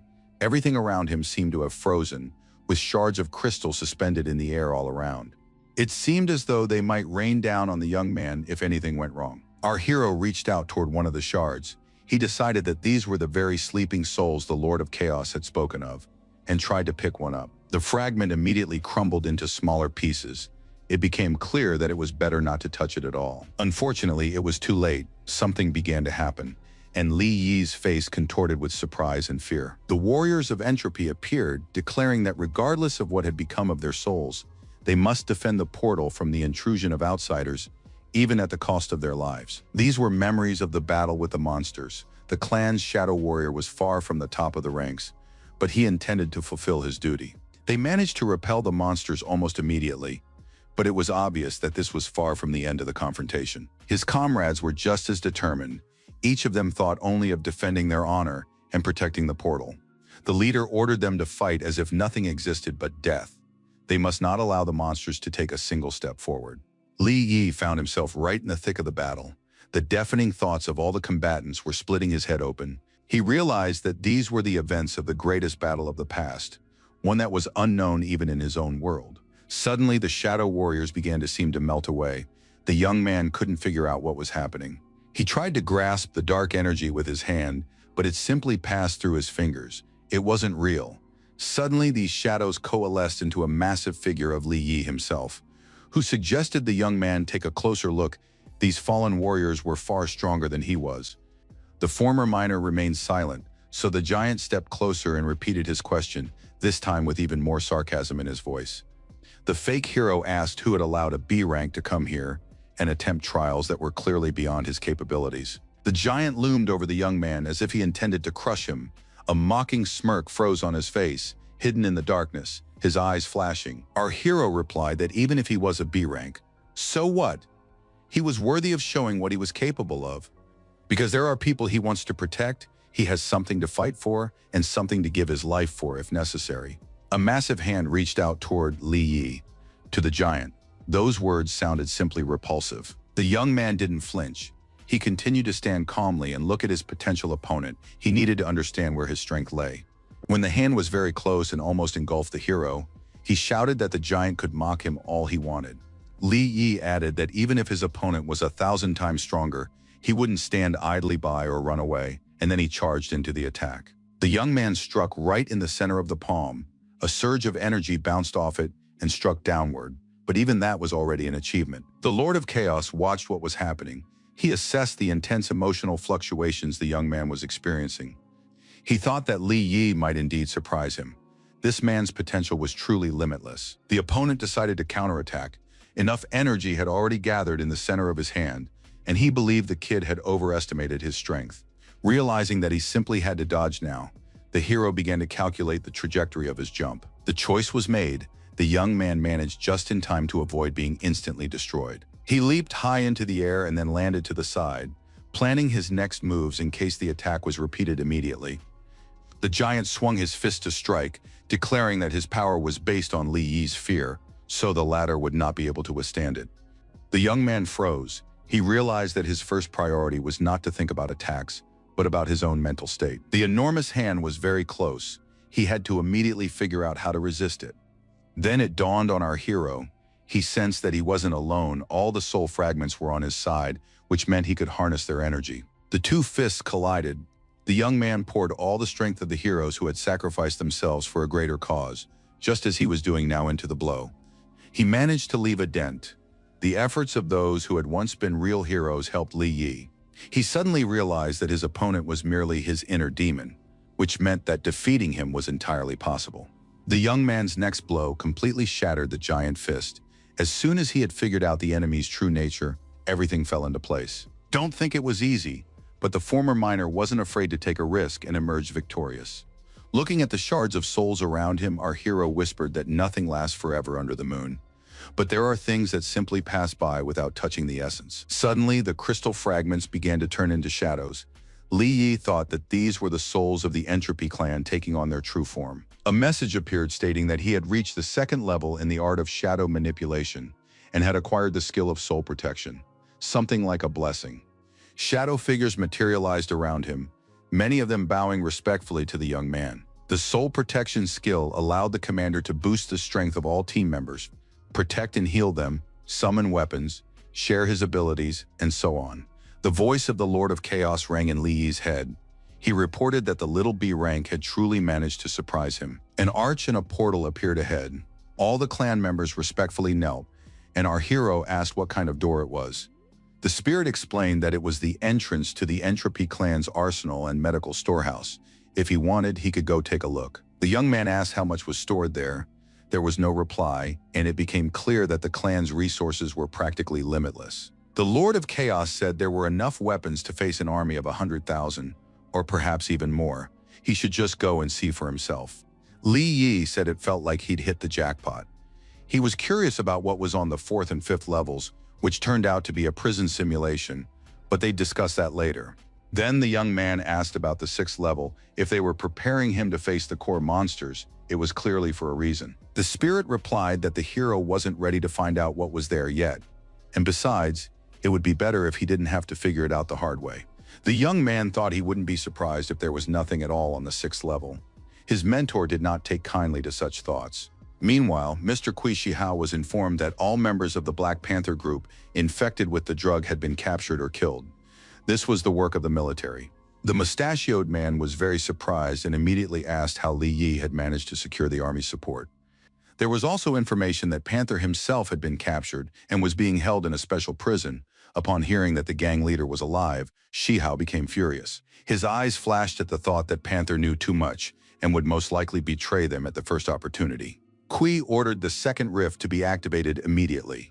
His assistant protested that the designated area had not yet been cleared or evacuated. The mustache man shouted that there was no need to worry about the lives of pathetic little people. He should just follow orders. The countdown began. The greatest event was about to take place, one that would lead to catastrophe. Just then, a pink portal to another world opened. The opening was circular, and a pink glow of energy immediately poured out of it. Shihao's people, wearing protective suits, saw similar figures inside the glow. They couldn't understand what was happening. It turned out that the radiation levels were off the charts. The sensors immediately began beeping, warning of mortal danger. The workers stared at the numbers in horror, refusing to believe it wasn't a mistake. Under these circumstances, they simply had no chance of survival. Those who remained outside the portal recoiled, but wouldn't let their colleagues leave the area. The men began screaming and begging for help. Someone suggested running, but none of that mattered anymore. Those who were closer to the pink glow managed to turn around and run back, urging their colleagues to follow their example. The assistant reported the incident to Shihao. The radioactive zone now spanned a 10-kilometer radius. He ordered that it be kept secret so that not a word would leak out. When asked what to do if the radiation spread further, there was no answer. At this rate, it would reach the city in 36 hours. Kui asked only how much time remained until the second fault line fully opened. The assistant reported that it would be 48 hours. Then the mustachioed man asked that they ensure no one found out anything during those 2 days. Let everything take its course. Shihao also ordered that what was happening in the mines, where there were also many deaths due to radiation, be kept secret. The villain's eyes flashed again as he mentally addressed his boss, Dong Hao, who still hadn't figured him out but would now become a target for criticism and a scapegoat in the press. Trucks loaded with weapons pulled into the military's temporary base. There were quite a few of them, and the convoy moved slowly. After passing through security, the vehicles drove into an area where, under other circumstances, they would never have been allowed. General Hong asked how much material Li Yi had managed to bring in. The young man replied that it was about 600 tons. The man was very pleased and told the young man that he had been very productive and generous. An assistant brought over a paper bag, and the general suggested taking a look inside. The young man asked what was in it. Hong explained that his parents' death had not been an accident. Kui Shihao had hired the Black Panthers to kill them and cover their tracks. The young man picked up the sheets of paper and asked what exactly the villains were trying to hide. He sensed that the answer would not please him. The man replied that the true motives were still not entirely clear, but they were working on it because there was very little time left. Li Yi asked why, instead of investigating, they didn't simply arrest Shihao and interrogate him about everything. The general reported that the mustached man and his men had gone on the run, and besides, the hero was not a member of the military, so this information was not available to him. Then our hero asked about Ning Donghao. To what extent was he involved in the crimes in question? The general replied that he couldn't answer that question, but even if the head of the NG groups was involved, what could the guy do? Orang looked at Li Yi from under his eyebrows and asked what the chances were that our hero could kill Dong Hao. Even if that happened, nothing good would come of it. The young man would only bring a lot of trouble upon himself. Our hero smiled and asked what valuable advice Hong had in store for him. He was listening intently. The general replied that everything was simple. If the young man joined the military, he would be able to avoid complications in such matters.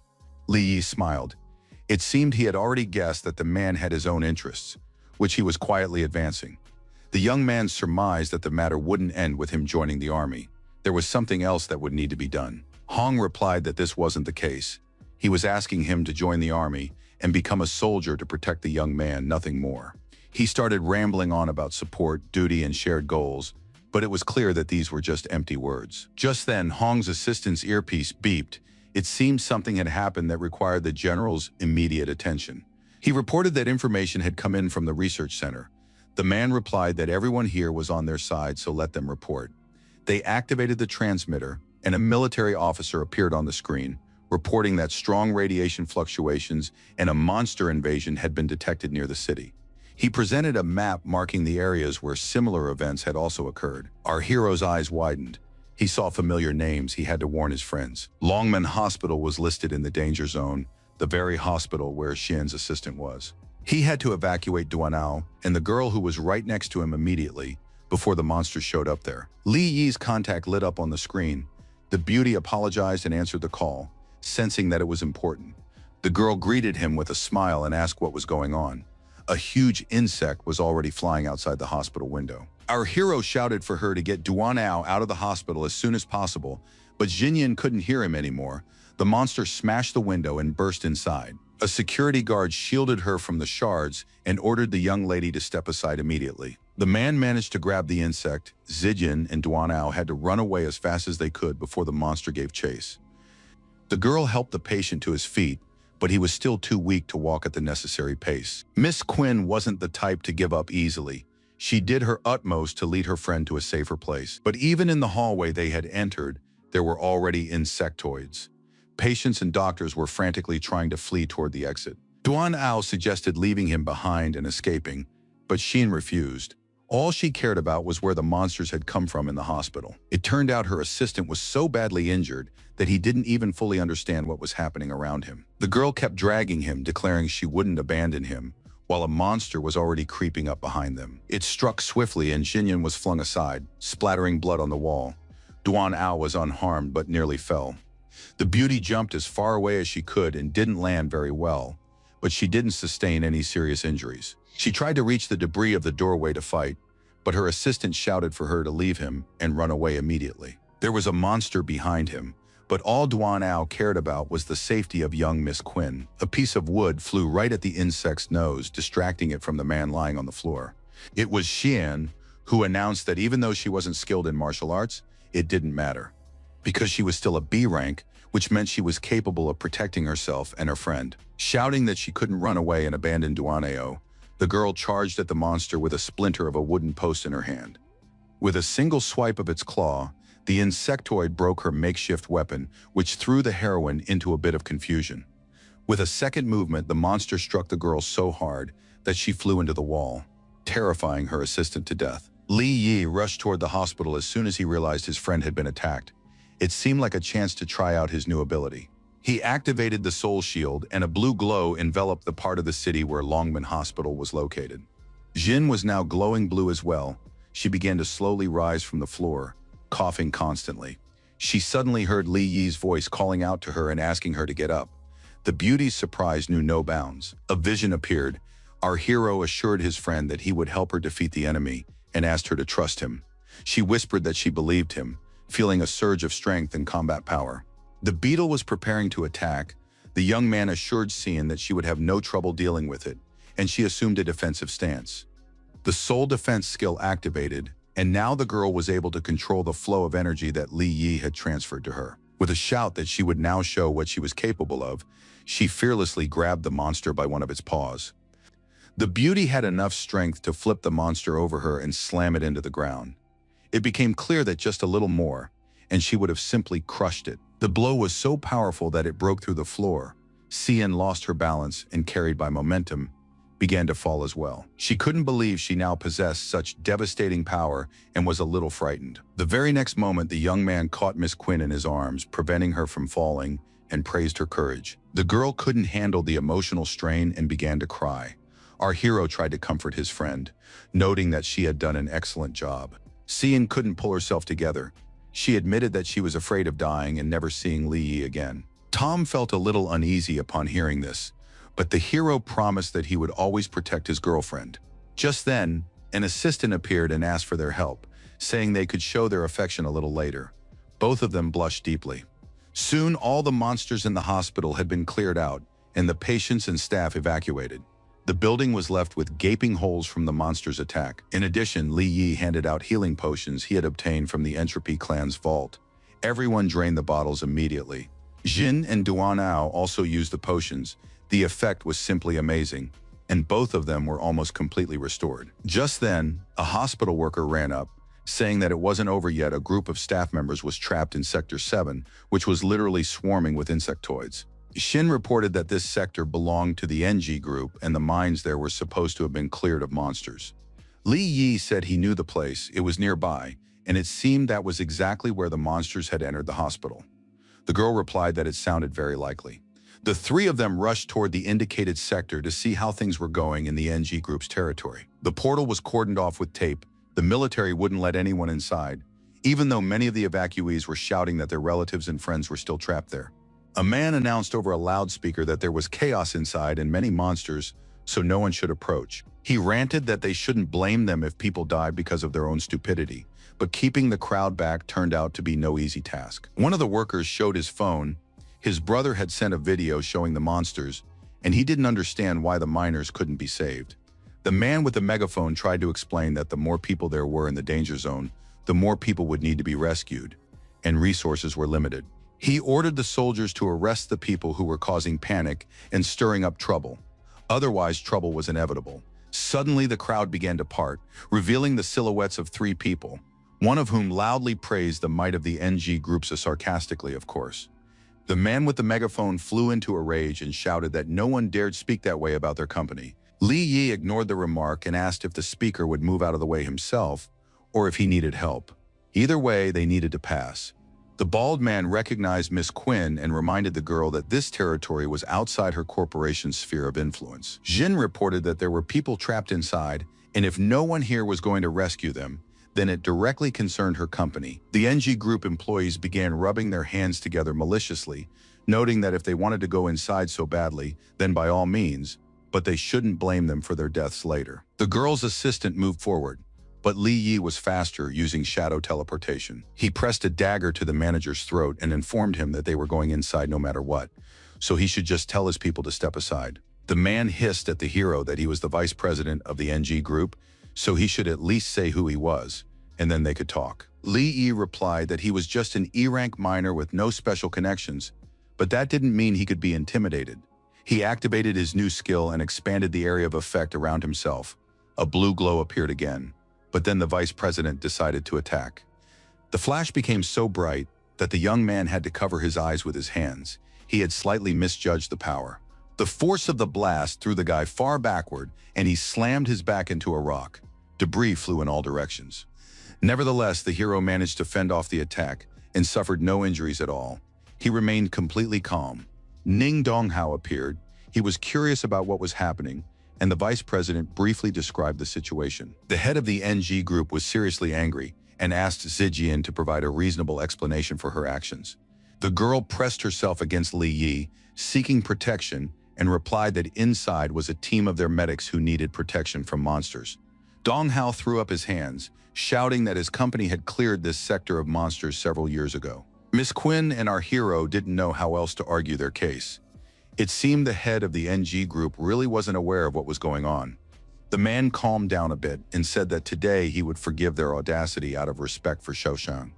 Our hero lost his temper and shouted that Ning had lost his sense of subordination and was generally acting unreasonably. The guy asked, since when the head of the NG group had stopped caring about the fates and lives of ordinary people, like miners and doctors. The A-ranker got angry and attacked the guy, shouting that it wasn't his place to tell the head of the largest organization how to behave.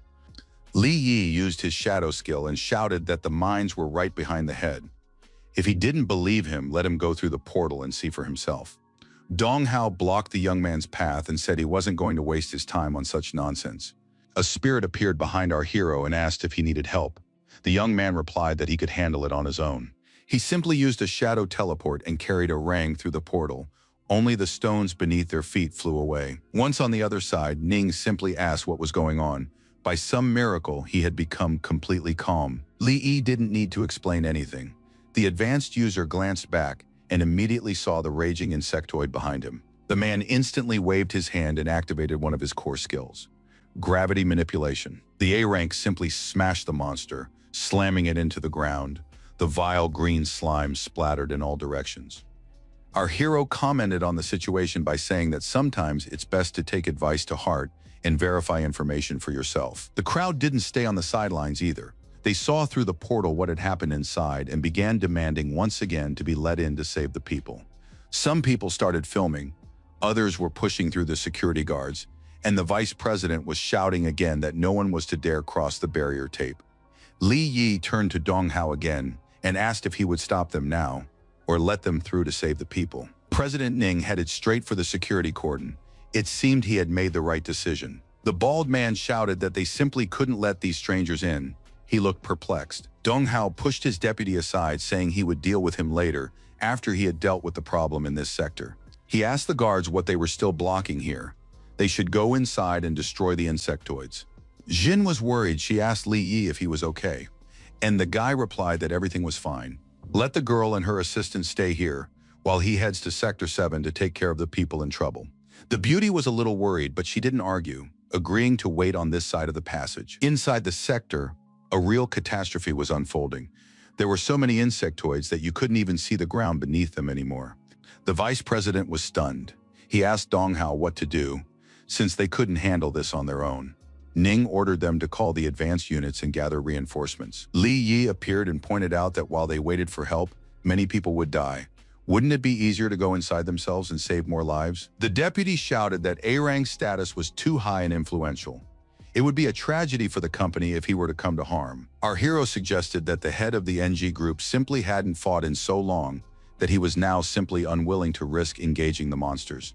The guy said it wasn't a problem for him to go inside, so why not join the company on such an important mission? The man reminded him that Li Yi was only C rank. Didn't he fear dying just like that, of his own free will? The young man said he had no intention of dying.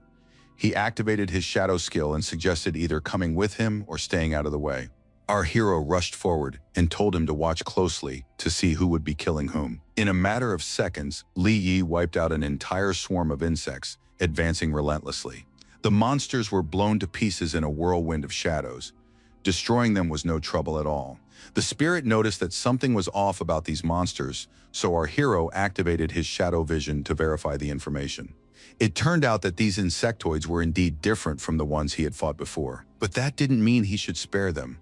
The young man activated his shadow weapon once more. He struck blow after blow with his sword, but the monsters kept appearing again and again. It seemed they would never end. The Lord of Chaos reported that these monsters weren't inhabitants of the mine at all. It seemed they had all been born just today. Li Yi kept fighting. He was already drenched in sweat. And besides, it was hard to believe that monsters could be born as C ranks right away. The spirit explained that this was possible if someone used the blood of the gods. The boy was hearing that name for the first time. He continued the battle, but asked his mentor to explain in more detail what it was. He needed to know what he was dealing with.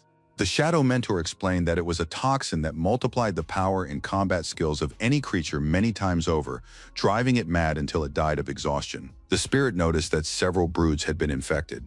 He'd seen this before, and monsters could even be born at rank A and above. Li Yi continued to fight the insects, and all he cared about was how this substance could have appeared here. No answer came, and the hero decided he would figure it out later. For now, he needed to save the people. The miners and doctors were trapped in one of the rooms. The noise outside terrified them, and rocks were falling from the ceiling and walls. Everyone was getting nervous. They couldn't tell if the sounds were caused by monsters or by those who had come to rescue them. The wounded were moaning and didn't want to die.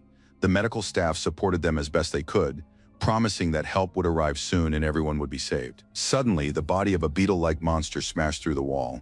Someone had hurled it with such force that it shattered the stone. It turned out there was nothing to fear. Standing proudly atop the monster was the one who had destroyed it, as well as the rest of the insectoids. It was Li Yi who exclaimed with a proud smile that he had finally managed to find the people trapped in the trap, and now everything would be all right. He was met with thunderous applause. The people welcomed the advanced one who had come to save them with joyful shouts. Representatives of the NG groups appeared. Dong Hao couldn't understand how an S rank had managed to destroy the monsters and still retain a decent reserve of energy. The young man didn't look tired. The man suspected that the young man was actually B rank, or perhaps even A rank like himself. The spirit continued to assist the young man and informed Li Yi that the iron door on the side was worth checking.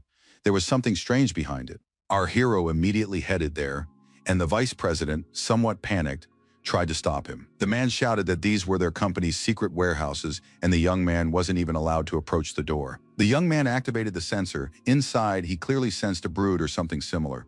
The metal was poorly conducting the signal. The vice president kept pressing him, arguing that if any valuable items were damaged, Li Yi would have to pay for the damage. Upon hearing that there were powerful, important developments inside, our hero narrowed his eyes slyly. He already realized that something was fishy here. The hero turned to the man and asked which NG groups were involved in developing bug monsters. The vice president objected, saying that was complete nonsense. Then the young man said that it was very easy to find out whether he was talking nonsense or not. All they had to do was open the door. Ning Donghao became interested and ordered his deputy to immediately do as Li Yi advised. The man asked anxiously if this was an order, and A Rang repeated once more that the door should be opened. The vice president then said that only the supervisor knew the password. If necessary, he could contact him, but not now. There was no connection here. Our hero summoned his shadow sword and declared that the task at hand was actually not difficult at all. He decided to use a faster and more effective way to get through the door. His blade was at the ready. One strike wasn't enough. The young man delivered a whole series of blows, his movements lightning fast. The door collapsed. Li Yi peered inside, and a look of disgust appeared on his face. What he saw bore little resemblance to important research. They were the bodies of people in protective suits, and they had clearly been dead for a long time. So this was what the NG group considered serious equipment. The guy hissed through clenched teeth that now he knew how his parents had died, apparently the same way as these unfortunate miners. He pointed his sword at Donghao and asked if human lives really meant nothing to his corporation. A Rang remained silent, and our hero grew even angrier, ordering the man to answer the question immediately. People rushed inside. One of the miners recognized the name on the old man's suit.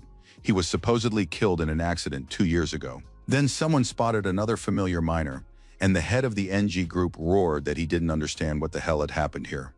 Li Yi pointed his sword at him again, saying that it was obvious. Someone had fed people to the monster that had spawned all these bugs. Donghao demanded an explanation from his deputy, who burst into tears, claiming he had simply been acting in the interests of the NG group. They had finished work on that mine about 3 years ago.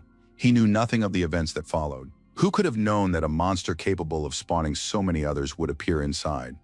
What happened was a pure accident.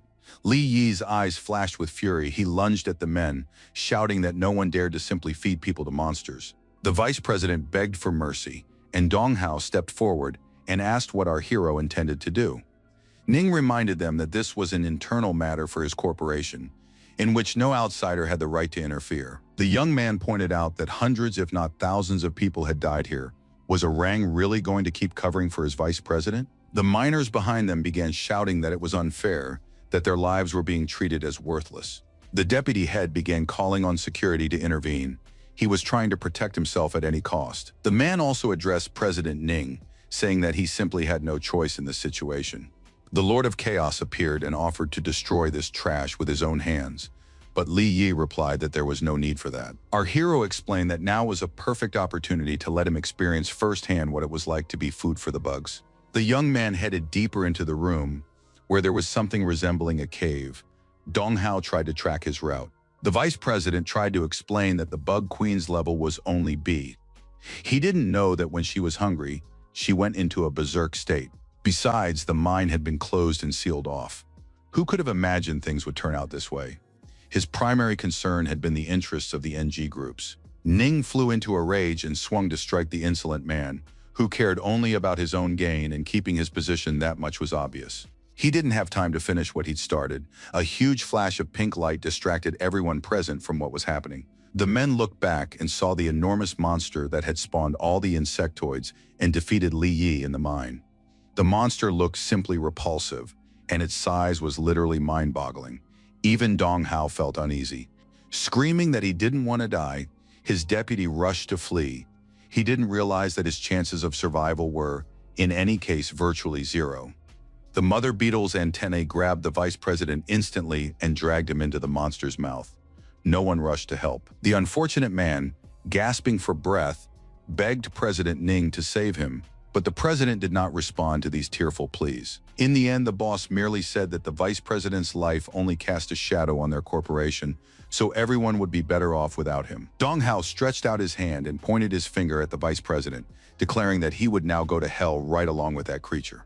Arang activated his gravity manipulation skill and prepared to carry out his threat immediately.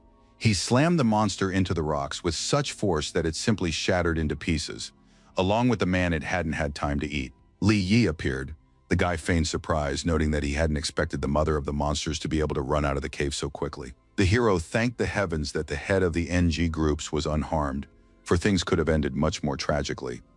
Arang immediately realized that it was Li Yi who had flung the monster out.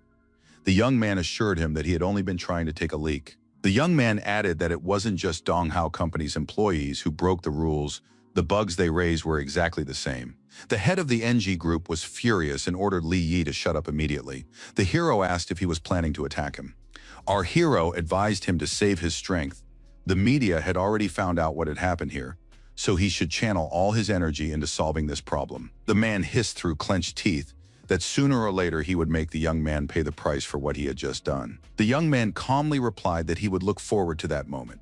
He himself wanted everyone to get what they deserved. Upon returning, Li Yi read the news to the Lord of Chaos. He was certain that the corporation would once again blame it all on an accident, buy off the witnesses, and issue a public apology. The spirit didn't comment, and it dawned on the young man that he had promised to tell him about God's blood and explain everything. The mentor replied that this substance was available to members of the Blood Clan who lived on the third level of another world, so he had no idea how it could have ended up here. Our hero was surprised that he had never heard of such a clan. The spirit explained that they were in the heart of the prison, so it was no wonder. Upon hearing that even the weakest among them were S rank, Li Yi asked if he was referring to newborns. The Lord of Chaos didn't appreciate the joke. He explained that it wasn't exactly a clan, but rather a category of beings who had managed to adapt to the blood of the gods and survive. The young man decided it was simply impossible for anyone from the clan to have left the prison, but he saw no other explanation for the elixir's appearance in his world. The spirit confirmed that if such a thing had happened, the human world would have been destroyed by this creature long ago. He opened a portal and stepped inside. Li Yi was surprised that his mentor had decided to vanish right in the middle of their conversation, but he was told that it was best not to interfere with the affairs of the young. It turned out that the Lord of Chaos already knew that a visitor, or rather, a female visitor, was about to enter the room. Our hero, however, had no idea. It only dawned on him when the figure of Shin and her assistant with a suitcase appeared at the house. The girl waved cheerfully. She rushed to hug the young man the moment she crossed the threshold of his home. Miss Quinn was in high spirits and literally stunned Li Yi with the news that she was moving in with him too. The young man remarked, somewhat embarrassed, that the idea wasn't very good, because the beauty's father would simply kill him for it. Jin turned her back on him with a gloomy expression and asked him not to mention that man to her anymore. The girl sat down on the couch and explained that Xiaoshang knows how to awaken new skills, but doesn't share this secret with her so as not to put her in danger. Li Yi pointed out that she was already strong enough, clearly no lower than B rank, and had recently destroyed an insectoid all by herself. Jin asked him not to joke about it. She knew that he had cast buffs on her that day, and in reality her combat skills were almost the same as those of an ordinary person. The beauty declared resolutely that she wanted to become stronger so as not to be a burden to our hero. The girl looked straight into Li Yi's eyes with hope. He was initially flustered, searching for the right words. Finally, he stroked her hair and assured her that she would never be a burden to him in any way. Behind the young couple, Qin Xiaoshang appeared. He was furious. Xinyan blushed and yelled at her father. The daughter and her father argued for a while. The girl had overheard the conversation with General Hong, but the argument came to nothing. Realizing he could no longer blame it on a misunderstanding, the head of the Queen Group promised to tell everything. Li Yi was also extremely curious. Arang reported that 10 years ago, when the first rift opened, some people managed to awaken special abilities and level up very quickly. They studied the phenomenon for a long time and found that radiation was to blame. Not many survive, but those who do become stronger. The man said sadly that this was why he hadn't told Xian anything. He had no intention of risking her life. It then dawned on Li Yi that in that case, the appearance of the second rift might be linked to the activities of some people who had succeeded in their research. Xiao Shang replied that he and General Hong believed this might be the work of Kui Shihao, but they very much hoped that their guess was wrong. After all, in that case, the research would have cost the lives of a huge number of people, and it wasn't certain that all of them had agreed to the experiment voluntarily. In fact, that was exactly what had happened. Shihao and his assistant had conducted inhumane experiments on people, completely unconcerned with whether they would survive or not. The test subjects were convinced that radiation would turn them into powerful superheroes, so they diligently did everything they were told. One of the A-rank test subjects begged for medicine. The radiation was simply killing him, and the man screamed that he could still be useful to President Kui. The man with a sly smile remarked that without this medicine, not even the H-ranks could survive the effects of the radiation. He lamented that there weren't enough people to feed those they had managed to create. Xiao Hao intended to create an entire army of S-ranks and higher to conquer the world. He already had several specimens. They began to gradually increase the radiation level. They needed to bring the experiment to its logical conclusion. When the numbers reached 98 and 99%, respectively, the mustachioed man's eyes lit up with impatience. He wanted to see the result. Finally, the number 100 appeared on the screen. The second split was fully open, and no unforeseen circumstances had arisen. Xiao Hao was simply overjoyed. He felt a tremendous surge of energy for the past 10 years. This was all he had dreamed of. He spread his arms wide and shouted that it was a success. They had managed to achieve the impossible, and the others applauded. No sooner had the joyful shouts died down than an alarm sounded. The system reported a massive incursion of creatures from another dimension. A huge clawed paw emerged from the fissure. This monster was at least as big as an entire building. Others followed, resembling wild predatory beasts, yet possessing anthropomorphic features as well. Kui and his assistant stood calmly, observing the unexpected visitors as if they posed no threat at all. The staff scattered in panic upon seeing the beasts, but Shihao was unafraid, trusting in the strength of the protective shield. Noticing the panic of the people, who were frightened by the S-rank monsters, the man asked in bewilderment what was going on. Of course, the monsters looked imposing and dangerous, but one mustn't forget that the humans had come here prepared. The blood of the gods potion was already coursing through the veins of everyone present, so the monsters would sense the familiar energy and not attack those who had used it. More and more otherworldly creatures kept appearing, all of them looking very ferocious and powerful. The assistant approached Shihao and whispered that, if they didn't stop the flood of monsters, they would soon reach the city and simply wipe it off the face of the earth. Kui replied that that would be wonderful. The beast would do all the dirty work for them, then added that he felt he was about to reach S-rank. The radiation was working. His eyes flashing, the mustachioed man exclaimed that when that happened, he would completely and utterly change the established order here. Meanwhile, General Hong's soldiers continued to patrol the surrounding areas, remaining as vigilant as possible. Suddenly, the captain froze. His assistant hurried to calm him down.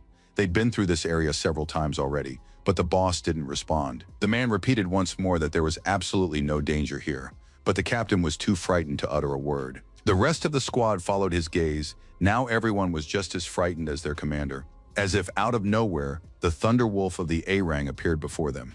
It was so enormous that they had to tilt their heads back to get a full view. The soldiers panicked, but someone had the presence of mind to send a distress signal to alert headquarters. Meanwhile, at Li Yi's house, Mr. Quinn was trying by every means to persuade his daughter to go with him. Li Yi had other things on his mind. He sensed that something momentous had happened, and his spirit confirmed that it, too, sensed danger. Without saying a word, our hero headed for the door. Suen watched him go with a puzzled look. Instantly, a blade appeared in each of the hero's hands. He merely shouted for Duan Ao to protect the lady, while the girl didn't understand what was happening. The young man went outside and warned everyone that there was a B-rank monster here, a tiger wolf. It didn't seem to pose much of a threat while it was alone, of course. The young man rushed toward the enemy, swinging his blades one after another, but so far to no avail. The beast turned out to be very fast and easily dodged even shadow attacks. A change in tactics was needed. Shousheng came to the rescue, using his lightning skills just in time, one might say. Father Xian asked in surprise where such a creature could have come from. Li Yi had no answer to this question, or at least, the hero was in no hurry to voice it. An alarm sent by the military sounded instantly, and the young man said meaningfully that the monsters weren't just here. Flares from the city patrols shot into the air, and Li Yi reported that he sensed the presence of the creatures there as well. The military sprang into action immediately. General Hong's troops were ready to carry out any of his orders, while Quinn and Li Yi watched the events unfold. Most of the creatures had been held back behind the defensive structures. So far, there had been breaches in only 2 places. While reinforcements were being sent there, another breach by A-rank beasts was reported. Combat power needed to be reinforced. Monsters had also appeared within the city. There were only a few for now, but events were unfolding rapidly. Li Yi still didn't understand why there were so many monsters, scattered across different locations. Xiaosheng didn't have an answer to that question either. General Hong entered the room. He had arrived just in time to assess the situation and issue new orders. The man informed Xian's father that he must go with him to the front lines. Aran would be very useful there. Hong also ordered the girl to head to the Queen Corporation base. Having someone experienced there wouldn't hurt, as problems could arise without a strong leader. The girl asked Li Yi if he would go with her. Our hero replied that either option would suit him, and he would follow her lead. General Hong said he had another assignment for the young man, so he wouldn't be able to accompany Sin. Then the guy gave his friend a wyvern, saying that if anything serious happened, it would help her. The beauty was surprised. The little monster was small and very cute. It was completely unclear how it could possibly stand up to rank monsters. Li Yi ruffled Xian's hair once more and told her to take care of herself. This gesture drove Xiaosheng into a rage. The heroes waved goodbye to each other, promising that they would be all right. The girl's father clutched his head, and Hong remarked that being young was wonderful. The man pointed out the location of the most powerful monsters and said that if they broke through, the A ranks and S ranks needed to be on standby. Li Yi asked him to explain in more detail what exactly was required of him in this situation. Hong lowered his eyes and replied that he hoped the young man would be able to handle the monsters that had broken into the military academy and save the students. Our hero gladly agreed. The general was surprised that he didn't even ask about the monsters' ranks, to which the hero remarked that there were only a few A ranks there. He could sense it. The former miner added that he would handle the task without any trouble. Everyone nodded, saying that in that case they were counting on him to bring back good news. Xiaosheng was shaking. He didn't understand why the assistant had stopped him just as he was about to teach the insolent boy a lesson. Hong asked everyone to calm down. Besides, it was unlikely that any of them would be able to defeat Li Yi. To be honest, this surprised Quinn. The A rank reminded everyone who he was. The general ominously announced that he had long sensed the kid was at least S rank. He was very powerful. The military academy students were in the tent. One of the guys was sharing details about his studies, while the other was complaining about the noise from the animals outside. Just then, a soldier entered the tent and reported that reinforcements were on their way. The guys asked which of the A ranks had volunteered to help. The messenger looked at the papers and reported that, according to his information, an E rank miner had been sent here. He looked very puzzled as he did so. The blonde guy shouted that this was just madness, that the leadership had lost their minds. It had to be some kind of joke. The students said that in that case they could handle it themselves. At least 2 of them were B ranks, so they would lead the defense operation. No one had spotted the monster. While one of the guys was yelling at the soldier to kick the E ranker out of there, the soldier was trying to get the students' attention to the fact that there was a monster in their tent. Fortunately, Li Yi appeared. Our hero rushed past the bewildered people and immediately attacked the beast, which had crept up very close. Defeating it wasn't that easy. The hero had to perform a whole series of strikes and jumps, moving very quickly. The students screamed in terror, completely forgetting that they had just suggested sending the man who had come to their aid far away. During this time, Li Yi managed to thin out the ranks of the beasts that had closed in on the military academy students' base. He realized that with such poor vigilance, they wouldn't survive. One of them asked again if the newcomer was indeed a Y rank and a miner, since he had been able to destroy B rank monsters with a single blow. The messenger confirmed that this was exactly what was written. Our hero informed them that they must stay here and watch each other's backs. He would take care of everything else on his own. With that, the young man dashed through the forest, keeping an eye out to see if the beasts would pursue him. There were plenty of them. Many of the monsters were smarter. They hid in the shadows, waiting for a better opportunity to attack. A spirit appeared and reminded him that S-rank monsters were just as intelligent as he was. Li Yi asked whether the spirit was praising him or trying to humiliate him. With a single leap, the young man jumped onto the roof of the nearest house. It turned out that the situation was much clearer from there. He noticed that one of the beasts was preparing to attack one of the students. The boy clearly had nowhere to hide. It seemed that his long flight had been unsuccessful, and now the guy simply didn't know what to do. He was just trying to catch his breath. Then his gaze fell on a metal canister nearby. Li Yi thought this was a great opportunity to turn the metal into a weapon. It turned out that the student possessed the necessary skill himself. A second later, the canister began to move. This advanced user was able to use his ability properly. Now he was holding a decent sword in his hands. Our hero thought that this C rank had quite useful abilities. Besides, something like this was rare. The beast didn't hesitate either, and began closing in on the young man. It turned out that its combat skills weren't as good as its ability to transform objects. Nevertheless, the student managed to pull himself together and overcome his fear. He swung his blade to parry the blow. The monster's strength was far greater. A single swipe of its muscular paw was enough to knock the man off his feet. The young man slammed into the wall, leaving a decent dent in it. He was in pain, but the hero didn't lose consciousness. But what good is it to watch your own death approach? The student was on the verge of tears, realizing he didn't know how to fight. He was an S rank, but what good was that when his skill had nothing to do with the ability to use a weapon as intended? It was very bitter and humiliating. The young man's self-esteem was already low, and now he considered himself useless trash as the threat closed in. Just then, he heard someone say that whether he was useful or not depended solely on how he applied his abilities. It was Li Yi, who had rushed to confront the monster. Our hero added that it wasn't always worth listening to what others said.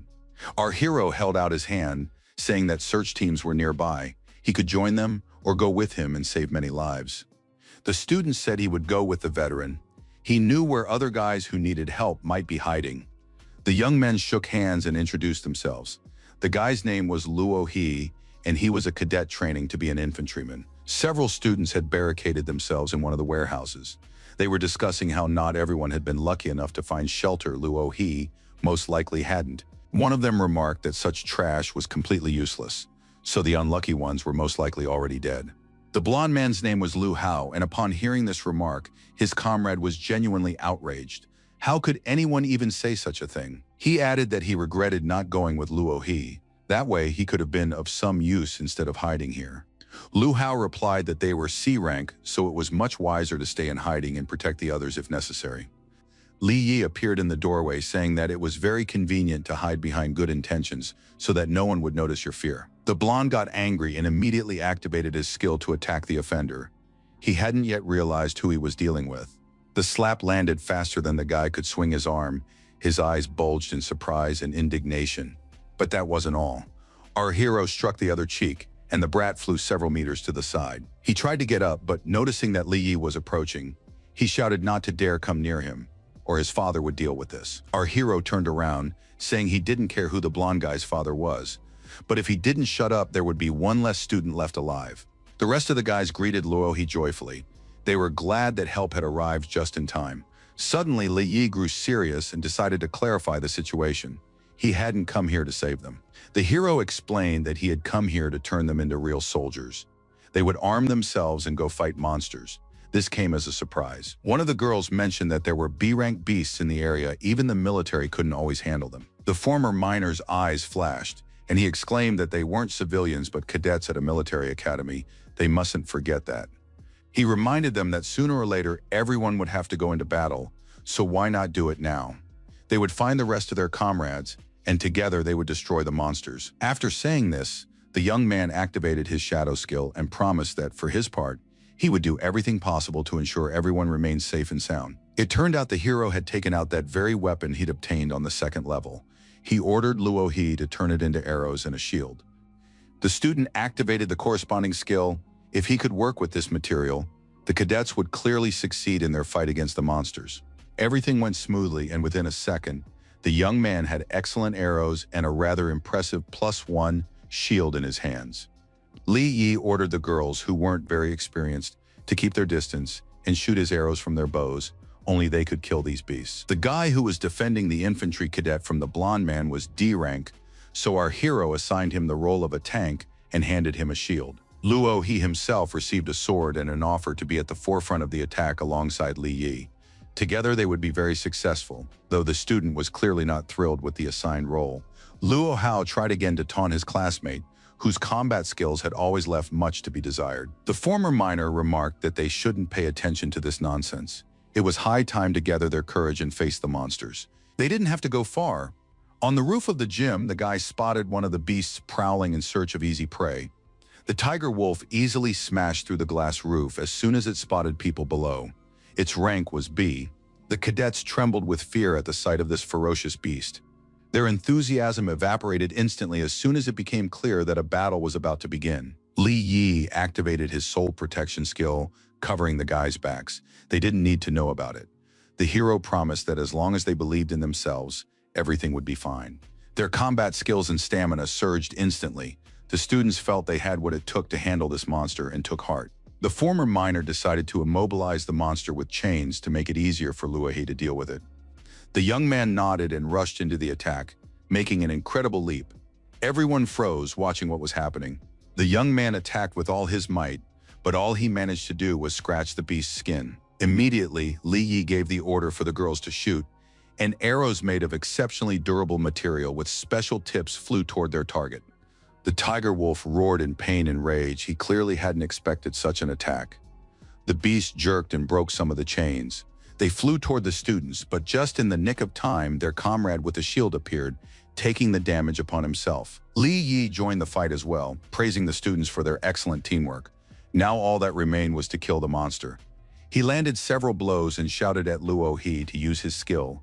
The sword in his hand could become any weapon. It could be a chain or a massive hammer, almost as huge as the hammer of shadows the hero himself had summoned. After striking the tiger wolf, the young man suggested transforming the sword into anything, as long as the weapon gave him an advantage in the situation. The information surprised the cadet a little.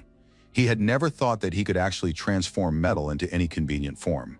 The student decided to follow his senior comrade's example and transformed his blade into a massive slab, then charged forward. He thrust this improvised metal creation straight into the monster's mouth, preventing it from closing its jaws. Teeth cracked and began to fall out. The monster was furious but could do nothing to free itself. Then the cadet activated his metal melting skill, and the metal became liquid, losing all shape. His plan was not yet clear.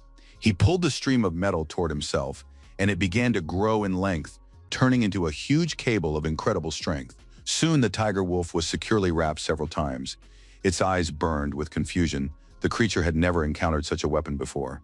Luohe was inspired and believed in himself. He pulled with all his might on the free end of the cable, and the monster fell to the ground. Li Yi arrived just in time to deliver the final blow with his shadow spear. It was a clear victory. The cadets were ecstatic. It dawned on them that monsters, even B-rank ones, weren't so scary if everyone worked together. Our hero took advantage of this euphoria to announce the start of their counterattack against the creatures.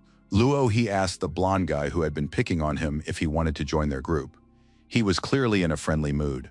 The other replied that if anyone wanted to go to their certain death, they should go ahead. He would stay here and wait for the help his father was sending. Li Yi declared that there was no time to waste when people could be saved, but the student didn't want to leave his classmate behind, even if he wasn't exactly pleasant to be around. Our hero pointed out that it wasn't them leaving Lu Hao behind. It was he who was leaving them without support and dooming himself to certain death. Meanwhile, the soldiers weren't wasting any time either.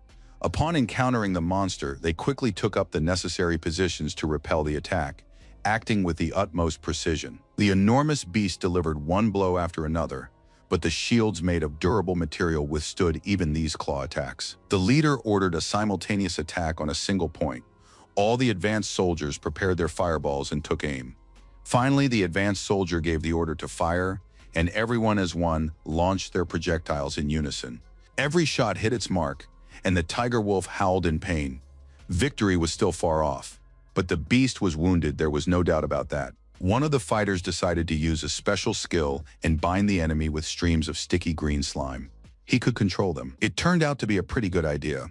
Now the monster couldn't move freely on its own. At least that's how it seemed until the moment it spread its shoulders, tearing through those flimsy bonds. The soldiers gasped in surprise. For a moment, they all felt completely helpless and defenseless. The tiger wolf lunged toward the squad, and the commander immediately ordered everyone to scatter across the terrain. Almost everyone managed to jump back to a safe distance, and the commander took the brunt of the damage, managing to put up a shield. The man couldn't stay on his feet. Though he was unharmed, he now lay on the ground right in front of the enormous creature, which was creeping closer and closer. The soldiers couldn't leave their leader without support and immediately began firing at the monster. A deafening volley rang out. The bullets didn't pierce the monster's hide. The commander shouted for everyone to run away. Leaving him behind, he would take care of everything himself. The tiger wolf towered over the man and, with a deafening roar, swung its paws, displaying all its claws and fangs in full view. The commander raised his arm to shield himself and closed his eyes tightly. He knew he was doomed and would die now. A black shadow appeared behind the monster, a sword raised high. Li Yi praised the instructor for his courage and for setting an excellent example for the soldiers. He struck with his massive blade and the creature's head flew off to the side. Our hero realized he had acted just in time. The man he had saved was impressed. Since the advanced fighter had killed a B-rank monster with a single blow, that meant he himself was at least A rank. The rest of the squad arrived and the leader asked who was standing before him. He wanted to know the rescuer's name. Then Luo He appeared and told Instructor Yang that this was Li Yi, sent by the military to help them. Our hero asked how many other people were left at the academy. Yang replied that not counting the 9 of them, there were 63 people, but now he wasn't sure if they were all still alive. The young man got seriously angry and grabbed the instructor by the collar, shouting that he'd better take care of all the students.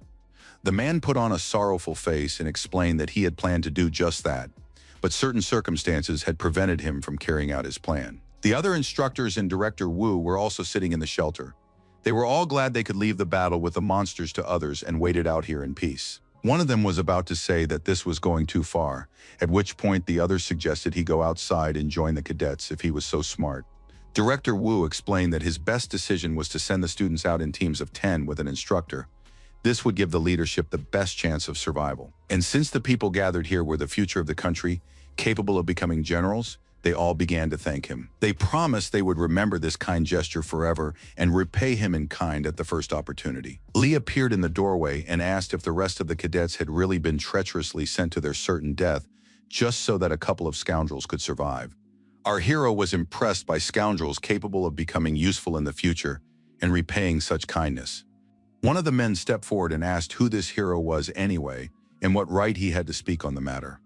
The instructor whom the young man had saved turned to the director, saying that it was a disgrace to sit here with the rest and do nothing. The men shouted that Luo He and Song Kui had disobeyed orders. Under Yang's command, they were supposed to be guarding the perimeter instead of hanging around here. The director asked the cadets why the 2 of them had left his son unprotected, since they were supposed to be helping him level up on monsters to reach C rank. Luo, he replied that Lu Hao had claimed he was tired and refused to leave the shelter and go outside. The man became agitated and lunged at the boys, shouting that he had to find Lu Hao, that he was in grave danger, and that they shouldn't have left him. The cadets explained that the boy was in the east wing of the gymnasium. He had refused to go with them, so they had no choice.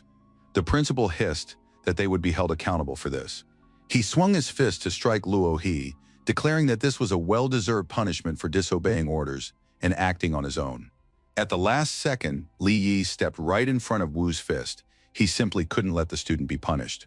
Our hero's fist met the principal's, and a flash of energy showed that both had struck with tremendous force. And yet the boy turned out to be far more powerful, and Wu was sent flying backward, skidding hard across the floor as sparks flew from beneath his feet. His astonishment knew no bounds. The soldier couldn't understand who this kid was or why he was so strong. Li Yi explained that, as an advanced B rank, Wu was simply obligated to protect the students rather than send them to their deaths.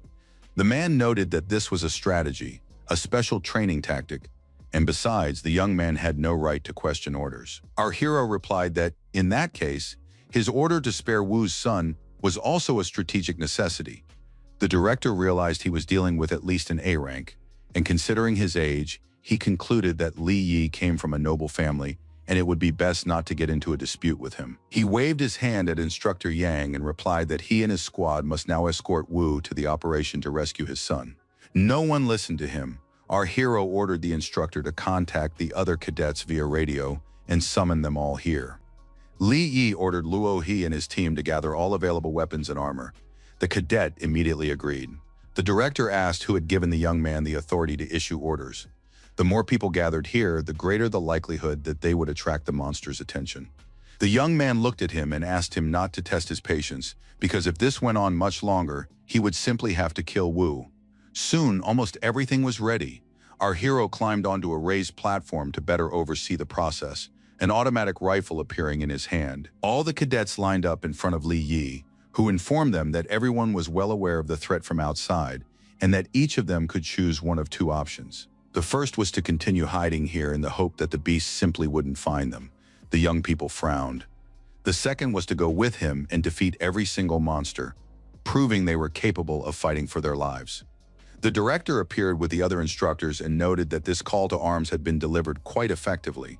But this weapon is useless against B-rank monsters, so it's still unclear which of the two was sending the cadets to their deaths. Li Yi realized that since he himself was B-rank, he now had a chance to test the weapon's effectiveness personally, and a shot rang out. Director Wu managed to raise his shield, but it was clear that he was having a hard time deflecting the projectile flying toward him. The bullet pierced the armor. The man's face was filled with utter surprise. This simply wasn't supposed to happen. Li Yi explained to the cadets that the bullets were made of a special material. If they stayed close to Luo He, they would receive as many as needed to destroy the monsters. This caused a storm of excitement among the guys. They hadn't even dreamed of having fun on a B-rank monster safari. Holding his wounded shoulder, the director reminded our hero that he worked for the city's ruler and should think about how this might turn out for him. The guy replied that the director should be grateful it was a B-rank monster, and perhaps even useful to the students, otherwise he would have been fed to the beasts long ago. This sparked a new wave of anger. The instructors prepared to punish Li Yi for his insolence, and were just waiting for the boss's signal. Wu realized that the opponent was A-rank and that they currently stood no chance against him, so he decided to deal with the guy later. Our hero activated his soul protection skill and announced that he would go ahead with a small group to ensure the safety of the others and scout the path.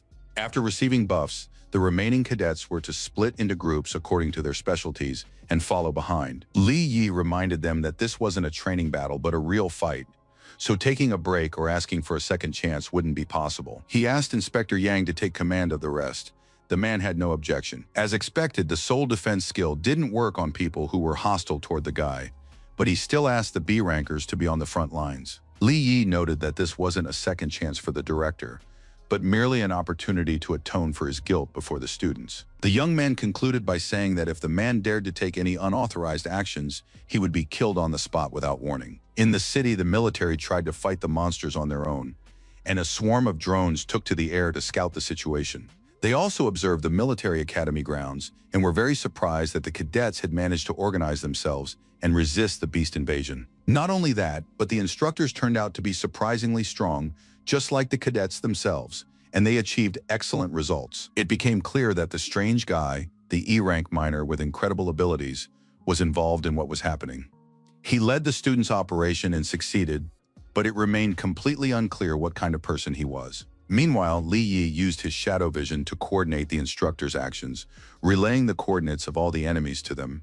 At the right moment, the students split into smaller groups and eliminated the monsters before they could attack first. The students were shooting better and better, and the bullets made of a special material were doing their job, wounding the beasts. The cadets managed to kill B-rank creatures and press forward. It looked like a scene from a movie, not reality. Our hero took the brunt of the attack, setting an example for the others, but reminding them that everyone must be ready for a surprise attack. When the monsters became too numerous, the young man activated additional shadow skills, such as teleportation. He moved right into the thick of the action and personally dealt with the monsters, protecting the students from excessive danger. Li Yi was so inspired that he fought with total dedication. He felt an incredible power within himself. Every strike was like an apocalypse. Now the guy could destroy several B-rank creatures at a time. The cadets had never seen anything like it. They whispered to each other that Mr. Li was at least a rank, and perhaps even higher. The hero himself didn't understand what level he was at either. But the Lord of Chaos informed him that the transition to A rank wasn't complete yet. He needed to fight more. The spirit explained that these abilities were currently being granted by a shadow buff, but the boy couldn't yet handle an A rank opponent without his help. Li Yi replied that once he finished working with the students, he would test his strength against tiger wolves of the appropriate level. He was very curious. Once the area had been cleared, the hero suggested the cadets take a break. Only then did they notice that the director had disappeared with a small group of people. They assumed the man had gone to the West Wing to rescue Wu Hao. Perhaps they should follow him. Li Yi replied that they could forget about that. They would have to cross the open terrain of the training field, which was dangerous, so they needed to find another way. Meanwhile, several cadets were moving forward under the director's leadership. They were scared and had no confidence that it was safe. Wu replied that the guy had already cleared this area earlier, so there was nothing dangerous about splitting off from the main group and heading here. Just then, the scout turned a corner and froze, seeing something ahead of him. The others asked what was wrong. The director also approached the spot. The students simply stated that there was a huge monster in front of them, or rather several. Wu realized that these creatures were of a higher rank. Moreover, there were so many of them that there was no doubt the passage hadn't been cleared earlier. He had heard that such monsters take breaks to recover and eat. It seemed that was exactly what was happening. His hunch proved correct. The monsters were about to feast on a student who was screaming in terror. One of the guys asked the director what to do: turn back or help their comrades, since it was obvious they wouldn't make it to the stadium without a fight. Wu replied that he had a plan. All they needed to do was divert the creature's attention to Li Yi and his group. They had just gathered in one of the rooms to discuss their next steps. They were still about 3 kilometers away from the first group of students, and high-ranking monsters remained on the premises. They decided to rest for 15 minutes and then move out.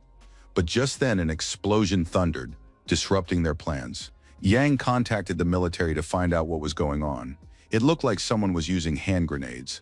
The instructor reported in a panic that someone was throwing grenades at their position. He tried to get at least some explanation. No one knew anything, so the command suggested they try to see who was doing it, but even through binoculars, the enemy was nowhere to be seen. Finally, Yang managed to find the right direction and focus the binoculars. It turned out to be those very same missing cadets with the director. The latter was firing rounds with particular force and undisguised pleasure.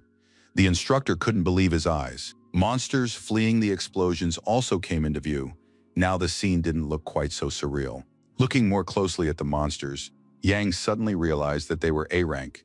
It was an unpleasant discovery. The cadets from Wu's group continued to praise the intelligence of the man who had so easily driven the monsters away from them. The director happily announced that now they had enough time, while Li Yi dealt with his problem, to reach his son. The A-rank beasts instantly smashed through the glass wall and burst into the room where our hero's group was. He was already aware of the impending danger and had hidden around the corner to launch a surprise attack, taking advantage of this opportunity. The young man reported that there were about a dozen B-rank beasts and a couple of A-rank beasts. They needed to get out of there as soon as possible or put up a fight. Yang, like the others, tried to hide, but he knew full well that sooner or later they would be found. They needed to decide what to do immediately. Li Yi suggested that the only sensible option was to distract the beasts and escape while he fought them. The guys shouted that it was too dangerous and that they wanted to stay with him rather than run away. The former miner assured the cadets that he could fend for himself and that they should evacuate under Yang's protection. Once they reached their destination, they should take care of the other students. That was the top priority for everyone. Li Yi stepped forward, and the hero added as a final note that even if he couldn't kill all the monsters on his own, he would always have time to slip out of their clutches. Meanwhile, the military received fresh footage from the drones.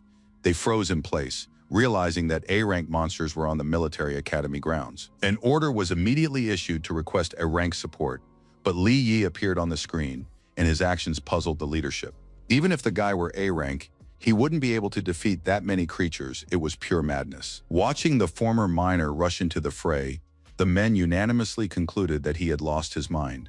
Nevertheless, the first few minutes of the battle went quite well for our hero, and the observers continued to track his every move. The A-rank beast stepped forward to protect its weaker kin. Against it, Li Yi's blade was not very effective. And yet the young man did not give up trying to defeat the beast. He lunged at it again and again, many times in a row, sparks flying in all directions.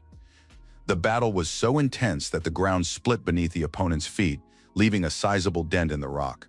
The second monster decided to cover for its kindred and appeared behind Li Yi.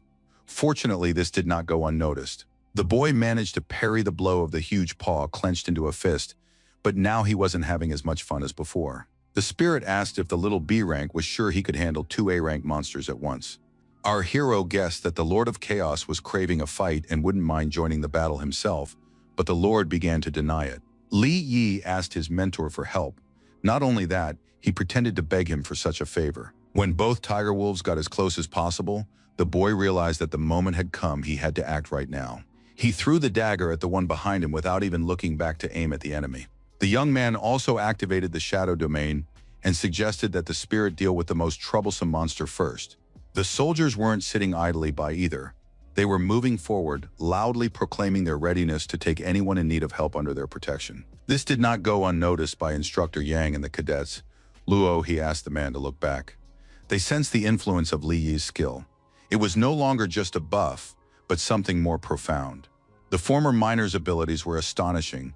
His true power was immense. Yang and his protege froze in place, staring at the glow of shadow energy. The man whispered that he had no idea who this person really was. Meanwhile, the Lord of Chaos announced that he would take on the 2 A ranks. While the young man should deal with all the B ranks, there were far more of them. The monsters rushed into the attack. It seemed they had absolutely no intention of following the plan the spirit had devised for them. It was then decided to hold a contest to see who could destroy more B ranks first. This idea also appealed to Li Yi. The young man charged at the monsters, leaving a trail of defeated creatures in his wake in a matter of seconds. His shadow mentor kept up. He was just as fast and just as strong, and the contest ended in a tie. Then the partners decided to increase the efficiency of their attack, but they did so simultaneously. So the result remained the same. Only 2 A-rank monsters remained, which had already closed in very close and were preparing to attack. Li Yi shouted that they take 1 each and that the spirit shouldn't even think about stealing his target. The spirit nodded. The Lord replied that he would take the bigger one, but the boy reminded him that they couldn't eat their prey, so size didn't matter. The warrior had a point. Rushing at the monster, he declared that it, at the very least, looked more imposing than the kid's opponent. Before striking, the spirit froze for some reason. It seemed he was deciding exactly how to strike the monster. The thing was, the beast turned out to be very agile and moved very quickly, and it was clearly strong as well. The Lord of Chaos spat and began the fight, while Li Yi was also heading toward the A-rank creature he was supposed to defeat. He wondered why it hadn't attacked yet, since the battle had been raging for quite some time. Something was clearly off. The provocation worked. The beast instantly sprang into action, literally glowing with excess energy. This became obvious because with every leap forward, streams of yellow light burst from beneath the monster's paws. Li Yi activated his shadow energies and leaped upward to strike with his sword. He was curious to see how good the enemy's defense was. He slashed, leaving a trail of shadow energy in the wake of his blade. It was too early to tell the results. The tiger wolf unleashed a counterattack from its maw, a blue glow hurtling toward the young man. He realized he wouldn't have time to dodge. Besides, the counterattack turned out to be surprisingly powerful and unexpected. The young man used shadow teleportation, and that saved him, but he needed to rethink his combat tactics. Li Yi used shadow vision to identify this A-rank's weak points, if he had any, of course. The opponent was glowing with blue energy. Our hero jumped up again. It seemed he had a plan. However, he was unable to carry it out. The monster swiped with its paw and simply knocked the former miner right out of the air. As he fell, the young man noticed that this A-rang's electrical energy had a paralyzing effect. For a few seconds, he thought he wouldn't be able to recover, but the shadow domain was still handling the task perfectly. Meanwhile, the Lord of Chaos was succeeding in his battle against a larger A-rank. He was completely calm. Noticing his partner's situation, the spirit said that if he was unable to kill the monster, he shouldn't hesitate to ask for his help. To this, Li Yi replied that everything was fine. He had simply decided to cool off a bit and take a breather. Their banter was growing increasingly sarcastic. Saying that the real fun was about to begin, the young man headed toward his opponent. The spirit was distracted by the conversation and didn't notice that his own opponent had taken advantage of the confusion to attack. This was a fatal mistake. The huge monster managed to strike him with such force that it sent him flying into the air. Amid the clouds of dust, Li Yi couldn't see how his mentor would resolve the situation, but he wasn't too worried, knowing that the armor could withstand an A-rank attack. He cheerfully told the Lord of Chaos that he too could ask for help if he couldn't handle it. It was unnecessary. The spirit had just appeared within sight, and judging by his proud posture, everything had ended well. He was already ready for a new attack and simply shouted to the boy to watch how an A-rank battle unfolded. The experience would come in handy later. The Lord made a whole series of sword swings. The monster roared viciously, not expecting such agility. The opponent decided he would break through the beast's defenses anyway, so he kept slashing with his blade, even though the beast was actively defending itself. And so it turned out. Now a vicious grimace of pain was frozen on the tiger wolf's snout. It was wounded, which never ceased to amaze him, but it continued the fight nonetheless. A new electric projectile was already glowing in the monster's maw. In a moment, it would launch it at our hero's shadow mentor. This attack was extremely powerful and sent the opponent flying far backward. The force of the energy blast nearly tore his cloak from his armor. Suddenly, the monster's eyes burned brighter. It looked as though it had looked death itself in the eye. A huge spirit clone loomed over it, saying that one shouldn't bark at someone who knows how to handle shadows. A massive foot came closer and closer, ready to simply crush the beast right where it stood. The monster was stunned. It realized there was no way to avoid the damage, but couldn't gauge its strength. So the tiger wolf raised an electric shield, hoping that the giant clone was weaker than its summoner. The spirit's face hardened, and he said only that this defense wouldn't last long. But if it wanted to, let it try. The giant began leaping at the dome, intending to break through it, while the monster continued to hold the charge. Li Yi knew it was a bad habit to approach people from behind, but he needed to replenish his shadow energy a bit, and his mentor had it in abundance. Having replenished his energy, our hero turned back to face his opponent. He knew that the Lord of Chaos was about to finish him off. The guy activated his Shadow Walk skill and was right in front of the tiger wolf's nose. Such a quick movement caught it off guard. The creature wasn't one to think twice, so the monster struck instantly. Fortunately, the hero managed to use his shield. Now the battle had become even more interesting. Li Yi was confident he could handle the task faster than his mentor. Meanwhile, Director Wu and his group had finally made it to the exit, where the soldiers greeted them joyfully. The man didn't beat around the bush and immediately set about finding out where the squad commander was.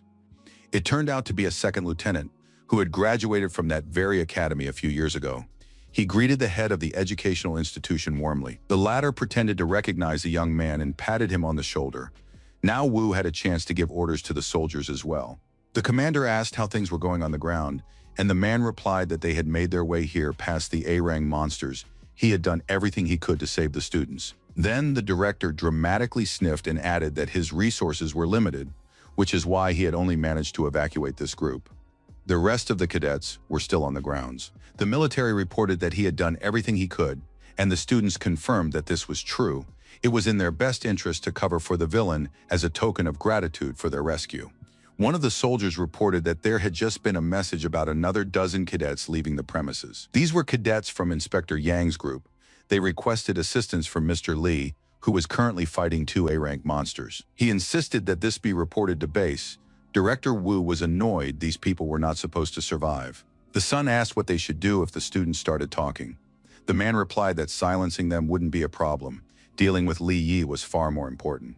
He recalled how our hero had promised to kill Wu if he disobeyed orders or deserted. Clearly, the guy wasn't joking. This sent the director into a rage, and he shouted that he simply had to destroy that vile, insolent man. But first, he had to take care of the others. The director walked toward Yang's group with open arms, shouting that he was happy to see them safe. Seeing Wu Hao with his father, Luo He and his commander were stunned that someone could behave so hypocritically. Yang shouted that it wasn't enough for the scoundrel to simply abandon his students. Now he was pretending to care about anyone other than his own son. The director grabbed the man by the neck, saying that he had no idea what he was asking for. He lifted the inspector up. The latter tried to break free, but not very successfully after all. Wu was a B rank. The principal narrowed his eyes and asked if the squad commander was truly dissatisfied with his tactical retreat to save the students. Wu ordered the commander, Gao Ao, to request heavy artillery support. Yang shouted that it was impossible, as Mr. Li was still on the premises. The former cadet wasn't thrilled either. You can't fire shells at residential areas. It's forbidden. The director insisted, arguing that if A-rank monsters broke into the city, no one would be happy about it. The other cadets also started shouting that under no circumstances should they fire while Mr. Li Wai was still there. Wu shoved the man aside, shouting that since our hero had decided to sacrifice himself for their sake, there was no need to act smart. It was his choice. The cadets caught Instructor Yang before he could fall. Everyone was in deep shock at what was happening. The director suggested that the military arrest these students who had dared to violate the chain of command, or at the very least remove them from the premises. He continued to insist on requesting heavy artillery support, convincing his former student that it was necessary and not dangerous. The man whispered that the reward for defeating two A-ranks would be excellent, and the commander nodded in thanks. Wu also ordered the press to be gathered. He wanted to honor the memory of Li and the one who sacrificed himself, a very noble gesture. Meanwhile, our hero continued his battle with the enormous tiger wolf, with the fight going back and forth. The young man fought desperately and had already entered that state where a second wind kicks in and fatigue recedes. After his attacks, the ground beneath his feet cracked and buckled, but breaking through the beast's defenses was no easy task. The young man glanced to the side. He constantly felt that some factor remained unaccounted for. He had completely forgotten that his opponent could fire electric bolts.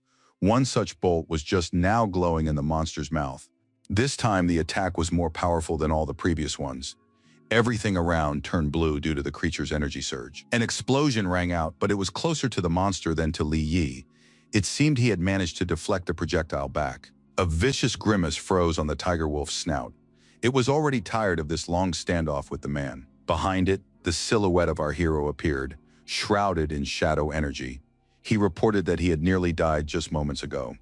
But the battle with such a powerful beast helped him realize something, which is why his life wasn't cut short prematurely. Outside the shadow domain, he can do more than just control shadow energy. Something far more interesting is happening. The shadows were becoming a part of him.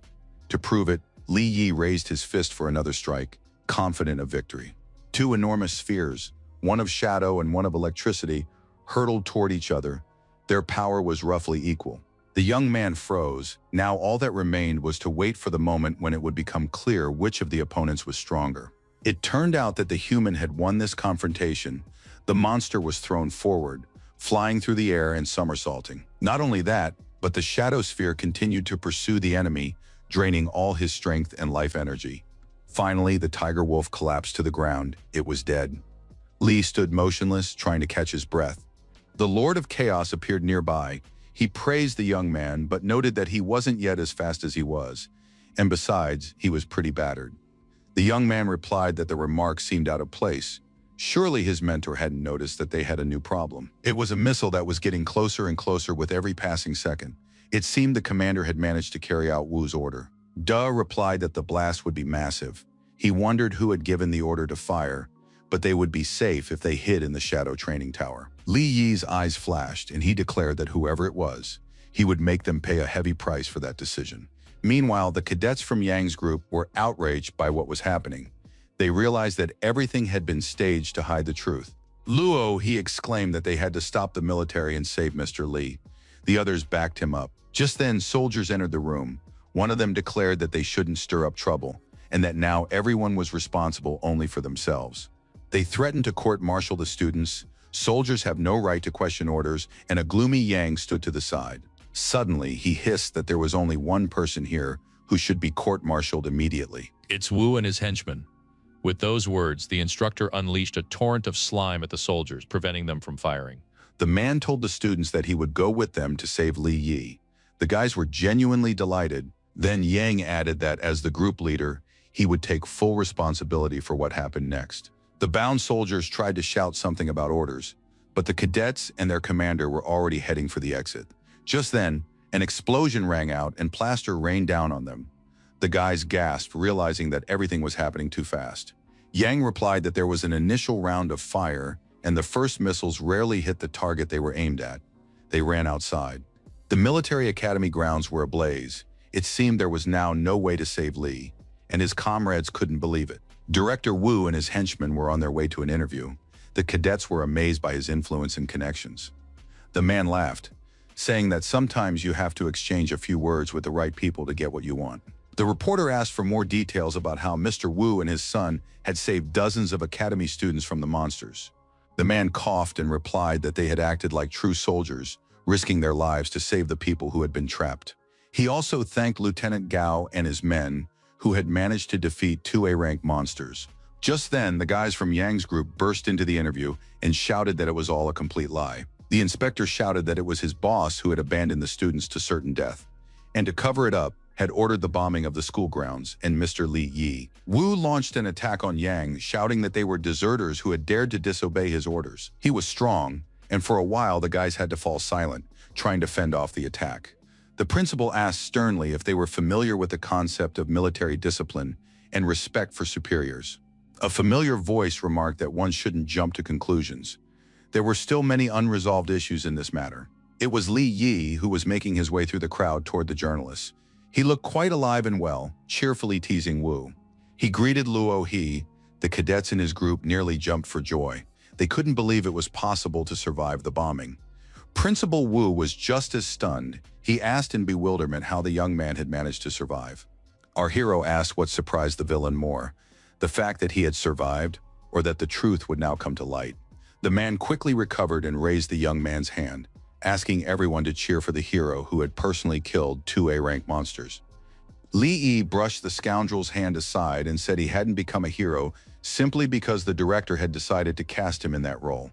The man couldn't understand what was wrong and even began offering monetary compensation, but the former miner replied that he wasn't interested in money or fame at all. This shocked Wu, and he asked what conditions would satisfy our hero in that case. He was ready to offer a lot. Li Yi's eyes flashed and he cheerfully declared that all he wanted was for the director to tell the truth. He instantly activated the shadow domain. Energy slipped beneath his enemy's feet, but they couldn't see it. Shadows crept up the villain's legs. They sensed it, so they shouted that they couldn't be attacked in front of the press. Li Yi replied that he wasn't stupid enough to do it openly. His attack was invisible to everyone present, and yet with the help of the shadows he could shatter the bones and internal organs of his enemies.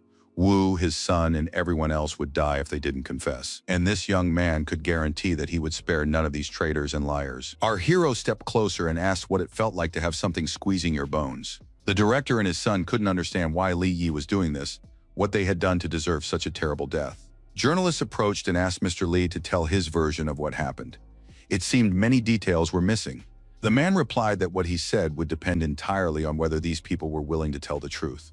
He looked at Director Wu and asked him to think carefully about which version of events to choose.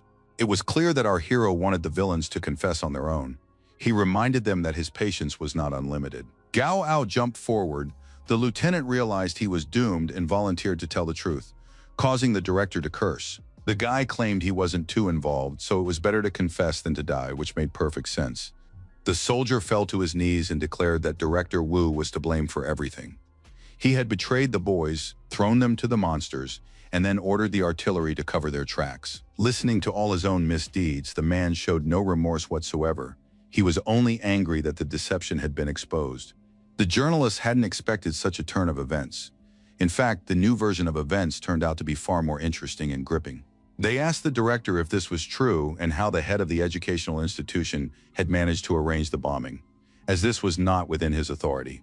Out of desperation, Wu could think of nothing better than to claim that everything said about him was untrue. Suddenly, his heart tightened, and it became clear that Li Yi's threat continued to hang over the lives of the scoundrels. Father and son felt that in another second, our hero would simply kill them, forcing the organ to stop working. The boy fell to his knees and began begging him to tell the truth. He was still too young to die like this. The director didn't want to die either. He clenched his teeth and hissed that he didn't want to die either. He had no choice, and the man confessed that everything had indeed happened just as Lieutenant Gao had described.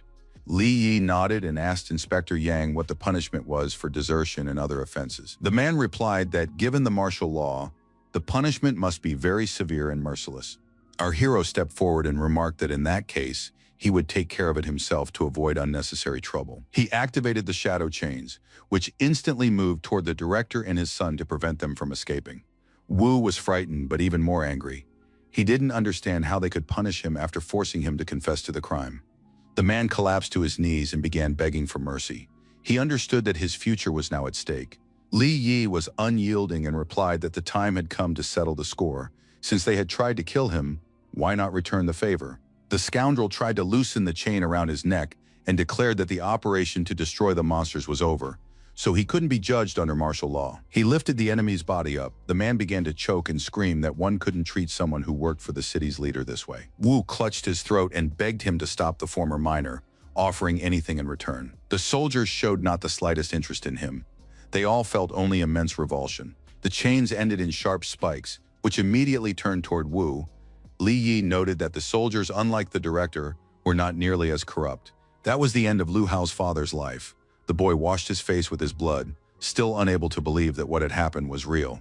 The leadership was informed that the rescue operation at the military academy was complete. All 67 students were safe, and 2 A-rank monsters and numerous B-rank monsters had been neutralized. General Hong remarked to Queen and the mayor that this was exactly what he had been talking about. Li Yi is very powerful. The envoy also reported that a conflict had arisen after the operation ended. Our hero had killed the academy director, whose surname was Wu. Upon hearing this, the city governor grabbed the unfortunate reporter by the collar and began shaking him. He demanded that the military officer explain in detail exactly what had happened. The officer suggested watching the news, as the media had covered it all. All the photos and videos flashed by in just a few minutes. It all looked truly terrible. The mayor shouted that this public lynching was nothing less than an unjust and brutal murder. He was furious. The man was seething with rage and ordered someone to be sent immediately to arrest Li Yi. He would deal with him personally, with his own hands. The general was surprised by such impulsiveness and suggested that the official calm down. What had happened was beyond his jurisdiction. The mayor spun around sharply and asked what he meant, and in general to explain what all this meant. Hong explained that he had personally hired the young man to work for the military, and since he was now a member of the military, he was accountable solely to military authorities. The general also demanded an explanation of the exact nature of the relationship between the late director and the mayor, asking why the latter had become so agitated. He was also curious as to how the rockets had been launched over the academy's grounds without his knowledge. Hong ordered Xiaoshang to bring the boy to him immediately. Xiaoshang nodded. Such a task didn't seem too difficult. Meanwhile, Li Yi was sitting in the military tent. He described everything that had happened in detail, and they nodded and handed the young man some water. They also asked the young man to be understanding about the need to wait there until orders were received from headquarters. Just then, Xian's father peeked into the tent, saying that her friend knew exactly what to do about the trouble. The soldiers saluted Xiaoshang, and he told them they were free to go. Li Yi would accompany him to the general. Our hero remarked that Hong apparently didn't hold a grudge against him. Quinn replied that they'd see when they met. The boy replied that he certainly wouldn't be punished. Otherwise, the mayor's men would have stormed in here and arrested him. President Quinn praised the boy for his sharp mind and asked why they couldn't have handed Director Wu over to the military instead of killing him so publicly. Li Yi replied that he had killed the scoundrel solely to gauge the military's stance. Father Jian, looking pleased, remarked that he had underestimated the hero. Soon both appeared before the general. Xiaoshang proudly reported that he had carried out the assignment without any particular trouble. Hong informed him that for now, Quinn could go free, and Quinn nodded. He didn't want to interrupt the serious conversation between the two military officers. The man reported that more than 3,000 people had died today fighting monsters. If it weren't for the NG group, the mayor, and Xiaoshang, that number would have been several times higher. Our hero asked if that meant he would now be accused of murdering Director Wu, who was clearly connected to the city's ruler. Hong replied that he had a personal grudge against the official, so the military's anger could very well be taken out on Li Yi. Li Yi didn't understand what he was talking about. The general explained that somehow the city authorities had found a way to use the shells without the military's knowledge, which meant they could be useful to him. Our hero said he wasn't a politician, so he'd simply acted as he saw fit, trying not to strike first. The general praised the young man. He was glad that he was so sensible, otherwise he would never have been fit for the next mission. Our hero asked to cool off. He wasn't part of the army, so why on earth was the general assigning him special tasks? The man replied that the young man himself was interested in going on this mission. The number of monsters was constantly growing. Not only that, but the monsters' levels were getting higher and higher. They needed to find the second rift immediately and seal it. He had the exact coordinates, but the difficulty lay in the fact that these territories had long been abandoned. This was the place where Kui Shihao was last seen, as well as the very territory where Li Yi's parents had perished. The young man asked if the villain was still continuing his experiments, and Hong replied that they would have to find out soon. The young man agreed to go on this mission, and Hong happily announced that Qin Xiaoshang would fill him in on the details. The area where the second rift is located has a radius of about 60 kilometers, and the radiation there is so high that even the advanced ones cannot stay in the zone for long. One group will be led by Ning Donghao and the mayor, and the second by Li Yi and Xiaoshang, so the search for the fisher will be more efficient. And here's their team, 5 B ranks. None of them greeted Li respectfully, considering the guy too green and inexperienced. President Quinn announced that our hero could take these guys, while he himself preferred to work alone. Looking at these hapless soldiers, the young man decided they would be a burden to him, and in that case, he would have to spend time protecting them. This sparked a storm of indignation. The B rank's eyes flashed, and now each of them wanted only one thing: to punish the hero for those words. Looking into their faces, Li Yi announced that he was ordering the guys to follow him. Judging by their personalities, they would work well together.